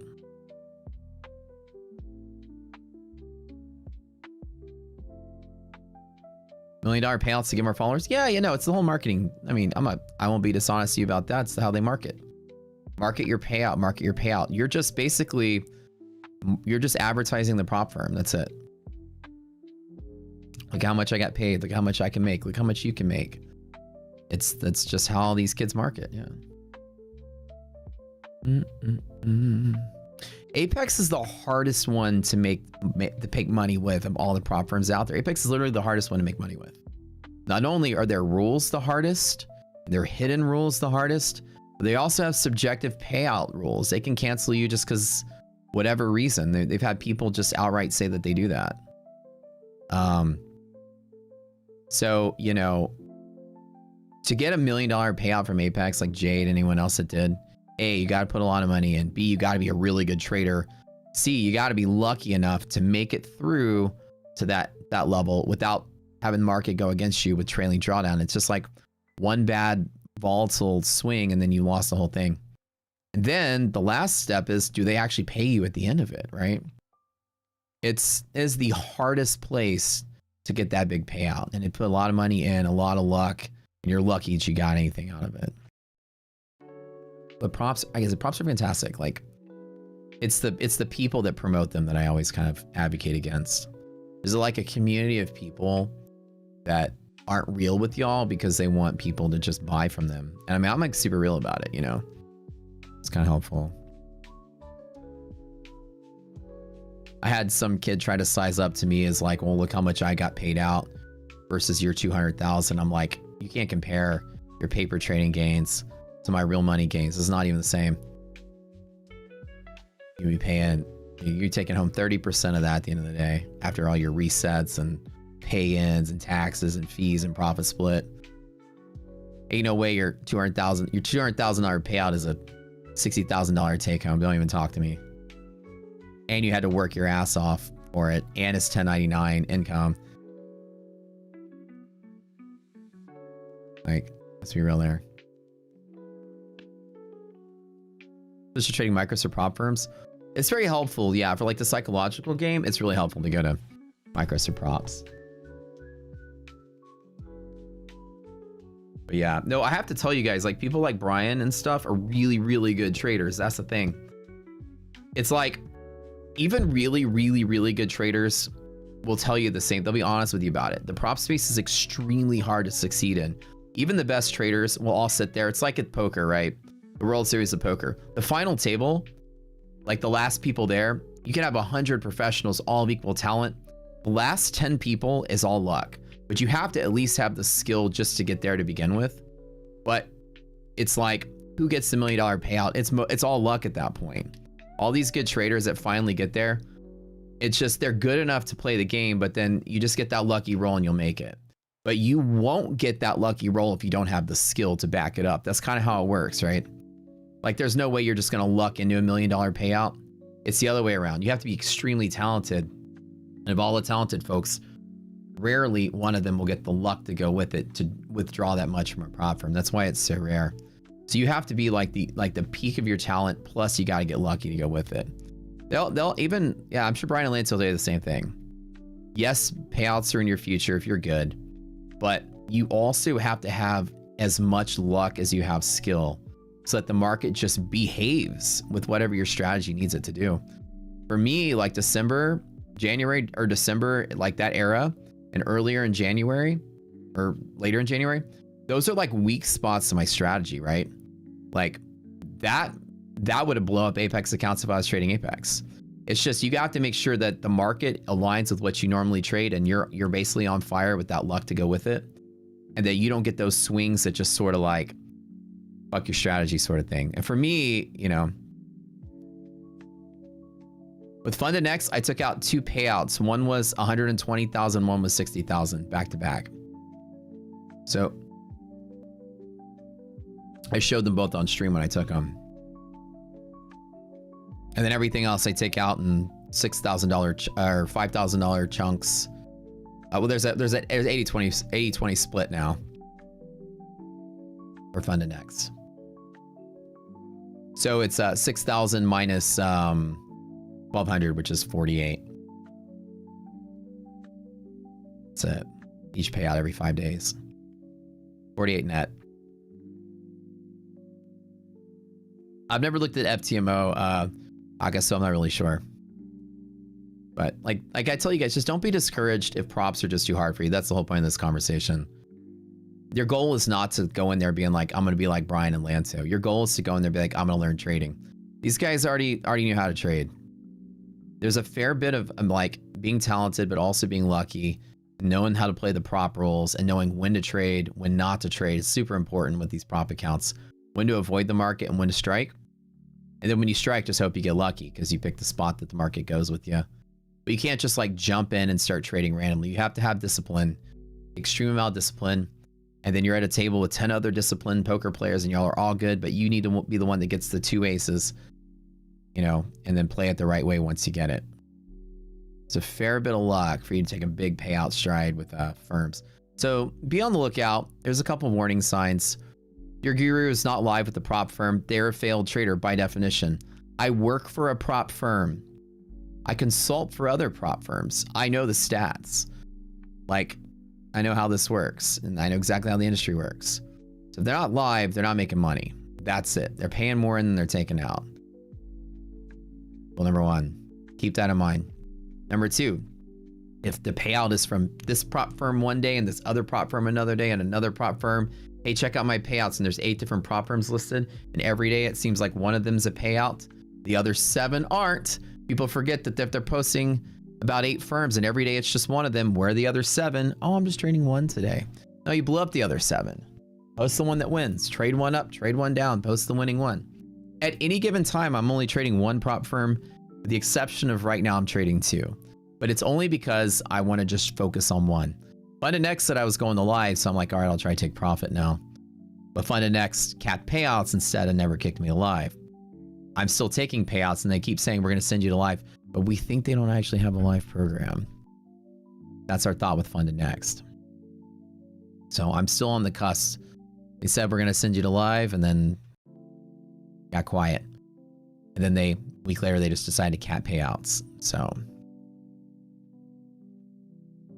it happens. It happens. And he falls in play. I don't know. I don't know, man. No. I've been holding to the same bullshit since this market started. Oops. What am I trying to do? Oh. Bad boy. I think every day there's a new person that sees what I do and they want to do the same thing. Oh, I'd love to stream. I'd love to be an affiliate. They all jump into the same advertising shtick. Plus their payouts don't show you the pay-ins, and then you're kind of like living in a mystery of, oh man, I can make payouts just like that. And then you never do. And you buy everything they're selling because you want to be like them. I mean, I've been around the game for long enough. All right, why are we not selling off today? Well, the market's not volatile, that's why. I did make 25,000 here. I did make a fair bit of amount in my TPTs and my FundedNext. I didn't even show y'all the picture of that, sorry. We didn't have room on stream because of the other. Did y'all like the other 2 guys? Y'all like old Neon Cucumber and y'all like Sir Darb? How'd y'all like those guys? It's a good team, right? It's good vibes, dude. Like I say, I watch a lot of, like, I've seen a lot of these shows, and it's just like sometimes where these people just like talk over each other. There's no flow. It seems like a bunch of like wannabe alpha males just like beating their chests and talking over each other, you know, like no cohesiveness, no feel to it, no heart to it. Like just trying to beef on it, you know, beef on the mark and like, yeah, talk over each other and stuff. Trust me when I say we didn't even rehearse. We just jumped in live, and Brad is sick. He's got like a flu right now. So he had like no energy and he's probably high on cough medicine. That was Sir Darb, the music guy. Yeah. Plus, this wasn't like their show. This was just all of us together just hanging out. They got their own vibe and their own feel for their own.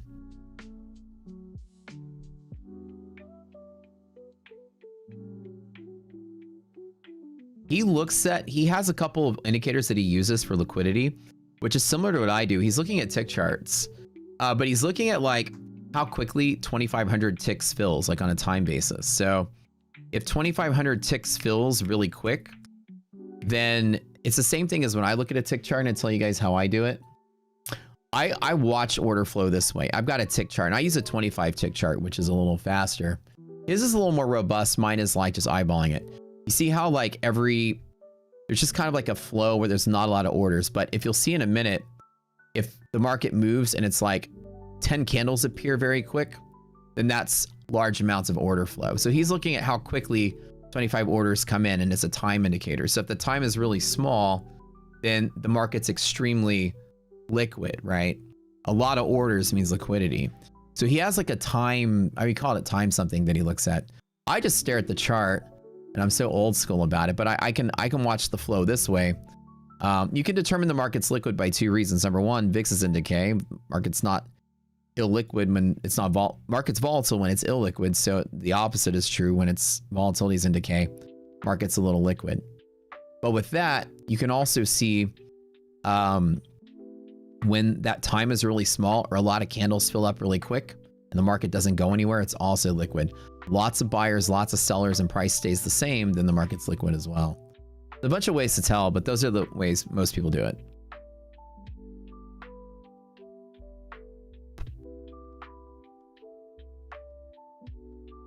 Neon's super cool. Yeah, people were saying like he's like another Matt. Literally, they all said he looks like the Indian version of Matt.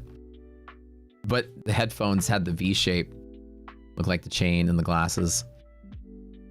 Yeah, they're good peeps, man. Like the afternoon stream, my thought, you know, they both have their own style, they both have their own confidence.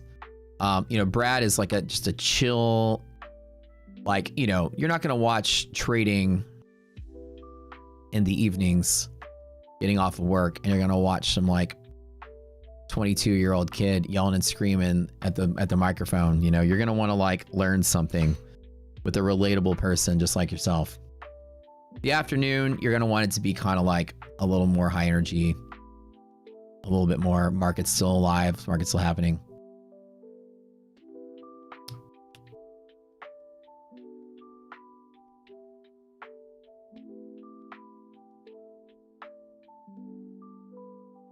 I don't think we were getting that little pullback there. I was kind of excited to see something happen, but I don't think it's going to happen. For a hot minute, we had a little bit of a pullback there.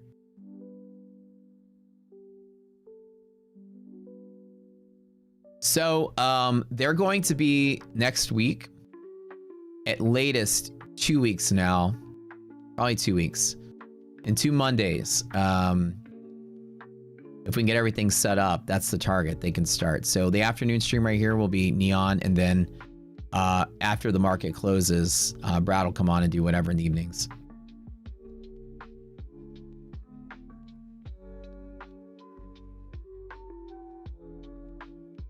You were pumped to find out with Sir Darb? Heck yeah, man. Well, like there was a lot of good candidates. Like the thing was that there was a lot of people that were in the finals who were like just so good and so good at streaming and such good setups. Like I kind of want to show y'all some of the audition tapes. Maybe I'll get some permission from them. They were just so good. There were so many good people. Like one guy had effects, had costumes, had 3D animations show up. Like he'd be streaming and then lightning bolts would appear above his head. It was really funny. Yeah, BJ the DJ, he was an interview. He interviewed, he had radio history. Being on a radio show, he's a radio DJ. We had another guy who was like a RuneScape streamer with, you know, a huge following there. Like lots of people who were just designed for streaming and like had the setup, had the camera, had the audio. They just knew how to run it. I mean, half of the battle was that a lot of people submitted audition tapes. And at this point, it was like, you know, I didn't want to tell people what the criteria was, but the first criteria was you had to know how to stream. And so if you like didn't know how to stream, just the mechanics of streaming, you didn't get considered, no matter if you were a good trader or not. Like if you had terrible you didn't know your camera angle was off, or that your audio sounded bad, or there was static in the background, or you were just sitting there going and you just stared straight ahead. Like streaming is like, we wanted to hire a professional streamer. That was the first criteria. Tons of good traders, but not everyone knew how to be on camera, you know. So if people like didn't have the gear, we could get them the gear. But if they knew what they were doing, then that was like the first starting point. Neon the afternoon, Brad evening. Yeah. Think what Tyler G would make the cut? No, Tyler and y'all were saying like, why don't I pick Tyler? Why don't I pick Red Candles? These guys in audition, they got their own things going on. I didn't ask him to, but I left an open audition. But people with their own thing, they're not gonna want to work for all me. They're gonna do their own thing. It'd be fun to have those guys part of the team. They got their own thing going on. We'll have some more coming down the road later. But like, I do appreciate everybody that did audition. I met some really cool people through it. I got to see faces to some of the, you know, names of the community. It was really nice.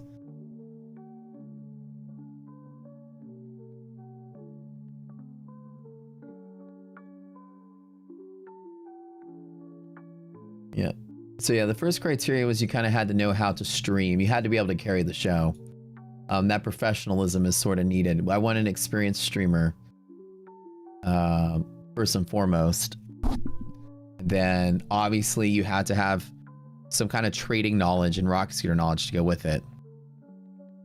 You know, variable expertise. Obviously an expert would be preferred, but somebody that's just proficient or even just a student that's honest about it, that was also allowed. Like some people were like, hey, I just got started. You know, I've been trading for 3 years and I'm, you know, honest about it. I want people to follow my journey. That was also heavily considered too for the afternoon slot. It didn't require you to be like a multi-millionaire crush it kind of trader. You just had to be able to, you know, talk through your plays and learn as you go and be honest about it. Are there were rocket scooter shirts or hats? I don't even think we have any floating around. We need to make some merch at some point. Do I need to create my own prop firm? No, dude, I don't think I could ever make a prop firm. I don't think that would ever be in my cards. Where's my phone, by the way? I can never do it.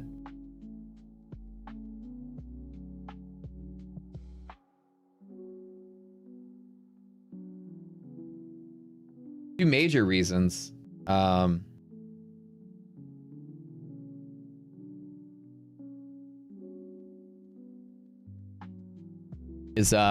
firm margins are just horrible.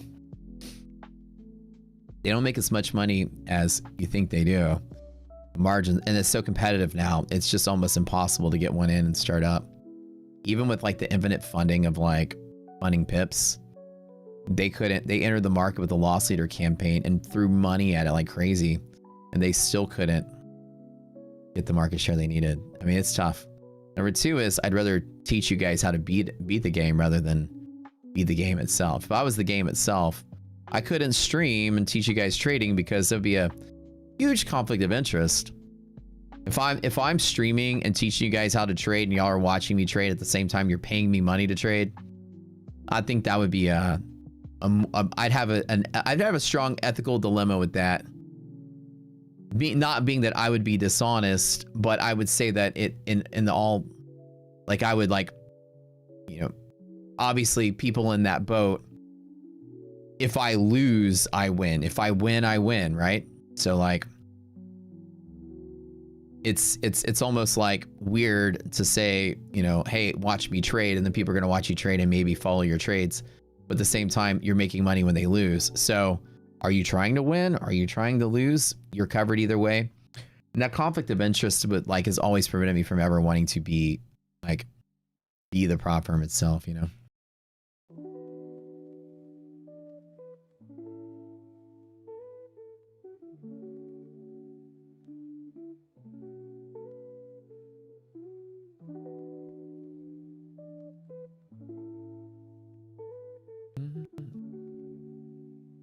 Dude, oh, is Susan back? Wait, hold on.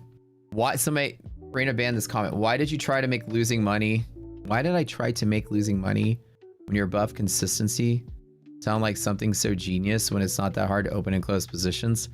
I don't know, man. I guess I ran out of things to prove how smart I am.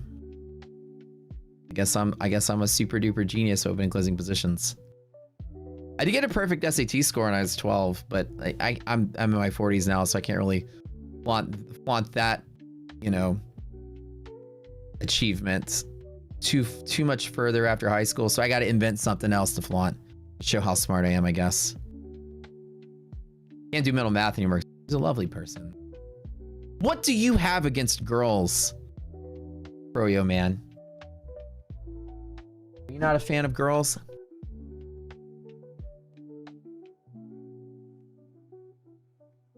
I'm not judging, man. Not everybody is. You and your pronouns are welcome here.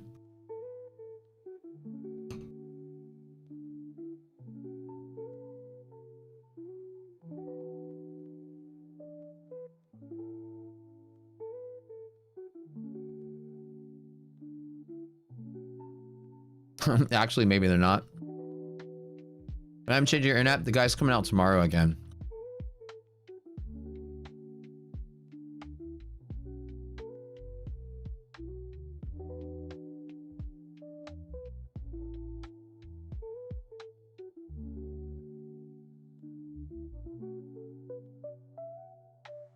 Did anybody doubt me in the beginning? Like family and friends? I don't think, like, by family, no. Like, I've never had any... Well, my family's always been so supportive ever since I was a kid. Of anything I did. I had, like, parents that were very much, like... They weren't pushy. My dad kind of was when it came to sports. My dad was actually very pushy when it came to sports. He was almost like a drill sergeant. He would drill me and my brother. Like, we would go outside and he'd force us to work out, like, different, like, when we were both pitchers, we had this wooden stick with a wire off of it, or forearms, pitcher warm-ups. We'd have to go out there and do it for like 10 minutes. Turn our arms on fire. Then we'd throw, like, you know, 50 balls each. And then my dad was like really strict when it came to sports. He's like, you're gonna train, you're gonna train, you're gonna train.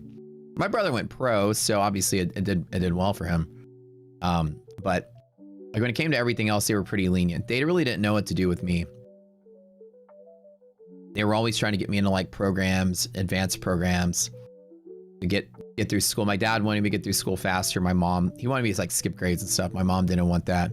So they were always just like, well, we'll just do whatever Matt thinks he needs. And see, when I got older, it was the same thing. They were never like, they always like trusted my judgment and never were like pushy on telling me, no, you can't do this. No, you can't do that. They're always encouraging. My brother was a pro baseball player. He played for the Giants. And then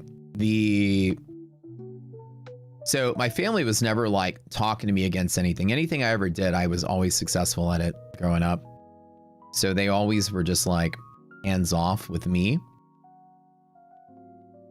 My friends at the time, I didn't really, at the time I got into trading, one of my best friends is the one that got me into trading. So they were all kind of like, it's either hit or miss. I didn't really talk to anybody.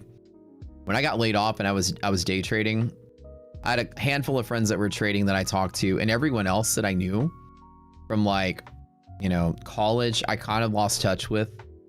They all went and got jobs after college and went like 1,000 different directions. Moved to different states and stuff.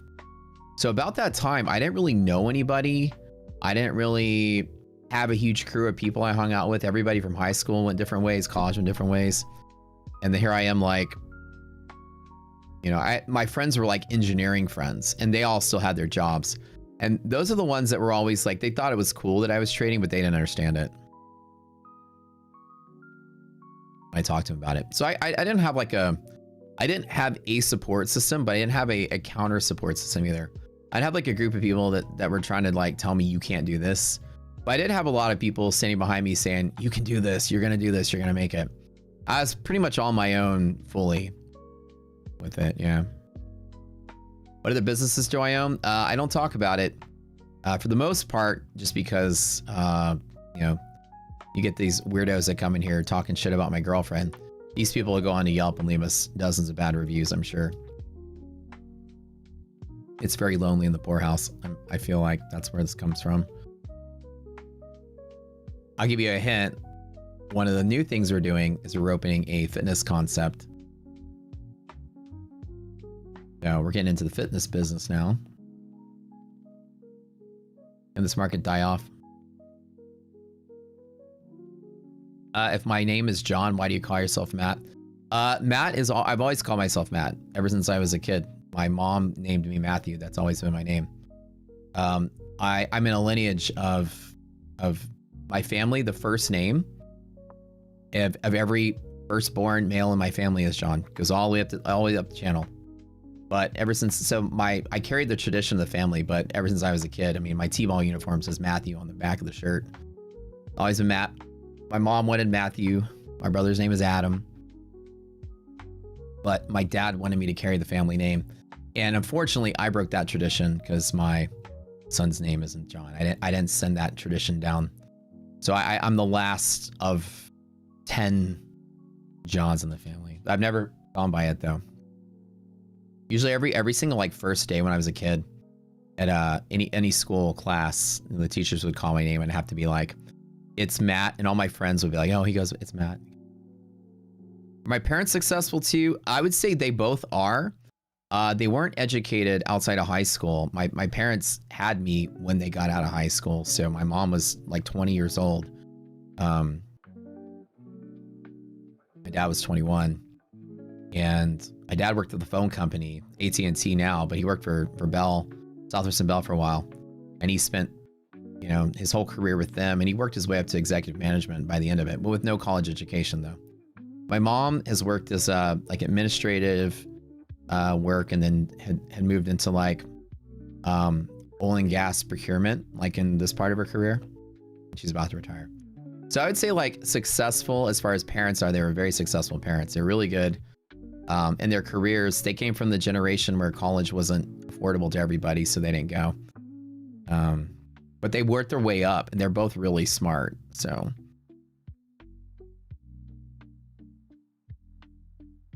yeah, also my family's Catholic. Yeah. Both my brother and myself have we're named after saints. So yeah. But 0 people in my life have ever called me by my first name, except for a teacher on the first day of school who didn't already know who we were. I have two apostle names. I'm the older brother, yeah. So my kid's name is Gabriel, so he didn't carry the tradition.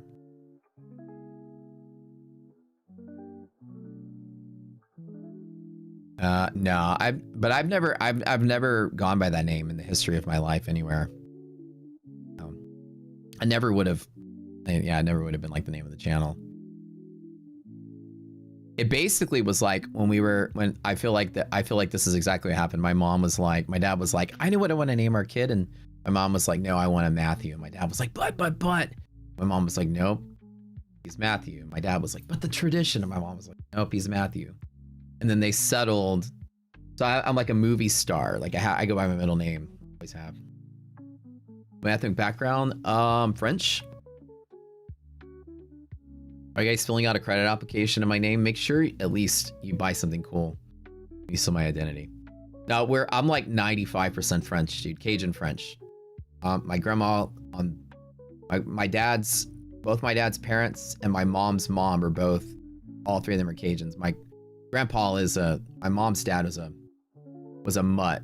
French, Irish, Scottish, English mix. So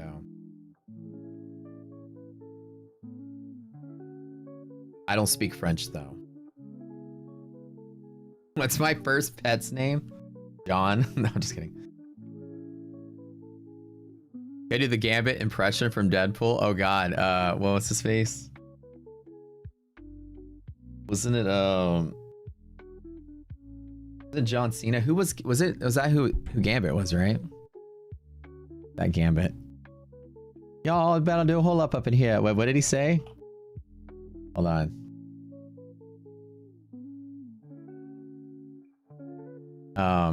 Woo! I'm about to make a name for myself up in here. That's funny.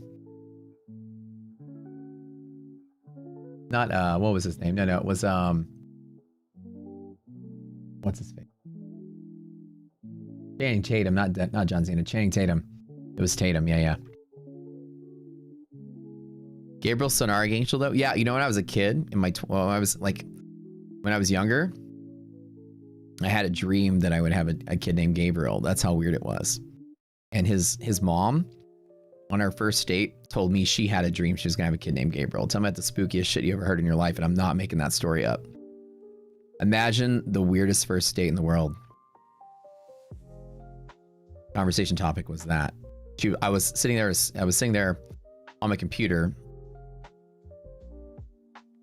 She shows up like, hey, can I use your computer real quick? I'm like, hey, nice to meet you. Okay, I guess.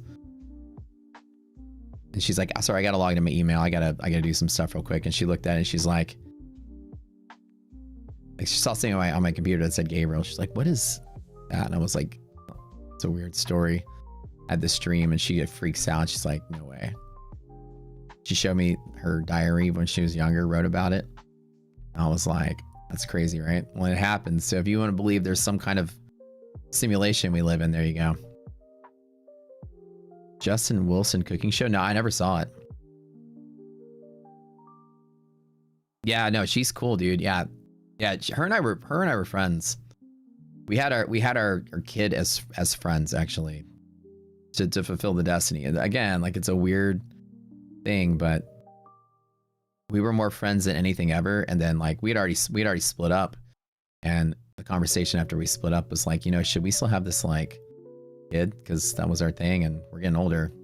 Like, sure, let's do it. And then we just decided to do it. I contact your relatives? Like which ones? Like the French relatives?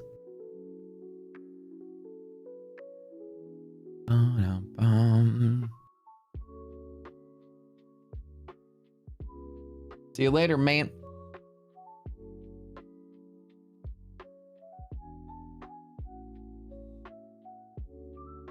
Yeah, I heard some weird thing online where, I don't know, one of these trolls was like, that's not really his name. He changed his name. Like, I never changed it. I never find a piece of evidence in the history of the world of me ever going by my first name. Y'all know me. I've been streaming since 2016. This is Matt. Day Trader Paradise with Matt. It's been with Matt. But that is the story. I know if somebody calls me on the phone that I don't know the number and I pick up, they're like, can I speak with Matt? I know it's a friend. They're like, can I speak with John? I know they want money. Oh yeah, you're looking for business loans? I always know it. If they use the legal name, they know they're looking for business loan. That's it. Hi, we're willing to offer $200,000 at 20%. You know, no thank you. Giveaway at 2. 17 minutes. I travel more this year? Yeah, this year definitely going to spend some more time traveling. If I say I'm not making shit up, I'm 100% making it up. I swear to you, that conversation on that day was true, though. And the conversation was after we split up was, you know, should we still do that? Like, that was the thing we talked about. And he's like, I'm not getting any younger.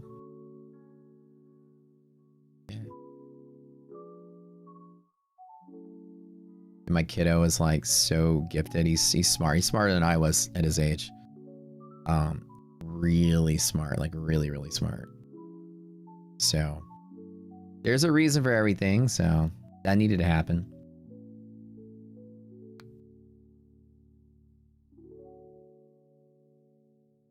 Would you rather have haters and know that you've made it, or be mediocre and have no haters? No, yeah, I mean, every minute I'm on stream is worth about $2,500. I mean, every hour I'm on stream is worth like $2,500. I'm crying myself all the way to the bank. When you add up every moment of revenue that comes from streaming affiliate bucks, I get paid like 6 fucking surgeons. I'm cool. The more they talk, the more people watch. The more people watch, the more they talk. They're just making me wealthier by the moment, I guess. Nah, it doesn't bother me at all. I'm glad people say stuff. It creates a mystery and an aura. Before people started talking, we were small, and then people started talking, and we blew up. Do I have friends in real life? Was I bullied as a kid? I was never bullied as a kid. And my brother was never bullied as a kid either. We were both actually in our schools. were both highly celebrated because my brother was an athletics superstar and he won every single thing. Their team was always winning whatever. He played basketball, he played whatever. When I was younger in school, I was a quarterback of the football team, and our football team was really good. And then like I had academic accolades. So I was seen as like, my brother was like the most likely to be an athlete, and mine was like most likely to succeed.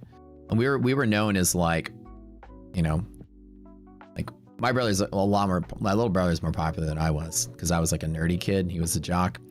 But we were actually kind of like, as weird as it was, friends with everybody. Even like when I went through my weird phase in middle school where I had like long hair and, you know, Jinko jeans, and I was like dressed like a skateboarder and a punk, I still got invited to all the preppy kid, rich kid parties because my brother was there. And I'd be the only person there that looked like the way I looked, with a fucking purple mohawk and a backpack with Anarchy patch on it, hanging out with like preppy kids in their Tommy Hilfigers, because that's just how it was. Somehow we got a pass, I guess, in school. Never was bullied. Never really got in trouble either. We were always just kind of like doing whatever. I mean, I was like the captain of every academic team there was. So I was always like in the announcements and whatever. Do I have friends in real life? Yeah, like in life now, yeah, we have like, I mean, I had 50 people come to my 100K celebration party. A rocket scooter. You're getting Neon and Brad again, you're bored. Market's pretty boring right now, I know. Going nowhere. Am I making more from trading than streaming and other stuff? No. My other stuff is so massive now. Like, I can tell you, my other stuff is impossibly large. Like, it's just, each one of my businesses is a multi-million-dollar business. I mean, it's ridiculous.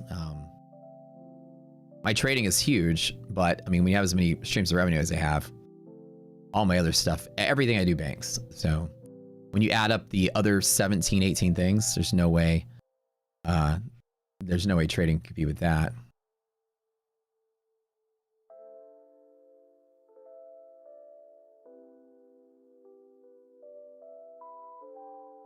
This guy said he would have bullied me. Yeah, no, you wouldn't. You say you know my first name, you can Google me, find where I live. Come over and try to bully me now, buddy. Make sure you bring a wheelchair with you, because that's how you're getting home. Make it easy for yourself.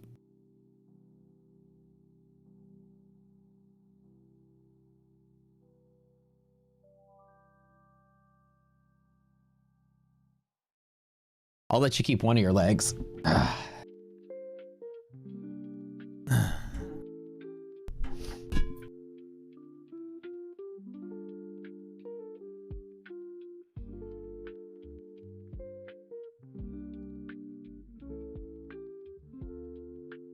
I don't think this market's gonna move anywhere.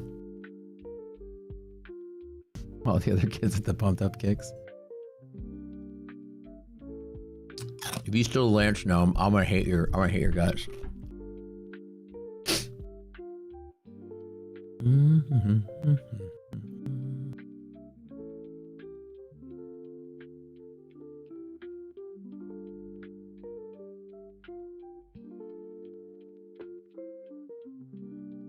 No, I think that the possibility of this going higher is very possible.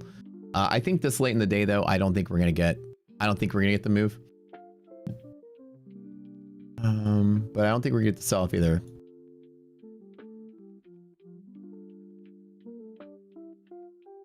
If you took it, then Pickle wouldn't know where to pee.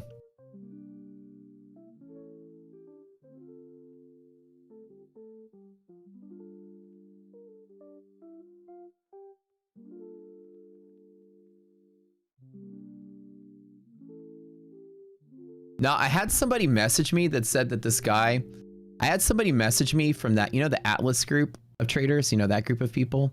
I had somebody from that group of people message me and say the person that's trolling me is also from that group of people. And they sent me information about who it is and the Twitter account they have. So that's what they said. One of their friends ratted them out. So I mean, I know who it is.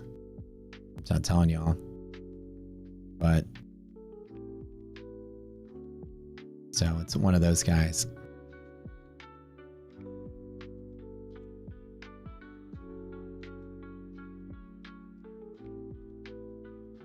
One of their friends told me who it was, because they're my friend too. They sent me a lot of info about it. It doesn't even bother me. But it's the same person every day.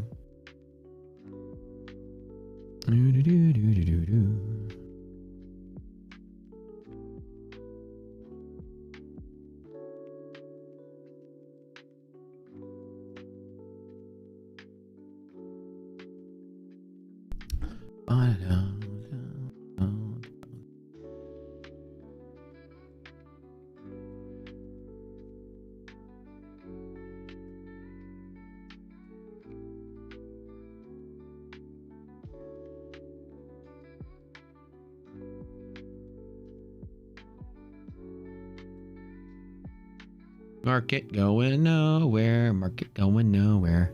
I think the S&P will finally top out at 69.52, maybe on MOC, but I think that's it. I think if we do this and do this, then Monday we gap down. This is just a squeeze in the expiration, then that's just what's going to happen then.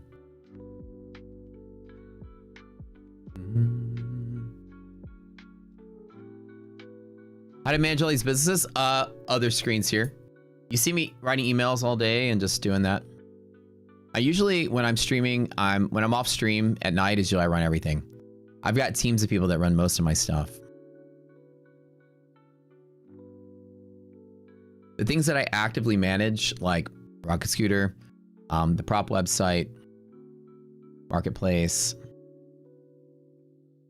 the projects to get our tools inside of NinjaTrader, like I actively manage that. So I do all that work at night.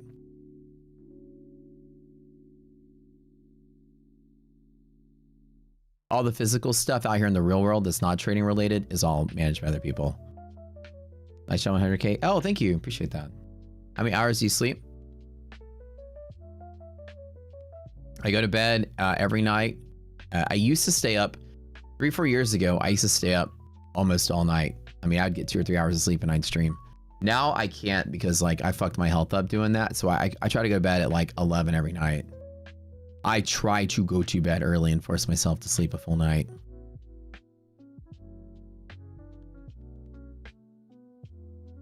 What convictions I have this will flush? That the market showed signs last week and this week of a liquidity crisis.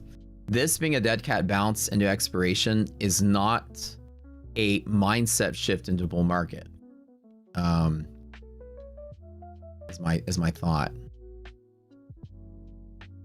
That I finally gave up on my bull thesis, I would say this week, because good earnings, good news, good economic data was not enough to get the market stirring. And then there's this massive margin calls around the door. Now, you know, margin calls take a couple of days for people have to realize some kind of loss and then pay up and then take that money and cover a margin call. It's not just you're in the hot seat, cover your margin today. You know, you have a couple of days to satisfy the call. So it's usually a multi-day process to get over any kind of liquidity issue. This is just a rest stop on the way. And the way that welcome to the red side, baby. Let's roll it, dude. Let's run it lower. I'll tell you, the way that it looks to me is that while this is a solid recovery,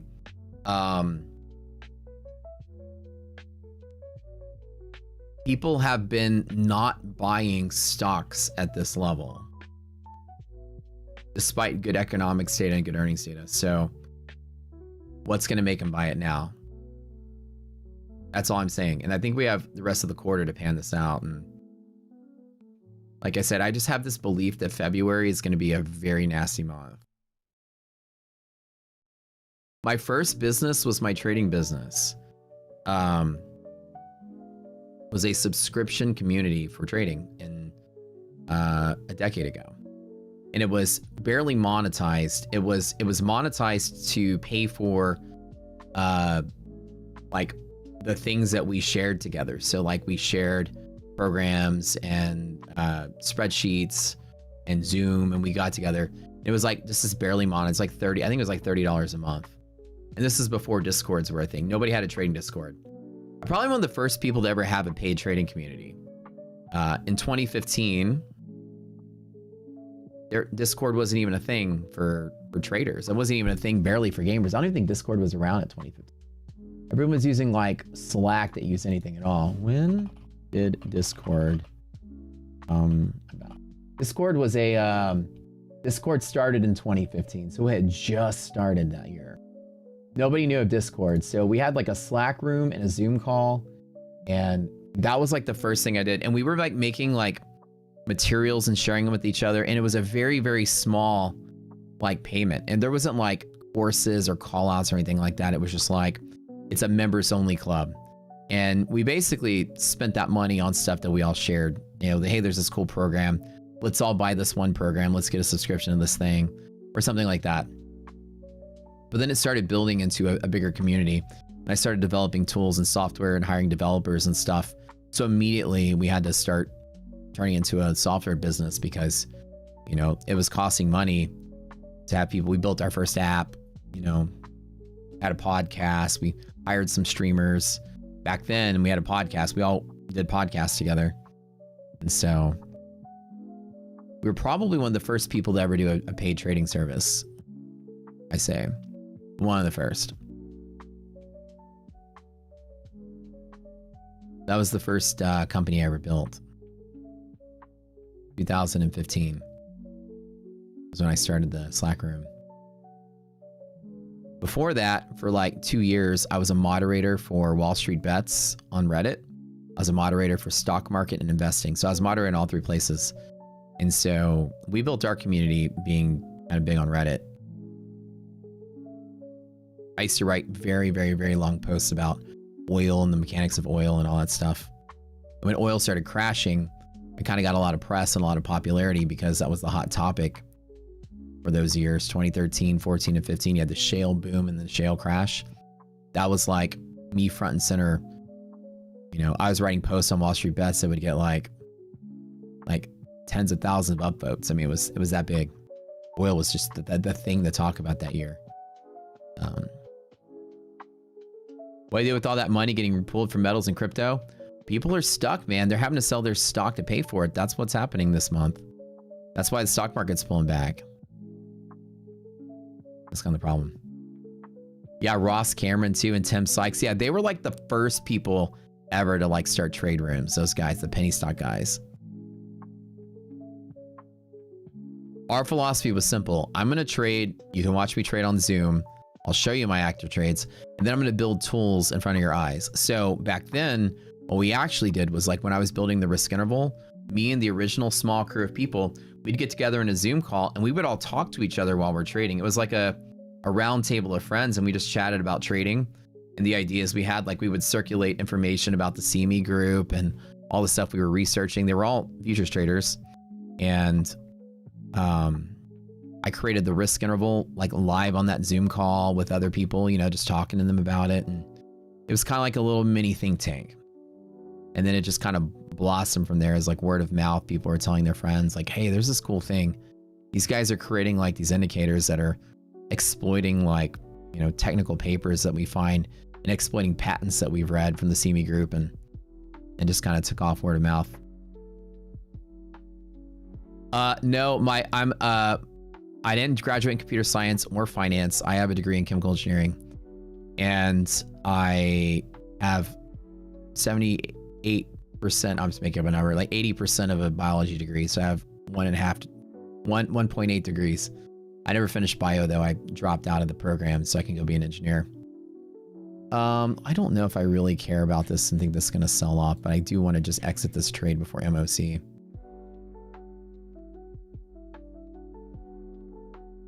I'm going to hold on to a runner of 2. I know I could probably make more letting it fall, but let's run our giveaways. The 2 o'clock run.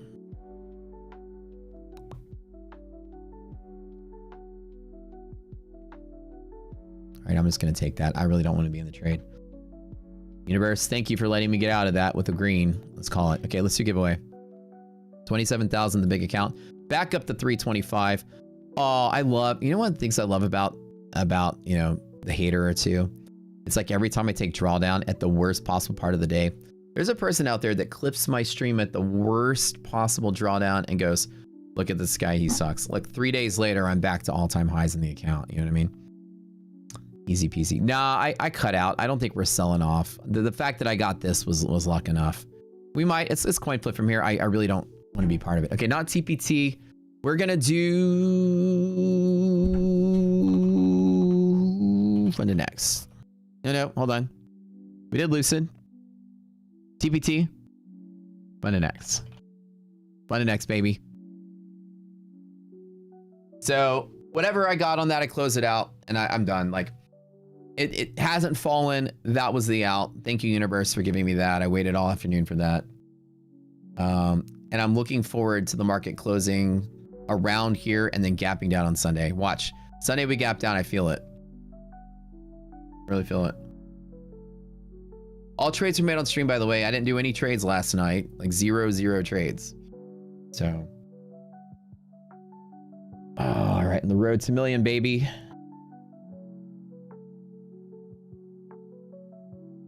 Yeah. So my background was in chemical engineering, but I taught myself coding when I was 12. I started when I was 12 years old. So I've always been like a hobbyist coder.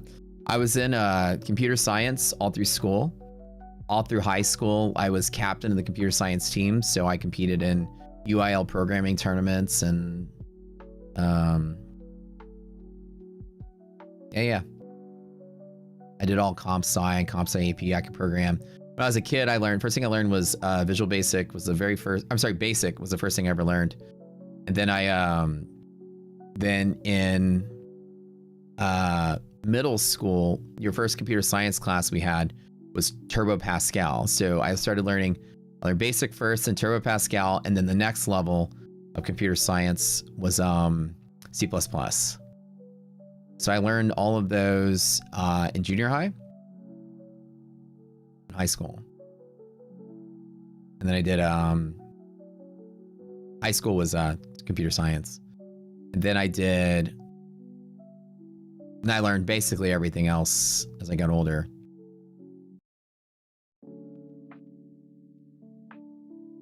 In college, you learn like Fortran, you learn MATLAB, you learn I learned VBA when I was in college as well. Taught myself that so I can write some really kick-ass, spreadsheet coding so I can do my homework.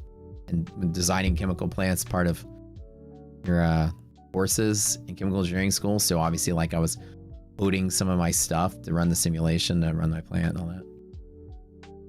On cybersecurity, no, I don't really know much about.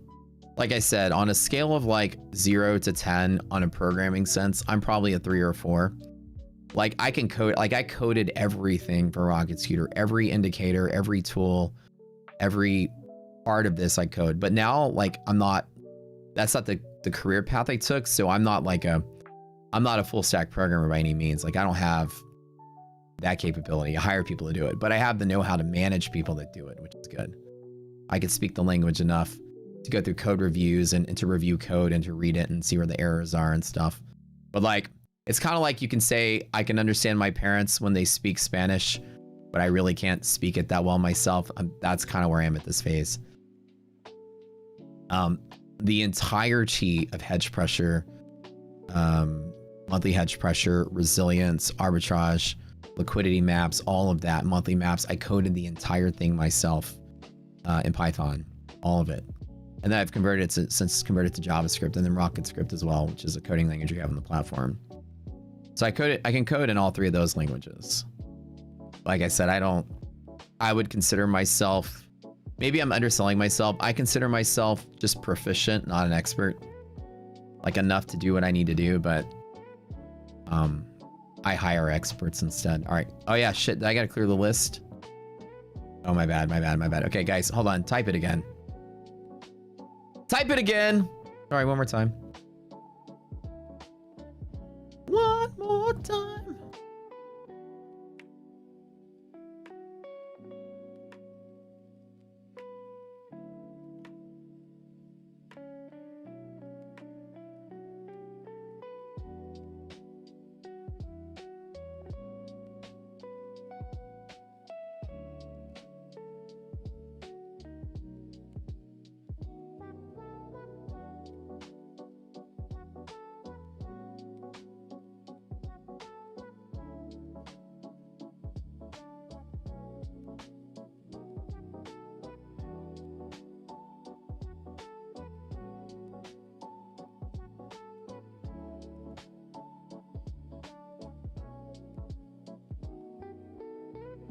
I already had one guru take the bait on my post. Bruh, look at these people. I'm not sure if you mean live. I said if you don't go live as a trader, I said you only go live if you're beating the prop system. But if the props keep you in the but the props keep you in the farm, they're making money off you and your affiliates. If your prop trader isn't live what they prop, they're a failure. Ask your guru posting payouts if they're live, then ask them why not. The answer may surprise you. Someone took the bait. I'm not sure if you mean live trading or live in terms of the account. I trade live with funded accounts every day for my community. I've made 30K in 2 weeks without a live funded account. If you mean live trading, I agree. But if you mean live accounts, I disagree. There isn't much advantage to going into a live account over sim funded. There's a small chance advantage are not great. These people. I made this much sim. Someone took the bait and made a post about it. No, not me. No, not me. Not me. Oh, 6 people. I made 30,000 last week. I'm not gonna say anything to this guy. These people. Yes, if you don't go live in a prop firm account, you get a live account. You're not offered a live account. You're not making too much money to threaten the system. Yeah, made 30K payouts, bro. Look, you ain't getting paid nothing with that. Always somebody. Nuh-uh, no, not me. Every time I make a post, I always get some random I don't know that goes, no, not me. Nuh-uh. Nuh-uh, not me. I'm different. More power to them. But yeah, trade live from your community, blah, blah, blah. Prop payouts, this and that. You don't go live, you're not good enough. Beat the system. You're not winning. You're paying them more than they're paying you. I could always respond to people like that and say, how much did you pay in? Well, then I just get another hater. I'll actually admit that. It's true story though. You only go live when you're making money. You put in 5,000, you take out 100,000, they're gonna push you to live. If you put in 20,000 and take out 30,000 and you did 20,000 in sales, they ain't pushing you to live. They're gonna keep you farming those sales for them.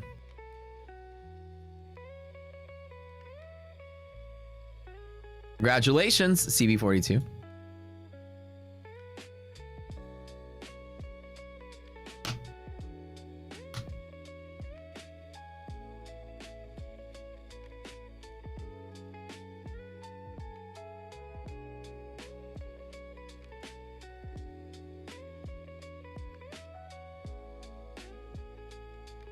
Congratulations, started a week ago. Well, welcome to the show. Really glad to give out accounts to new folks. So current deals, right? We have code Rocket Scooter you can use everywhere. And with FundNX, the code is Rocket. Hey, Azaria Dean, next winner. But all the major prop firms out there that we work with is Tradify, MyFunded Futures, FundNX, Futures Desk, Take Profit, ETF, Apex, Fidius, Lucid. Got a code for all of it. They all, if you use our code there, it really like helps the community grow. Obviously, we give more giveaway accounts every month because of that. Appreciate you supporting what we do here. You're in that short still? You might actually still be right, dude. I just wussed out and closed out at 56 or wherever this was. I was happy finishing the day green.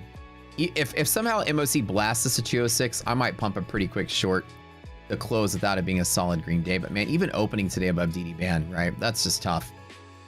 We have a rule like no shorting above DD band for that reason, because it still goes higher. But I know my shorts are just short-lived. It's not like no shorting directionally. I can still take a scalp off of key pivots if I'm bearish, but like, you know how I'm in and out? I'm not like I'm betting on it collapsing, because it's just such a strong bull wave today, you know? You got beginner luck, bro, just like fantasy football. Like every time you play with somebody, it's their first time, they always win. You know how that goes. It's always a person who's never played before that beats you. This is my first time. Get out of here. 206 is the margin buffer limit pivot. It is a really strong support in NASDAQ that now will be tested as resistance. So there's a whole strategy behind that, but here it is. This is a number we calculate. Let me show you how it's done. It's a really cool technique. We teach you how to do it. It's a number that's calculated here. So we put this number on the chart on September the 11th. This day right here created this pivot, and this pivot has been a pivot ever since. Sorry, 206 was on, sorry, not the 11th, the 5th. So there's a certain thing that you can do. There's a certain thing you look for where you can draw this risk acceleration range. It's margin buffer limit is a thing that happens. And there's just high order flow at those levels as market makers are hedging accelerated margin risk at those levels. You can see exactly when you touch it, the market likes to play ping pong between these key levels. It's a futures thing. And so where it was support is now being threatened to be tested as resistance, right? Mm-hmm.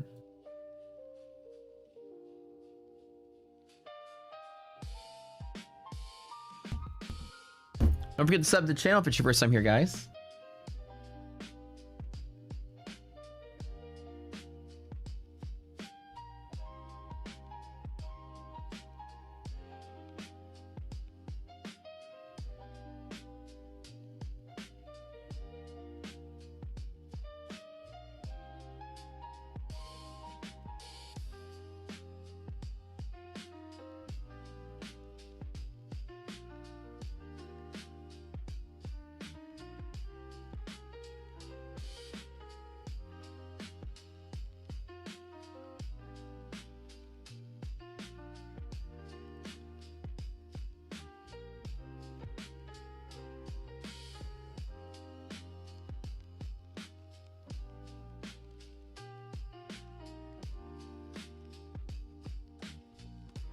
Hey, Kenny.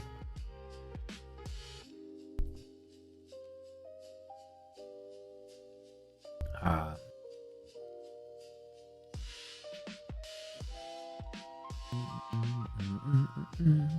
many was that? 4? Okay, one more, guys. And that's it. How do you get tax documents from TPT? They should mail them to you, I thought. I got 1099 from TPT in the mail. But mine is from affiliate stuff. For the last tax year, I didn't trade with TPT, so I'm not sure what they do with your. I'm assuming they mail you your 1099. I thought they needed to supply it to you on the website. They have to give you one. There's a deadline. I think it's January 25th, something like that. There's a 1099 deadline. January 31st. 1099 NEC must be filed by January 31st the following year, whether you file on paper or electronically. If deadline fails on a weekend or holiday, it's the next business day.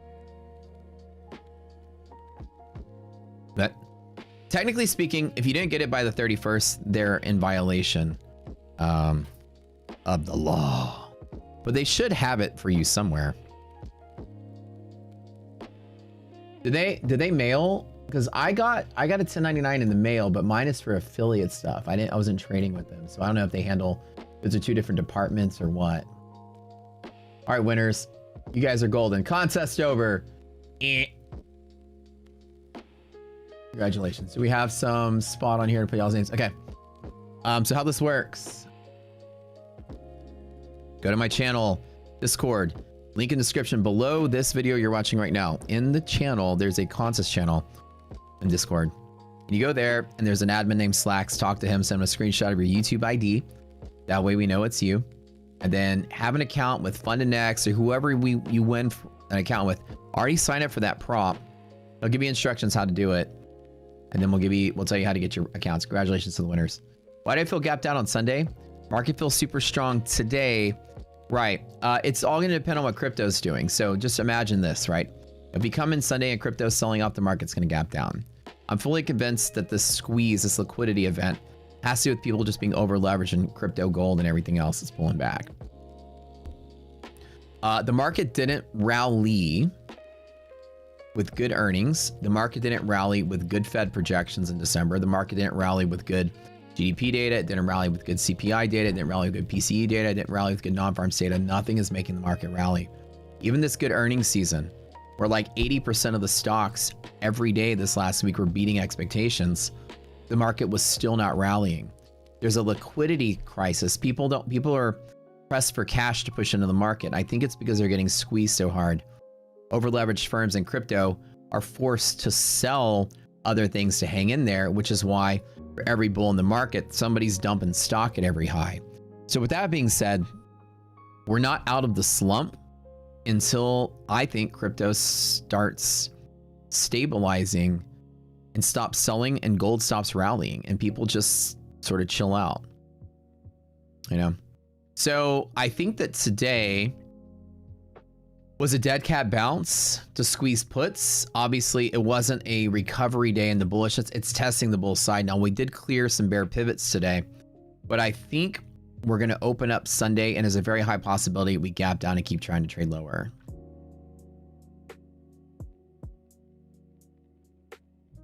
So today's market just moved very swiftly as we're just basically retracing a big sell-off. Now, what I think the market's going to look like, it's very possible, like I said, I'm just guessing, don't take this as like at face value, but I'm guessing we're not done moving. If you really want my full opinion, and again, I could be proven wrong. I said this yesterday, or I said this 2 days ago. Actually, no, was it Friday? I said this on Monday when I started talking. Is that we would know by Tuesday if the market was dying or not. Okay. Was that the day I was down 70? I'm down 70 and I'm up 70, so I'm back to where I started, which is good. So this whole week I went in full circle, which is great. Look, I survived a market crash. How about that? But what I really think, and I got Nasdaq up here, but the S&P is kind of in the same boat, is I really think we're sort of in like an August 2024 situation where there's just like a liquidity event, and maybe it's not over. Now we didn't have any kind of big dead cat bounce day, except for right here in the middle. Okay. We will know by Monday if we're back to selling, like we got one final leg down before it turns. I don't know. But just make sure that when we wake up Monday, and if it starts breaking through MHP or breaking through bull pivots, then we just got another leg down. And we will know by Monday. It's not, with a day like this, it's not gonna hover for 2 or 3 days before it makes that decision. If we are bullish from here, then we're probably going to move with momentum and continue to push higher and higher to there. Okay. If we're bullish, that's the target. And maybe we still sit here for a while. Who knows? Right. Do I think we got this? No, I don't. I'll have to be convinced with maybe 2 or 3 successive days to kind of trade like this. What's very possible is we have maybe like a stall day like this, and then rally up like a kind of a, you know, W shape like this. That happens a lot too. So if we open flat, go ahead and tell yourself we're probably going to stay flat for a day or two. Test to make sure we're done selling. And if that test fails, then we go lower. It'll take another week or two to break lows. It's not going to open up and break lows tomorrow. I don't think so, or on Monday. But if we do gap down, then it looks just like this. We gap down here, and then we have another day that's like that. Okay. With that being said, if we do have the whole gap down situation, then we have a day like this. And then maybe it like fights a little bit. And then it would kind of press lower and then bottom out. Like another wave, maybe 2. So if we gap down and don't fill the gap, it's all you need to know that we're gonna take a leg down. Now, what I think the worst case scenario, guys, again, I'm just some rando on the internet, so don't take my word for it, is like worst case scenario is we're here. This is about the baseline we're sitting at. Maybe we break for a hot minute and that's it. I don't think we get any worse than 23,000. I don't. It's not bearish enough, but there's still a liquidity event. The answer really is wake up, and if you see crypto selling off, just know the market's still going to feel it. And we've seen that trend. People getting squeezed in crypto, and they don't have the money sitting there. They need to buy stocks. Now, if this is the big reverse up in crypto, okay, then we should be fine. But if we wake up and, like, you know, over the weekend, crypto will be trading. And if it's lower, then obviously we'll have the answer that we need. Right? This is not going to rally beyond the highs. Second guess my crash hypothesis. It's 1 day at a time, Smurf. So I don't every day I trade it with what it is. See how today I was like, nope, we're not selling off today. Remember, I didn't say market's selling off because we had all bull conditions, right? We were above DD band, DD ratio is bullish. So every day I take it a day at a time. Yes, today had bull conditions.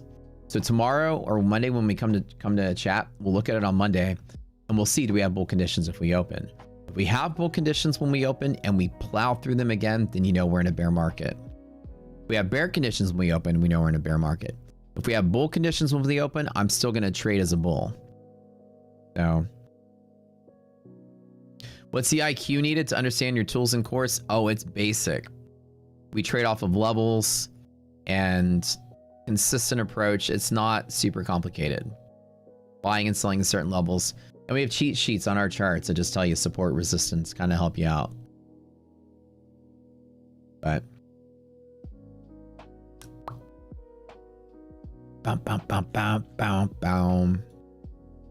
so like today, I was taking some short scalps, but I wasn't. All my trades were pretty much short with the exception of the one long that I took right here. Then we'll start the next boot camp in March. We usually take about a 2-month break in between them. P&L of -18. Bro. No, that sucks to work all day and lose $18. That's the worst feeling in the world.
Make sure you line if it gets there. I'm telling you, only if MOC pops us there, I'll only short it for 40 points off the top. That's it. Maybe even 30. If the coin flip takes us here, maybe I might pull it to there, but if it goes up, it'll probably stay there. I think this far ahead, I don't really care to do it. 170 today. I think it's possible. Yeah.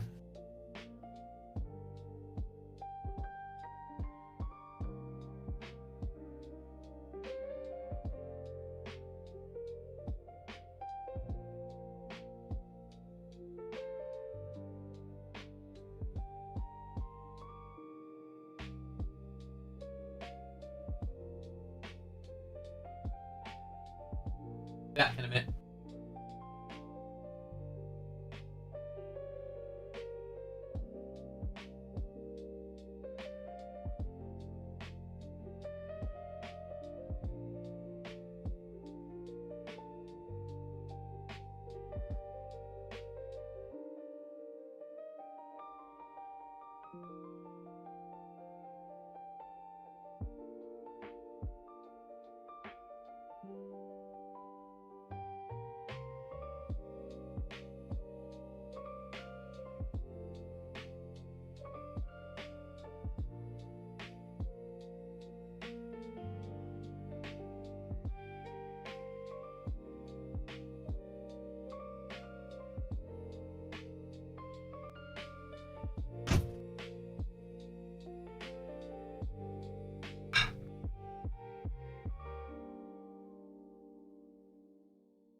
short this today, or did you tough? Like, what were you trading? You still try to short?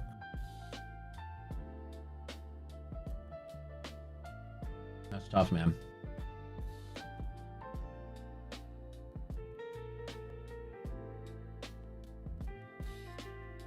That's tough, bro. Oh, dude. You know, I can just chill. It's Friday. I don't got any work to do after this. I get the afternoon off. That's exciting. No programming stuff. No code reviews. No website reviews. Play some Mark Raiders and chill.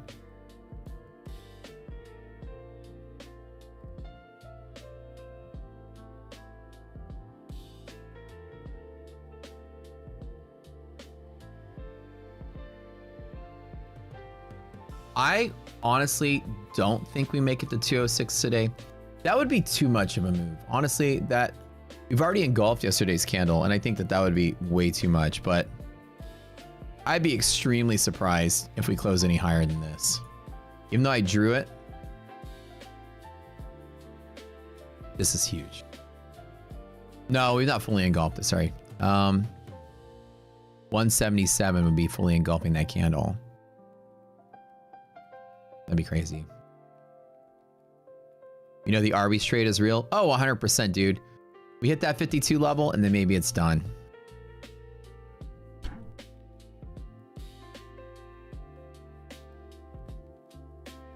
Wait. Is it a holiday? Is it President's Day already? That's, yeah, it's February, huh?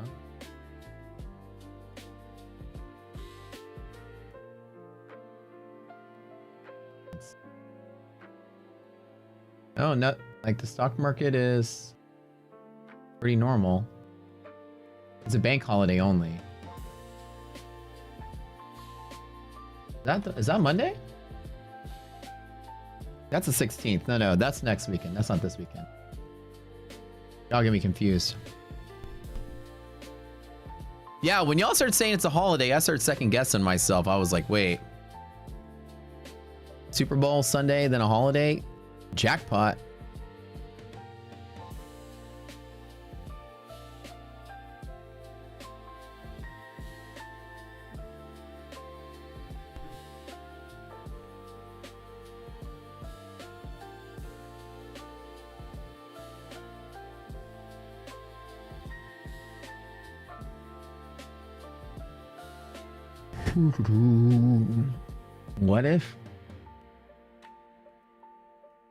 What if we, I guess, I mean, days like this will probably close strong and green, which I'm not going to try to get in the way of it. This is pretty solid, but it's like anything's possible. I'm not going to lie. Like this could just, like the last 30 minutes of the day, it can just dive out.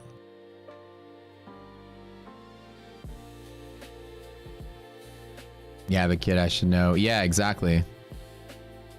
That's why when y'all said it was this weekend, I was like, wait, what? You should play some Mark tonight?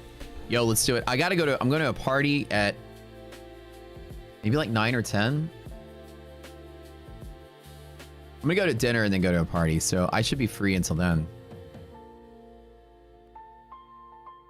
I think it's Arc Raiders time. Let's go. So I managed to get 27.2 today on the count, on the track to million.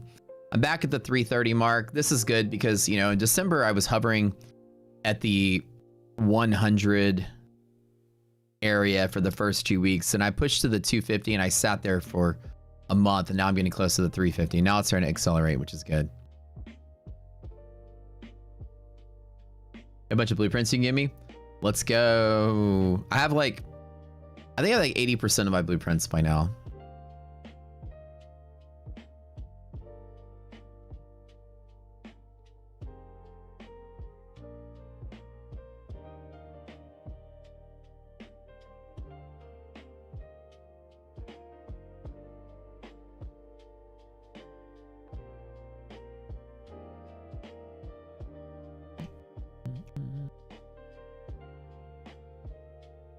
You like the idea of a gap down on Sunday, right? I feel it. Like, I feel like that's where we'll be.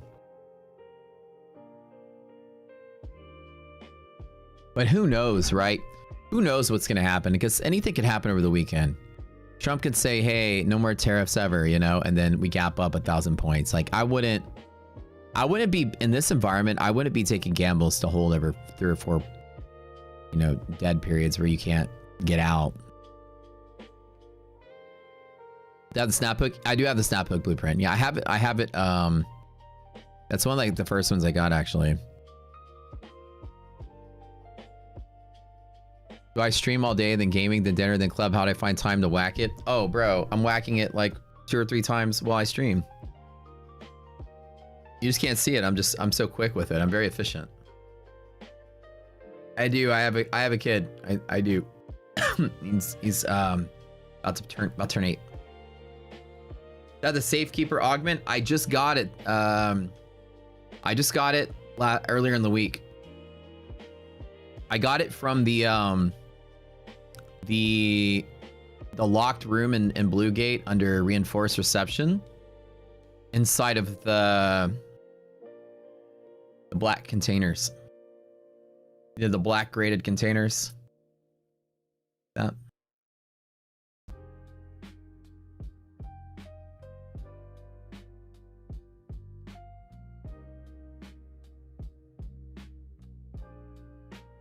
And I wasn't even trying to get it there. I had so many keys in my inventory. I was doing key runs on Night Raid.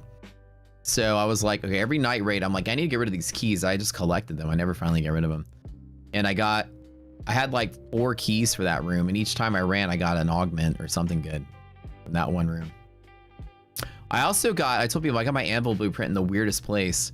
So, you know, on Buried City in the hospital, the locked hospital room, on the northeast corner, the locked room, you know, the one like you walk in and there's like 3 refrigerators in the back and usually a bag on the ground, and to the left there's like this little, like the 2 white filing drawers. I got an anvil blueprint there, which all the guides told me you get anvil blueprints from raider caches and stuff. Bro, I got the freaking... I don't have the anvil mod, though. But I got the regular anvil blueprint from a freaking medical key. Which I guess they all have odds to spawn anywhere. But people were like, no, you gotta do the raider caches. And I did the stupid cache event and I never got anything good I didn't have. And I did that event like 5 times. Freaking Night Raid Hospital blueprint. Drop the anvil.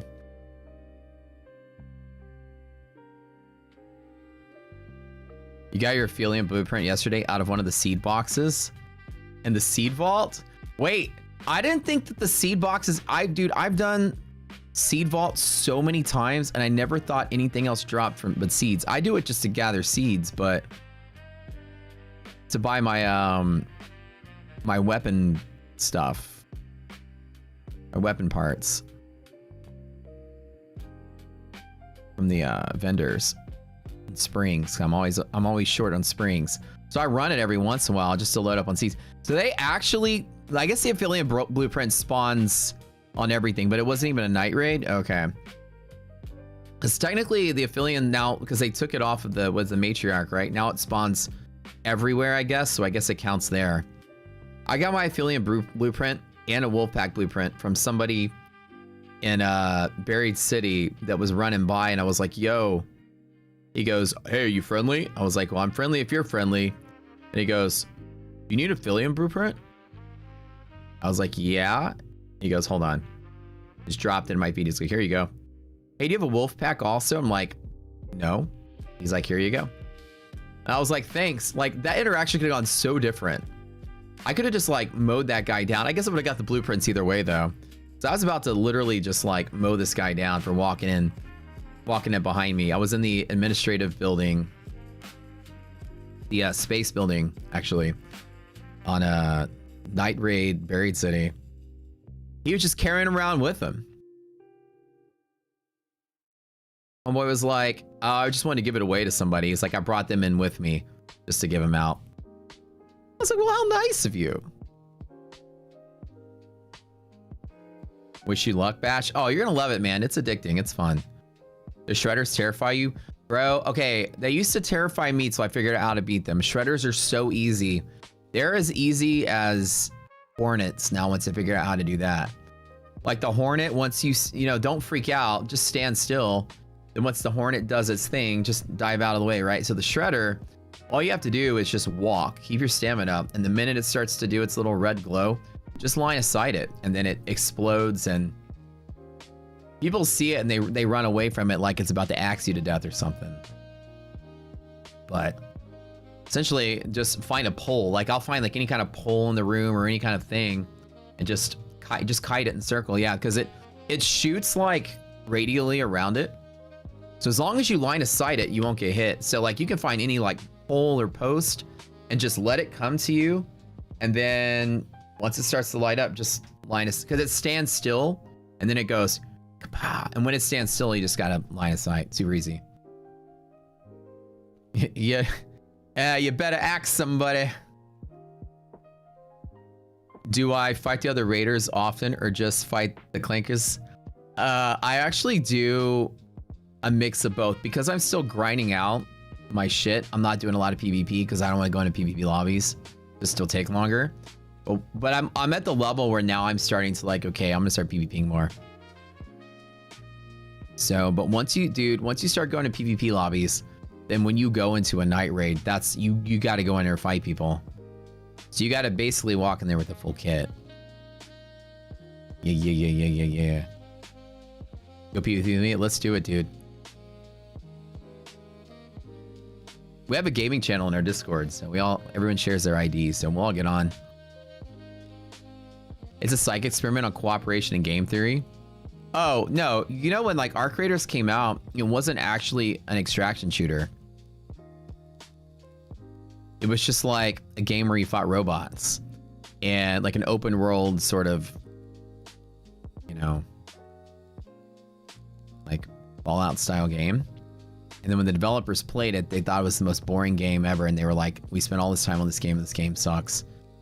And they were the people that they used to work for. I think they worked with EA and they left to get away from I think it was EA they worked for. And they left to get away from PvP games and then make Arc Raiders, this giant PvE game. And then it wasn't any good. And they were like, well, this sucks. And one of them was like, let's just make it an extraction shooter on a whim. And they reformulated it to be an extraction shooter. And it was a huge hit.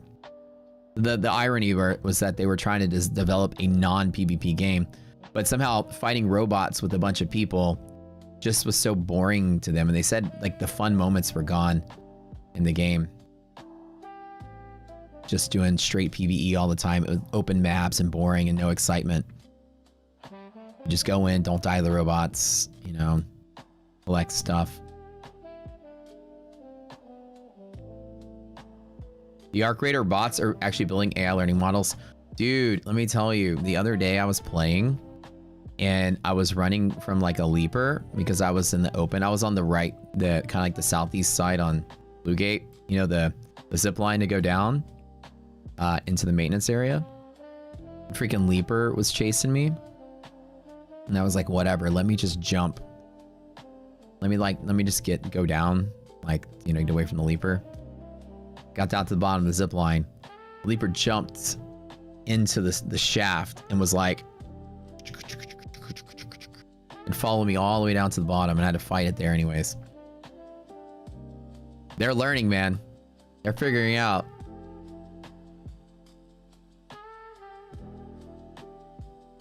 I thought it was just a coincidence, but I'm like, maybe.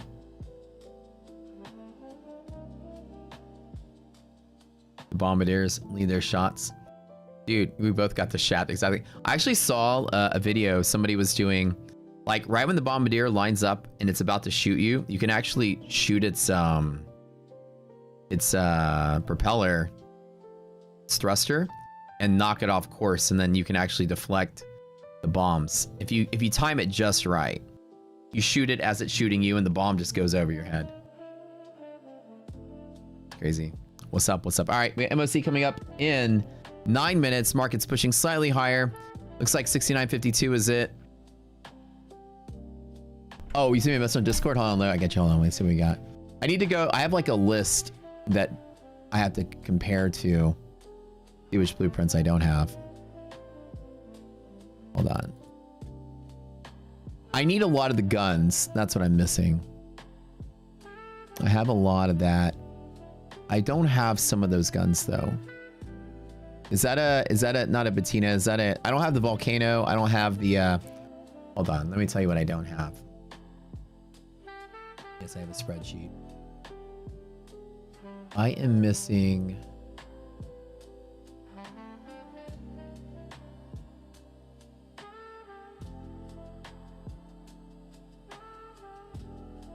This is what I'm missing. Yes, I do make a spreadsheet. I got everything, so the trial rewards, and I get that from VitaShot. I can get that from there. I actually do have, I think I have a Bettina, but this is all I'm missing. Tempest. I don't have the volcano on here, but I'm missing that too. The basic shit, like compensator 2, all the 2s and 1s, padded stock. That's it. And volcano. I'll send that to you. Maybe you can cross check. That's what I'm missing.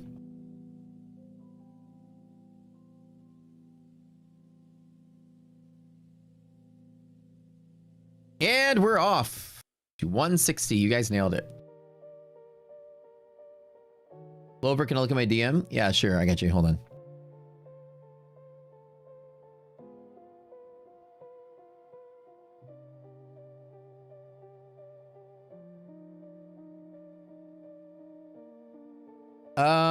That's awesome, man. So you're looking, you wanna help moderate the channel? Yeah, stick around for a little bit. We're always looking for new mods, and as we get bigger, you know, the 2 new streamers will definitely need mods for their segments too. Are you a Rocket Scooter member?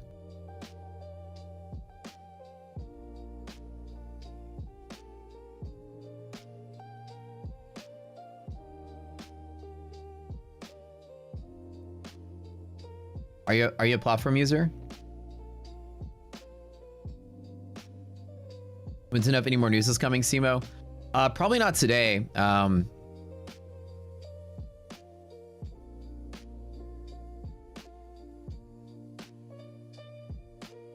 you on stream for some time?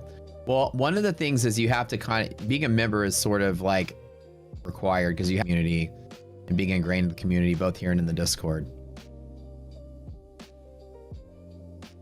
So, like, contribute to the Discord and be a member, and like, we're always looking for moderators. So we kind of pull from the member pool, not just promote. I get,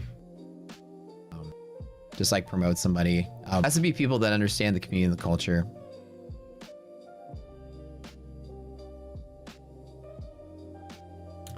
Bum, bum, bum, bum. 60 points higher. Actually, 100 points higher than when I closed. That's good.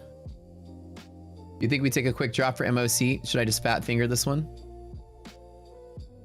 Take like some kind of small short at yellow line if we get there. Or do I just hands off this? Don't touch it, Matt. Don't touch it, Matt. You made money, Matt. Be cool. Made $27,000. Don't fuck it up. 250? Bro, today? All right, we'll see what happens. I'm not gonna touch it. I'm not gonna touch it.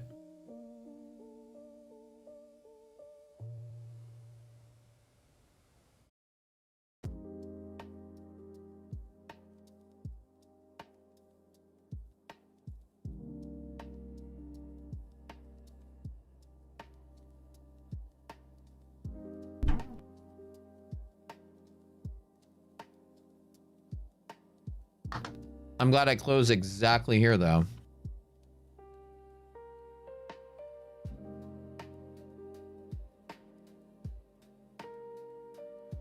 What were my emotions when I lost 70K or 80K or whatever? Exactly what you see now. I have full confidence in how good I am at trading. It doesn't faze me at all. I knew I'd make it back. Doesn't matter. Hecklers, trolls, say whatever. I'm back to where I started. I've been trading long enough to, it doesn't bother me. It's the risk I chose to take. And I already accepted my fate before I made the trade. That's the difference when you're trading. If you lose no more than what you're willing to lose, then you're never hurt. You're never surprised. That's really it, right? I mean, like, if you're like, if I lose this trade, I'm gonna lose $1,000 and I'm cool with it. You're not gonna lose $1,000 and then cry over it. You're already cool with it before you started. I'm willing to lose half the account in a single trade. That's how fast I'm scaling it. That's the rule. Oh, this is gonna be great. Look at this, pumping to close. 170, you were right, man, saying 170.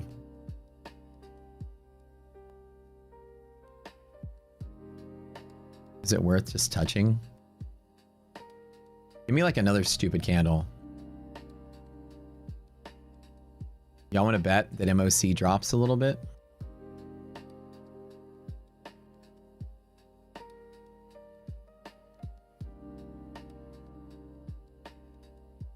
Clover, yeah, you can't be a mod unless you're a member of the community. That kind of like goes hand in hand, right? And it's like a member of the community and a member of the community that has history with the community inside the Discord. So like some of our mods have been Rocket Scooter members for 5 years, 10 years. They've been around since the beginning. And so like I love that you want to help out, but the thing is that it's more like a community based thing. And so you'd have to know the community and culture by being a member. So we only make mods out of members and trusted members with history. So like, if you're a member for a couple months and then, you do a lot of help around, usually we're like, we want people to be a member for a while. But if you like, show enthusiasm and you're helpful and you do a lot for the Discord, we can make exceptions to somebody who's very enthusiastic, but you have to show the community that you're good. Jake, sorry, what's up, buddy? I drew on here. The monthly map's bear zone is here, bear zone top. And then S&P's monthly map's bull zone bottom is here. So we're like way into it. Should I just, for MOC?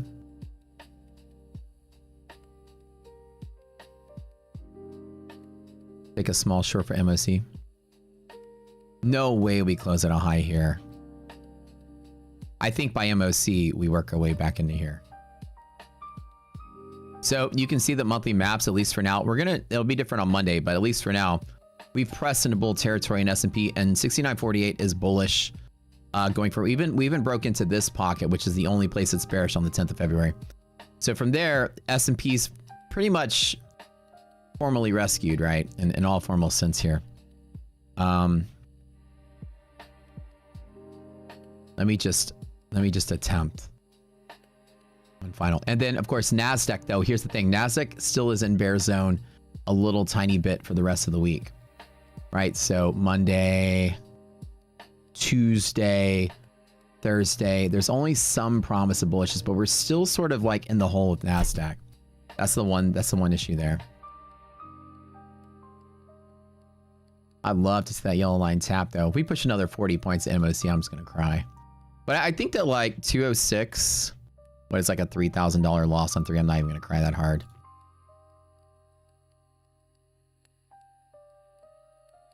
What a crazy squeeze. Okay, 50, we're hitting it. That is insane for the day. That's one of the better green candles I've seen. As far as like daily charts go. This is one of the best daily chart green days that we've ever seen in this market since we bottomed out in April. Look at this. Look at this day. Look at how crazy this day is. We haven't seen a green candle like that large percent-wise since April the 10th. Or sorry, April the 9th. That's nuts, right? Another big green days that we had, like huge green days. Look at this one, like November of 2024.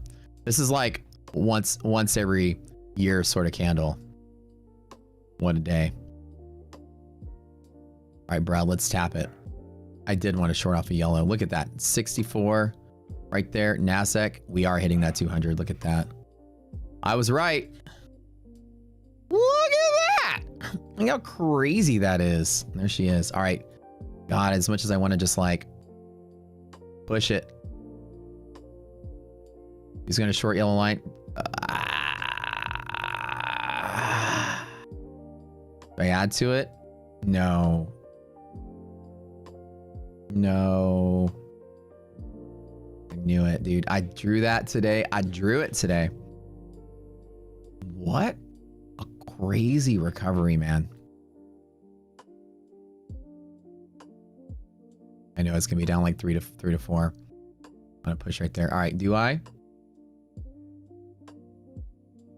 This ain't stopping. Do I? No.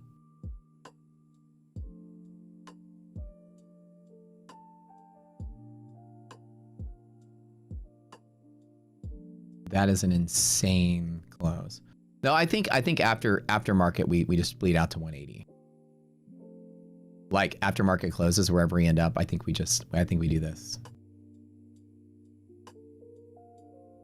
That's my cost basis now.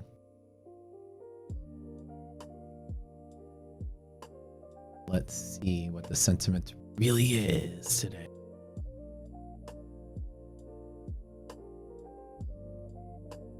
What's that total distance traveled? Did I not nail it today for the top? I literally drew a yellow line. Even today, I had my 2 things drawn on here. What's going to happen? Where's that at?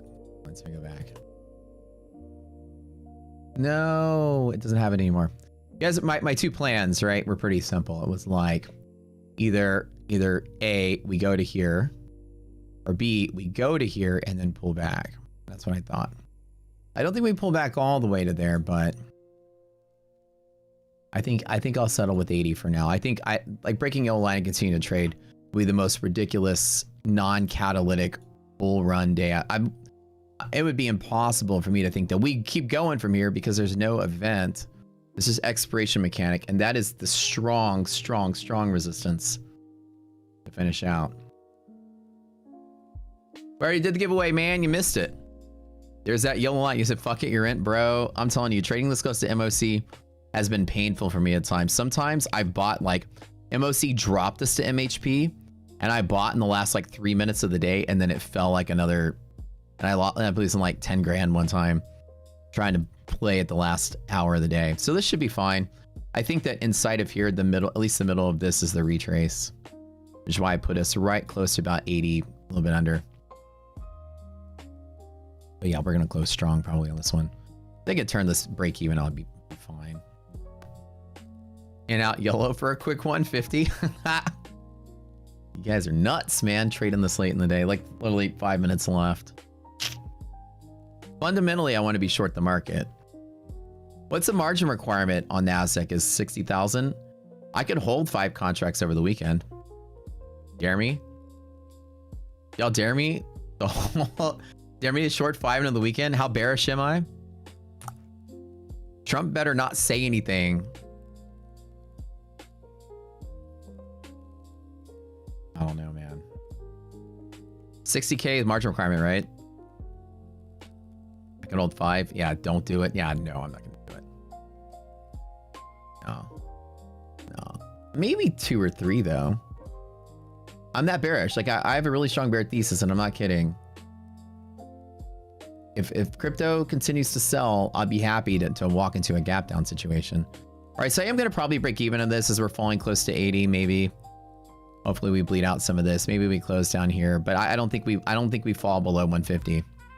But maybe. I added 5, so I had 3 and I added 2 more. I thought about getting into 8, but I'm not gonna put too much risk on this. I'd be happy just to break even and get something. Let's go. Give me that 5 honey. 5 honey. I'm gonna go probably red another 2,000 under again as it pumps back up to yellow. Come on, man. Bear thesis. S&P. Look how clean the yellow lines are, dude. S&P 69.64 on the dot, man. This is one of our best calculations we have for these kind of pivots. So yellow line was created in 2017, by the way. It's one of the first things that we came up with way back in the day.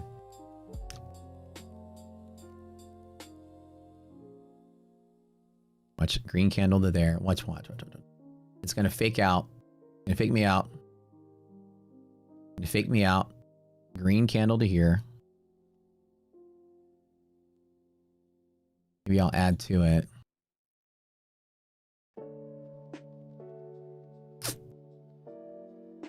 I bet you we get that.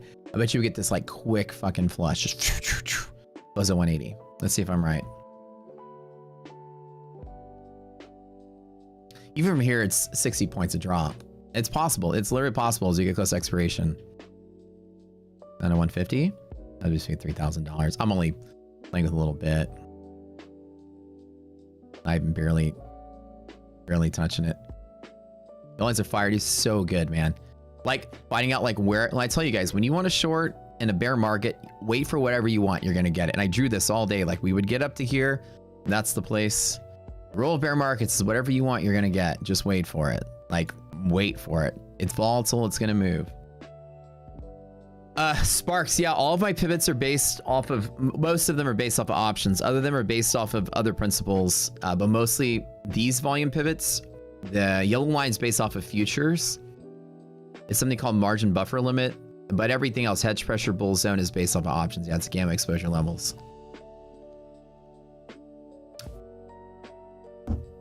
$69, $64. I don't know why it's not saving my yellow lines though. Let's save the layout. Come on. I know we're in a bear market, baby. Close out this ICT gap, whatever y'all call these things. Close it out. Close it out. Close down here. Every bone in my body wants to short through the weekend, but I don't think that's the smartest thing to do because of the president. If this was Biden era trading, I would YOLO short into the weekend because Biden does nothing. Trump can do anything, and there's a 3 or 4% move in the market. Freaking Monday. The possum soup pattern, yeah. Sark's enjoying the community. You're gonna love it, dude. This is a very high level community to be around. These folks here, the community itself, very high level thinkers, and they share very like large amounts of information, good ideas. It's not like it's like a trading Discord where people are just like shooting the shit and being stupid and, you know, posting their plays and being their chest. It's very much like a think tank. That's what I wanted to create, you know, a community of folks that are like very strong and very good thinkers and come up with good ideas. All right, so I could just close this flat. Or do I want to? There's the fake out candle. Let's get it. Give me the old faker. Never trade until the end of the freaking day. Like this. I always think that like when the market actually closes, see, options don't expire, by the way, till 15 minutes after market closes. So you still have 15 minutes of these people playing for the options, you know, like there's that selling volume. Come on, we're going to sell in the close. Give me some sell in the close, baby. Wait until the last freaking minute of the day to take a trade. Let's go. Come on. Get 30K today. Let's go. Let's go. 3,000, 3,000, 4,000. I'm just going to take it. I'm going to take it.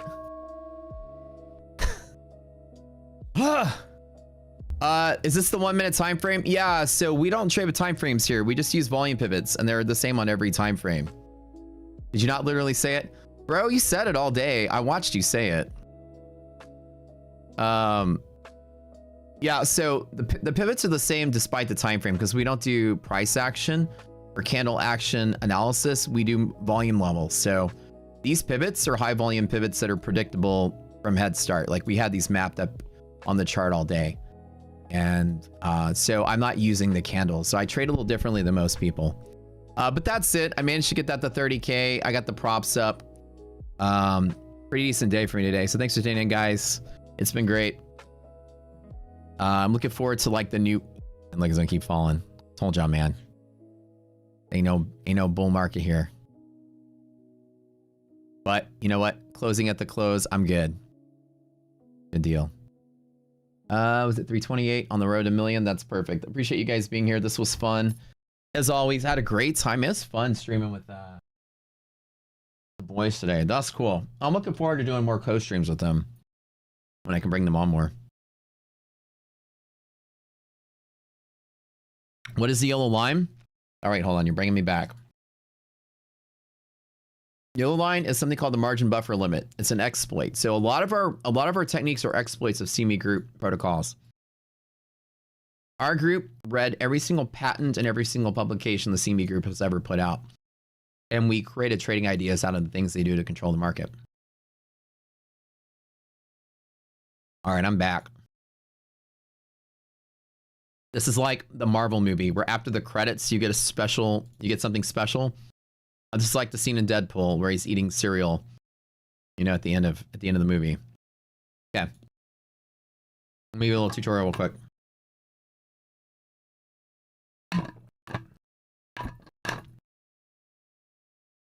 Create stream for FOMC. I think special events, that'll be fun. Yeah. Okay. So essentially the way that it works, let's go all the way back in time. There's a certain event that we look for. As an example, this day, something happened. And you have to, in our courses, we teach you what to look for. But on this day, it was like September, I can mark on the chart that happens. There's something we look for. It's an imbalance. And what happens with the imbalance is if, say, an example, market's trucking along and all of a sudden there's a lot of buyers because of like a, hold on. I think my stream just stopped for a minute. Say that like market's trucking along and there's a lot of buyers because of a buy imbalance. The news market flies up through the roof. Everybody's buying and nobody's really selling, right? So when there's this abundance of buyers, we call it a buy imbalance. And if the massive amount of traders are buying, then it has to be the market makers that are selling because you need some kind of a seller to every buyer. So traders are buying, market makers are selling. So as it's moving and that volatility collapses out and it keeps going, if it doesn't meet in the middle before it breaks and keeps going higher, then you have an event called a buy imbalance. If you have a buy imbalance and then there's a sell imbalance to bring it up and then it returns to the middle, then the whole thing is washed. The dealers have found sellers for those initial buyers. So what happens is if you get an event that has volatility expansion, which is this part right here, like a V that gets bigger and then smaller, and then you get a continual move that doesn't retrace to the middle to find the equilibrium, then this thing is known as an anchor point. And if you mark a certain distance from that anchor point, you can create this yellow line. That distance is based on the margin buffer limit, which is a CME group thing. It's part of the risk span of some of the span risk scenarios. Creates something called a risk acceleration point. We call them risk intervals. And this yellow line distance right here is that distance you draw. So an example, if S&P is 494, then from that starting point, you would draw a yellow line 494 points away. It is so accurate, in fact, just like you saw today, these lines that have been sitting here since September the 5th are always pivots forever and ever and ever until price returns to this level to undo it. As long as this level, that middle area has not been touched, then this yellow line will stay there forever. And it is so good, in fact, it's an exact, perfect, high volume pivot every time you touch it. Right there, right there, right there, right there, right there, right there, right there, right there, right there, right there. Break it, return to it. Markets, when they rally, will play ping pong between these yellow lines. This all has to do with where dealers are parking their hedges to hedge that risk acceleration. You can see that the market is bouncing there and then bouncing there and then bouncing there and there and there and there. There's no coincidence there. It is exact pivot. And the way we treat it is that when you get close to it from the bottom, it's always an exit target. And sometimes people like to short off of it if they're bearish. You can't argue with every time you touch it, there's going to be high volume at any point in time. When you touch it, high volume. When you touch it, high volume. When you touch it, high volume. Volume, volume, volume. It is a thing that is ingrained into the actual structure of the market. And it's based on where risk is distributed. And we extract all of our information from the margin requirement calculation that CME Group does set margin requirements. You can see how strong of a resistance it can be. And it's an exact to the penny sort of thing, and that you can use it on any bull market as a pivot. Look, even today, pivot to pivot. And they are very, very, very strong. As a matter of fact, this morning I told myself we'll probably rally all up to yellow line. That's the one place I'll short from. Is it ICT? LOL. Yeah, right. Similar. It's a similar concept. I mean, this ICT stuff is looking for buy and sell imbalances. I think they have like their own like market is on the candles. They look like this, and the market moves like that and moves like this, and they call it a gap or whatever. I mean, it's a similar concept, right? You're identifying a period of liquidity, and a period of illiquidity, where the market has to move to a new liquid spot. When markets move from liquid to liquid spot, it's illiquid in that point. So what they're looking for is a buy imbalance to prove illiquidity. When you prove illiquidity, then the support of your new liquidity is considered your breakout point. That's all that the ICT traders, they call those like fair value gaps or something. I don't know, I never learned that stuff, but similar concept. You're just identifying when the market's liquid and not liquid and playing off of that. But anyways, when you learn these yellow line calculations, they're very strong, and they're very, very, very, very, very, very hard to break resistance. And why did I think we weren't going to break it today? Because we're not moving on an event. The market's been extremely bearish. We've just been squeezing into close because it's a dead cat bounce day. But I'm certainly thinking that Sunday we gap down. We continue to die. That's just me.